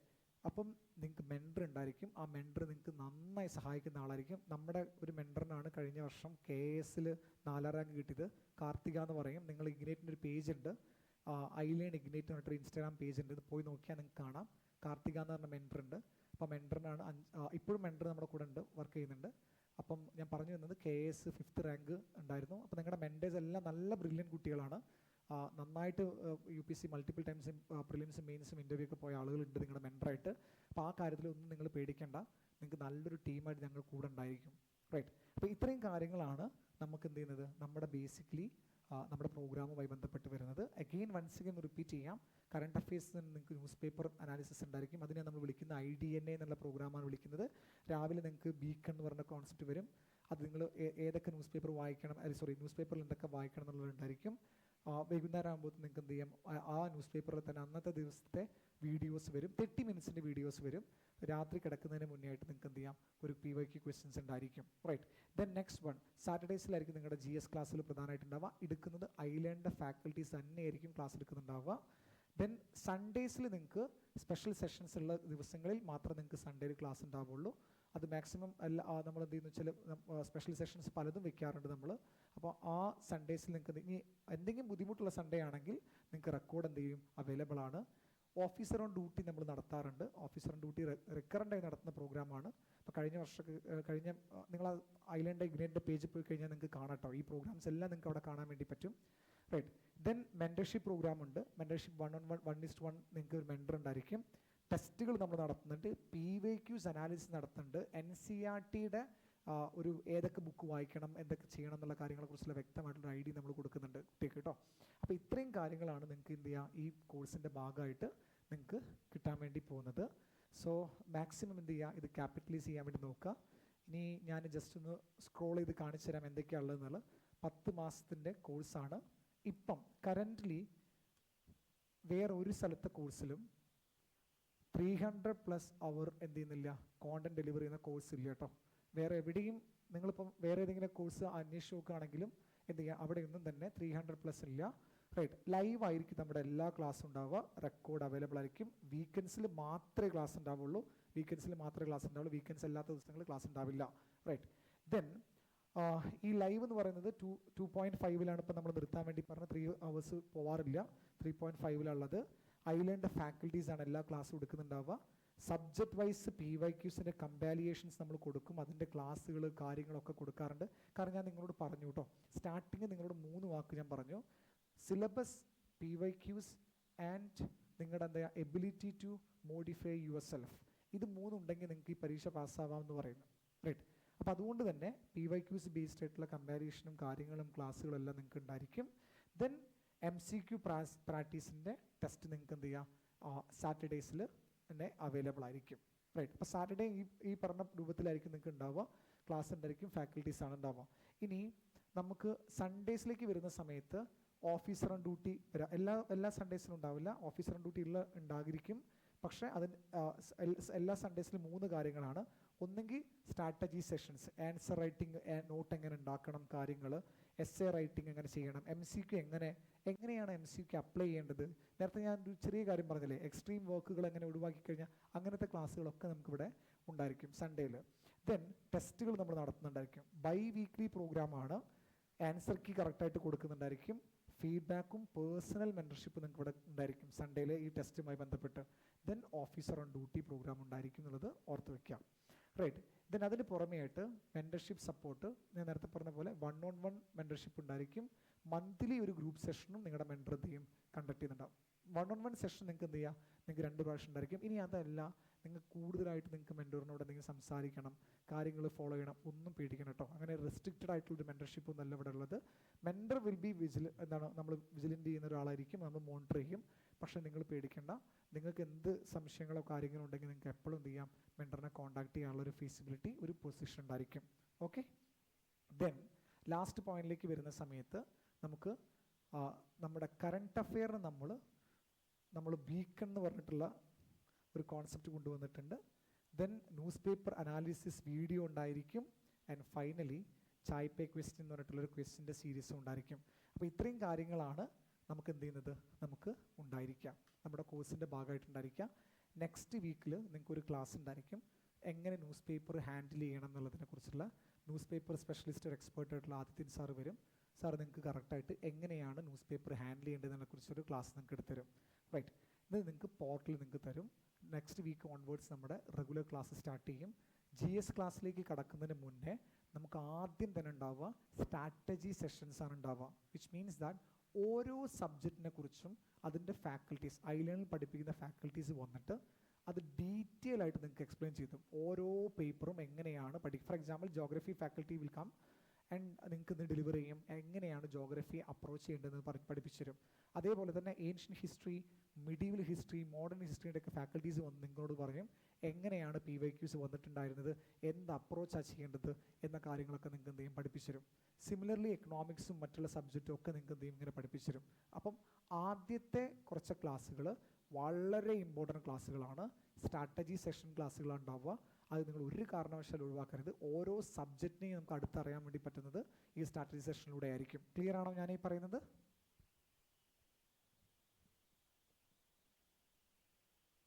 റൈറ്റ്. അപ്പം ആ ഒരു ക്ലാസ് കഴിയുന്നതോടുകൂടി തന്നെ നമ്മൾ എന്ത് സ്റ്റാർട്ട് ചെയ്യും, റെഗുലർ നമ്മളുടെ PCM ക്ലാസ്സുകൾ പോലെ തന്നെ നമ്മൾ എന്ത് ചെയ്യുക, നമ്മുടെ ഐലൻഡ് ഇഗ്നേറ്റിൻ്റെ റെഗുലർ ക്ലാസ്സുകൾ സ്റ്റാർട്ട് ചെയ്യും. ടോപ്പിക്സ് വെച്ചിട്ട് ഫാക്കൽറ്റീസ് നിങ്ങൾക്ക് ടോപ്പിക് പഠിപ്പിച്ചു തരും. റൈറ്റ്. നമ്മൾ ഈ 10 മാസം കൊണ്ട് നിങ്ങളുടെ കോഴ്സ് നമ്മൾ ഫുള്ളി കംപ്ലീറ്റ് ചെയ്യും. But remember one thing, whole syllabus അല്ല കംപ്ലീറ്റ് ചെയ്യുന്നത്. സിലബസിലെ ഏറ്റവും ഇമ്പോർട്ടൻ്റ് ആയിട്ടുള്ള കാര്യങ്ങൾ നമ്മൾ കംപ്ലീറ്റ് ചെയ്യും. ഈ പ്രോഗ്രാമിൻ്റെ ഉദ്ദേശം ഒരൊറ്റ ഉദ്ദേശം മാത്രമാണ്, സിവിൽ സർവീസിൻ്റെ കൾച്ചർ നിങ്ങളെ കറക്റ്റായിട്ട് പഠിപ്പിക്കുക. എന്ത് ചെയ്യണമെന്നും എന്ത് ചെയ്യണ്ടെന്നും ഈ കോഴ്സ് കഴിഞ്ഞാൽ നിങ്ങൾക്ക് എന്ത് ചെയ്യണം, വളരെ ക്ലിയർ ആയിട്ട് ഐഡിയ ഉണ്ടായിരിക്കണം. നിങ്ങൾ അതിനുശേഷം ഒരു PCM എടുക്കുന്ന സമയത്ത് നിങ്ങൾക്ക് ഫസ്റ്റ് അറ്റംപ്റ്റ് തന്നെ കയറാനുള്ള രൂപത്തിലേക്കുള്ള എന്ത് ചെയ്യുക, ഒരു ഷേപ്പ് ചെയ്ത് നിങ്ങൾ ഡെവലപ്പ് ചെയ്യുക എന്നുള്ളതാണ് നമ്മുടെ ഉദ്ദേശമുള്ളത്. റൈറ്റ്. മീൻവൈൽ ഈ പ്രോഗ്രാമിന് നിങ്ങൾക്ക് എന്തെങ്കിലും ബുദ്ധിമുട്ട് നേരിടുകയാണെങ്കിൽ എന്നെ പേഴ്സണൽ നിങ്ങൾക്ക് കോൺടാക്ട് ചെയ്യാം. ഞാൻ ജസ്റ്റ് എൻ്റെ നമ്പർ ഇവിടെ തരാം. നിങ്ങൾക്ക് ഒരു ബുദ്ധിമുട്ട് ഇതുവരെ ഉണ്ടാവില്ല എന്ന് ഞാനുള്ള ഉറപ്പ് ഞാൻ നിങ്ങൾക്ക് തരാം. റൈറ്റ്. മീൻവൈൽ നമുക്ക് എന്ത് ചെയ്യാം, മാസം കൂടുമ്പോൾ 1 മാസമോ 2 മാസം കൂടുമ്പോഴൊക്കെ ഞാൻ വന്ന് നിങ്ങളുടെ റിവ്യൂ എടുക്കാം. നിങ്ങൾക്ക് എന്തെങ്കിലുമൊക്കെ മാറ്റങ്ങളും കാര്യങ്ങളും വേണമെങ്കിൽ എന്നോട് പറഞ്ഞാൽ മതി. നമ്മൾ ടീമായിരുന്ന് ആ മാറ്റങ്ങളൊക്കെ നമുക്ക് എന്ത് ചെയ്യാം കൊണ്ടുവന്ന് നമുക്ക് ഇമ്പ്രൂവ് ചെയ്ത് പോവാം. So our intention is very clear and clever. First അറ്റംപ്റ്റിൽ തന്നെ നിങ്ങൾ എന്ത് ചെയ്യാണ്, സിവിൽ സർവീസിലേക്ക് എത്തിക്കാനുള്ള ഒരു കൾച്ചർ നിങ്ങൾ ഡെവലപ്പ് ചെയ്തെടുക്കുക എന്നുള്ളതാണുള്ളത്. ഈ കോഴ്സ് ഫുള്ളി നിങ്ങൾ ഫോളോ ചെയ്യുന്ന ഒരാളാണെങ്കിൽ I can give you guarantee that ഇതൊരു കാരണവശാലും ഈ പ്രോഗ്രാം നിങ്ങൾക്ക് നിങ്ങളുടെ പൈസ നഷ്ടപ്പെട്ടു എന്നുള്ള ബോധം, അങ്ങനെ ഒരു തോട്ടേ നിങ്ങൾക്ക് ഉണ്ടാവില്ല. കാരണം ഇത് നിങ്ങൾക്ക് ഒരിക്കലും നിങ്ങളുടെ കാശ് നഷ്ടപ്പെടുന്ന പ്രോഗ്രാമല്ല. നിങ്ങൾക്ക് ഏറ്റവും മികച്ച രൂപത്തിൽ നിങ്ങളുടെ ജേണിയിൽ സഹായിക്കുന്ന ഒരു പ്രോഗ്രാമായി മാറും. And remember most important thing, mentorship is the key. അതുകൊണ്ട് മെൻറ്റർഷിപ്പ് നന്നായിട്ട് ഫോളോ ചെയ്യുക. ടെസ്റ്റ് ചെയ്യുന്നത് ടെസ്റ്റുകൾ എടുക്കുന്നത്, PYQs ഫോളോ ചെയ്യുന്നത് ഇസ് എ കീ. അത് കറക്റ്റ് ചെയ്യാൻ നോക്കുക, ക്ലാസ്സുകൾ അറ്റൻഡ് ചെയ്യാൻ വേണ്ടി ശ്രമിക്കുക. റൈറ്റ്, ക്ലിയർ ആണോ ഞാൻ ഈ പറയുന്നത്? എല്ലാവർക്കും മനസ്സിലായോ? ഓക്കെ, ഞാൻ എൻ്റെ നമ്പർ ഇവിടെ തരാം. നിങ്ങൾക്ക് എന്തെങ്കിലും ഇൻകൺവീനിയൻസ് കാര്യങ്ങളോ പ്രശ്നങ്ങളോ ഒക്കെ ഉണ്ടെങ്കിൽ നിങ്ങൾ എന്നെ ഡയറക്റ്റ്ലി കോൺടാക്ട് ചെയ്തോളൂ. ഞാൻ എന്ത് ചെയ്യാം, അതിന് ഞാൻ എന്തെങ്കിലും നടപടികൾ എടുക്കണമെങ്കിൽ നമ്മളത് കറക്റ്റായിട്ട് നമുക്ക് എടുക്കാം കേട്ടോ. റൈറ്റ്, പക്ഷേ അങ്ങനത്തെ പ്രശ്നങ്ങൾ കഴിഞ്ഞ വർഷം അങ്ങനെ വന്നിട്ടൊന്നുമില്ല. റൈറ്റ്, അപ്പോൾ അതുകൊണ്ടാണ് ഞാൻ ഇത്ര കോൺഫിഡൻസിൽ നമ്പർ തരുന്നത്. നിങ്ങൾക്ക് ഈ പ്രോഗ്രാം നിങ്ങളുടെ പ്രിപ്പറേഷനുമായി ബന്ധപ്പെട്ട് നല്ല രൂപത്തിൽ കൊണ്ടുപോകാൻ വേണ്ടി പറ്റുന്ന പ്രോഗ്രാം ആയിരിക്കും. So I can give my number 7907485339. പേര് ജിഷ്ണു എന്നാണ്. ജിഷ്ണു. റൈറ്റ്, സോ എന്തെങ്കിലും ബുദ്ധിമുട്ടുണ്ടെങ്കിൽ നിങ്ങൾക്ക് ഇതിൽ അറിയിക്കാം കേട്ടോ. റൈറ്റ്, പ്രോഗ്രാം നിങ്ങൾക്ക് നന്നായിട്ട് ഇഷ്ടപ്പെടുകയാണെങ്കിൽ, നിങ്ങൾക്ക് ഗുണമുണ്ടെന്നുണ്ടെങ്കിൽ നിങ്ങളുടെ ഫ്രണ്ട്സിനും ആർക്കെങ്കിലും ഒന്ന് സജസ്റ്റ് ചെയ്ത് കൊടുക്കുക. റൈറ്റ്, കഴിഞ്ഞ വർഷം നമ്മൾ തുടങ്ങിയപ്പോൾ നമ്മൾ ഒരിക്കലും വിചാരിച്ചില്ല നമുക്കൊരു കുറച്ച് അഡ്മിഷൻ മാത്രമേ ഉണ്ടാവുള്ളൂ എന്നാണ് നമ്മൾ വിചാരിച്ചിട്ടുണ്ടായിരുന്നത്. വളരെ കുഞ്ഞ് അഡ്മിഷൻ ഉണ്ടാവുള്ളൂ എന്ന് വിചാരിച്ച്. പക്ഷേ കഴിഞ്ഞ വർഷം നമുക്ക് വലിയൊരു അഡ്മിഷൻ ഈ പ്രോഗ്രാമിന് ഉണ്ടായിരുന്നു. അതിൻ്റെ കാരണം മൗത്ത് ടു മൗത്ത് പബ്ലിസിറ്റി കൊണ്ടാണ് നമുക്ക് ഒരുപാട് അഡ്മിഷൻ കിട്ടിയത്. സോ നിങ്ങൾക്ക് ഈ പ്രോഗ്രാം വളരെ എഫക്റ്റീവായി തോന്നുകയാണെങ്കിൽ, ഇപ്പം ഒന്നല്ല, നിങ്ങൾക്ക് ഭാവിയിൽ തോന്നുകയാണെന്നുണ്ടെങ്കിൽ നിങ്ങൾ എന്ത് ചെയ്യുക, നിങ്ങളുടെ ഫ്രണ്ട്സിനും കൂടി ഒന്ന് സജസ്റ്റ് ചെയ്യാം. ഓക്കെ, ക്ലിയർ ആണോ ഞാൻ ഈ പറയുന്നത്?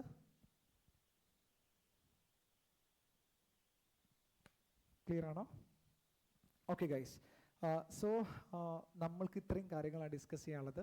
സോ നമ്മൾ ഈ UPSC എക്സാമിനെ കുറിച്ചുള്ള ഒരു ഓവറോൾ ഐഡിയ നിങ്ങളോട് പറഞ്ഞു തന്നു.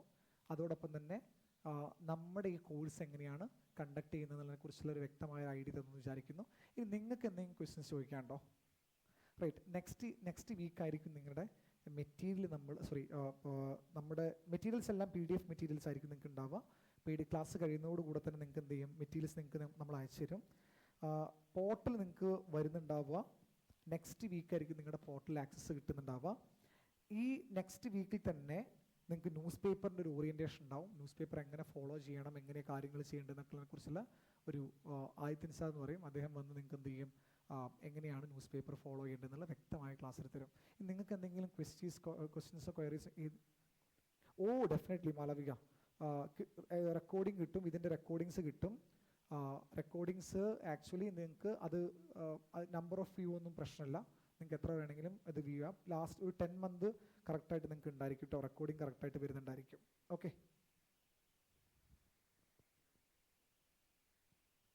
വേറെ എന്തെങ്കിലും ക്വസ്റ്റ്യൻസ് ഉണ്ടോ?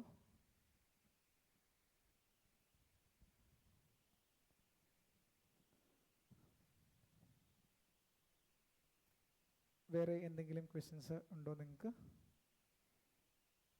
എടാ ചോദിച്ചോട്ടോ, നിങ്ങൾ ചോദിച്ചോ. എന്നെക്കൊണ്ട് കഴിയുന്ന, എനിക്ക് അറിയുന്ന കാര്യങ്ങളെല്ലാം ഞാൻ പറഞ്ഞുതരാം. ബേസ്ഡ് ഓൺ പ്രോഗ്രാം ആണെങ്കിൽ പ്രോഗ്രാം, അതല്ലാന്നുണ്ടെങ്കിൽ ഈ UPSC എക്സാം ആണെങ്കിൽ എക്സാം, എനിക്കറിയുന്ന കാര്യങ്ങളെല്ലാം പറഞ്ഞുതരാം. ഓക്കെ,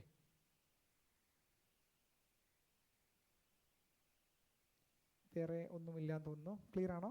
ഞാൻ ഇതുവരെ പറഞ്ഞ കാര്യങ്ങളെല്ലാം എല്ലാവർക്കും ഓക്കെ ആണോ? മാക്സിമം നിങ്ങൾ ലൈവ് കാണാൻ നോക്കുക, ഫാക്കൽറ്റിയായിട്ട് ഇൻട്രാക്ട് ചെയ്യാൻ നോക്കുക. ഇപ്പം ഇന്നത്തെ ക്ലാസ് ആക്ച്വലി ഇത് ഒരു മോണോട്ടോണമസ് രൂപത്തിൽ പോയത് പ്രോഗ്രാംസിനെ കുറിച്ച് പറയുന്നതുകൊണ്ടാണ്. പക്ഷേ നിങ്ങൾക്ക് എന്ത് ചെയ്യാം, നിങ്ങൾക്ക് സംസാരിക്കാം, നിങ്ങളുടെ കാര്യങ്ങൾ നിങ്ങൾക്ക് എക്സ്പ്ലെയിൻ ചെയ്യാം, അതിനൊക്കെയുള്ളൊരു വേദി നിങ്ങൾക്ക് എന്തായാലും ഉണ്ടായിരിക്കും കേട്ടോ. റൈറ്റ്, സോ ഇത്രയും കാര്യങ്ങളാണ് നമുക്ക് ഇവിടെ ഉള്ളത്. ഒരു നല്ലൊരു അക്കാഡമിക് ഇയറായി മാറട്ടെ ഇത്. നിങ്ങളുടെ പഠിത്തത്തിനെ, അതായത് കോളേജ് ലൈഫിനെ ഒരു രൂപത്തിലും ബാധിക്കുന്ന രൂപത്തിലല്ല നമ്മൾ ഇത് കൺസ്ട്രക്ട് ചെയ്തിരിക്കുന്നത്. നിങ്ങൾ എന്തെങ്കിലും വെച്ചാൽ കുറച്ച് സമയം മാത്രം മാറ്റി വെച്ചാൽ മതി. ഇതിലൊരു ഗുണം ഞാൻ പറഞ്ഞുതരാം കേട്ടോ. ഈ കോഴ്സ് നിങ്ങളൊരു 4-5 മാസം നിങ്ങൾ കണ്ടിന്യൂ ചെയ്താൽ തന്നെ നിങ്ങളുടെ നോളജിൽ നല്ല മാറ്റം ഉണ്ടായിരിക്കും കേട്ടോ.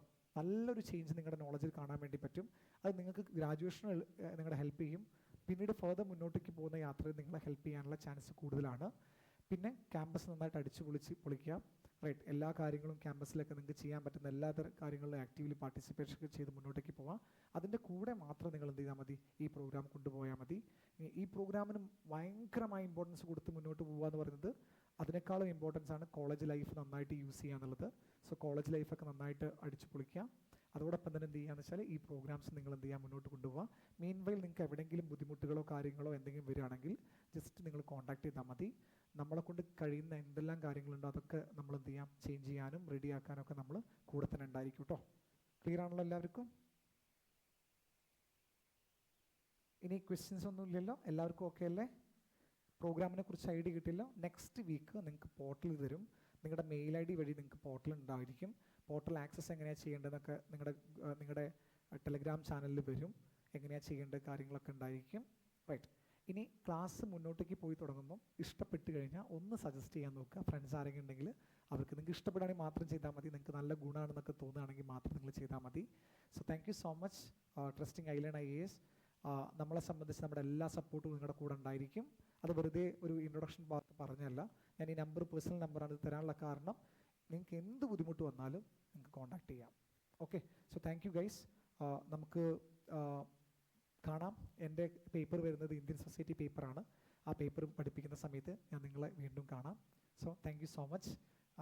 Have A nice day. ഒരു നല്ലൊരു അക്കാഡമിക് ഇയർ ഉണ്ടാവട്ടെ കേട്ടോ. ശരി എന്നാൽ. ഇനി ക്വസ്റ്റ്യൻസ് ഒന്നും ഇല്ലല്ലോ? ഓക്കെ, ശരി എന്നാൽ.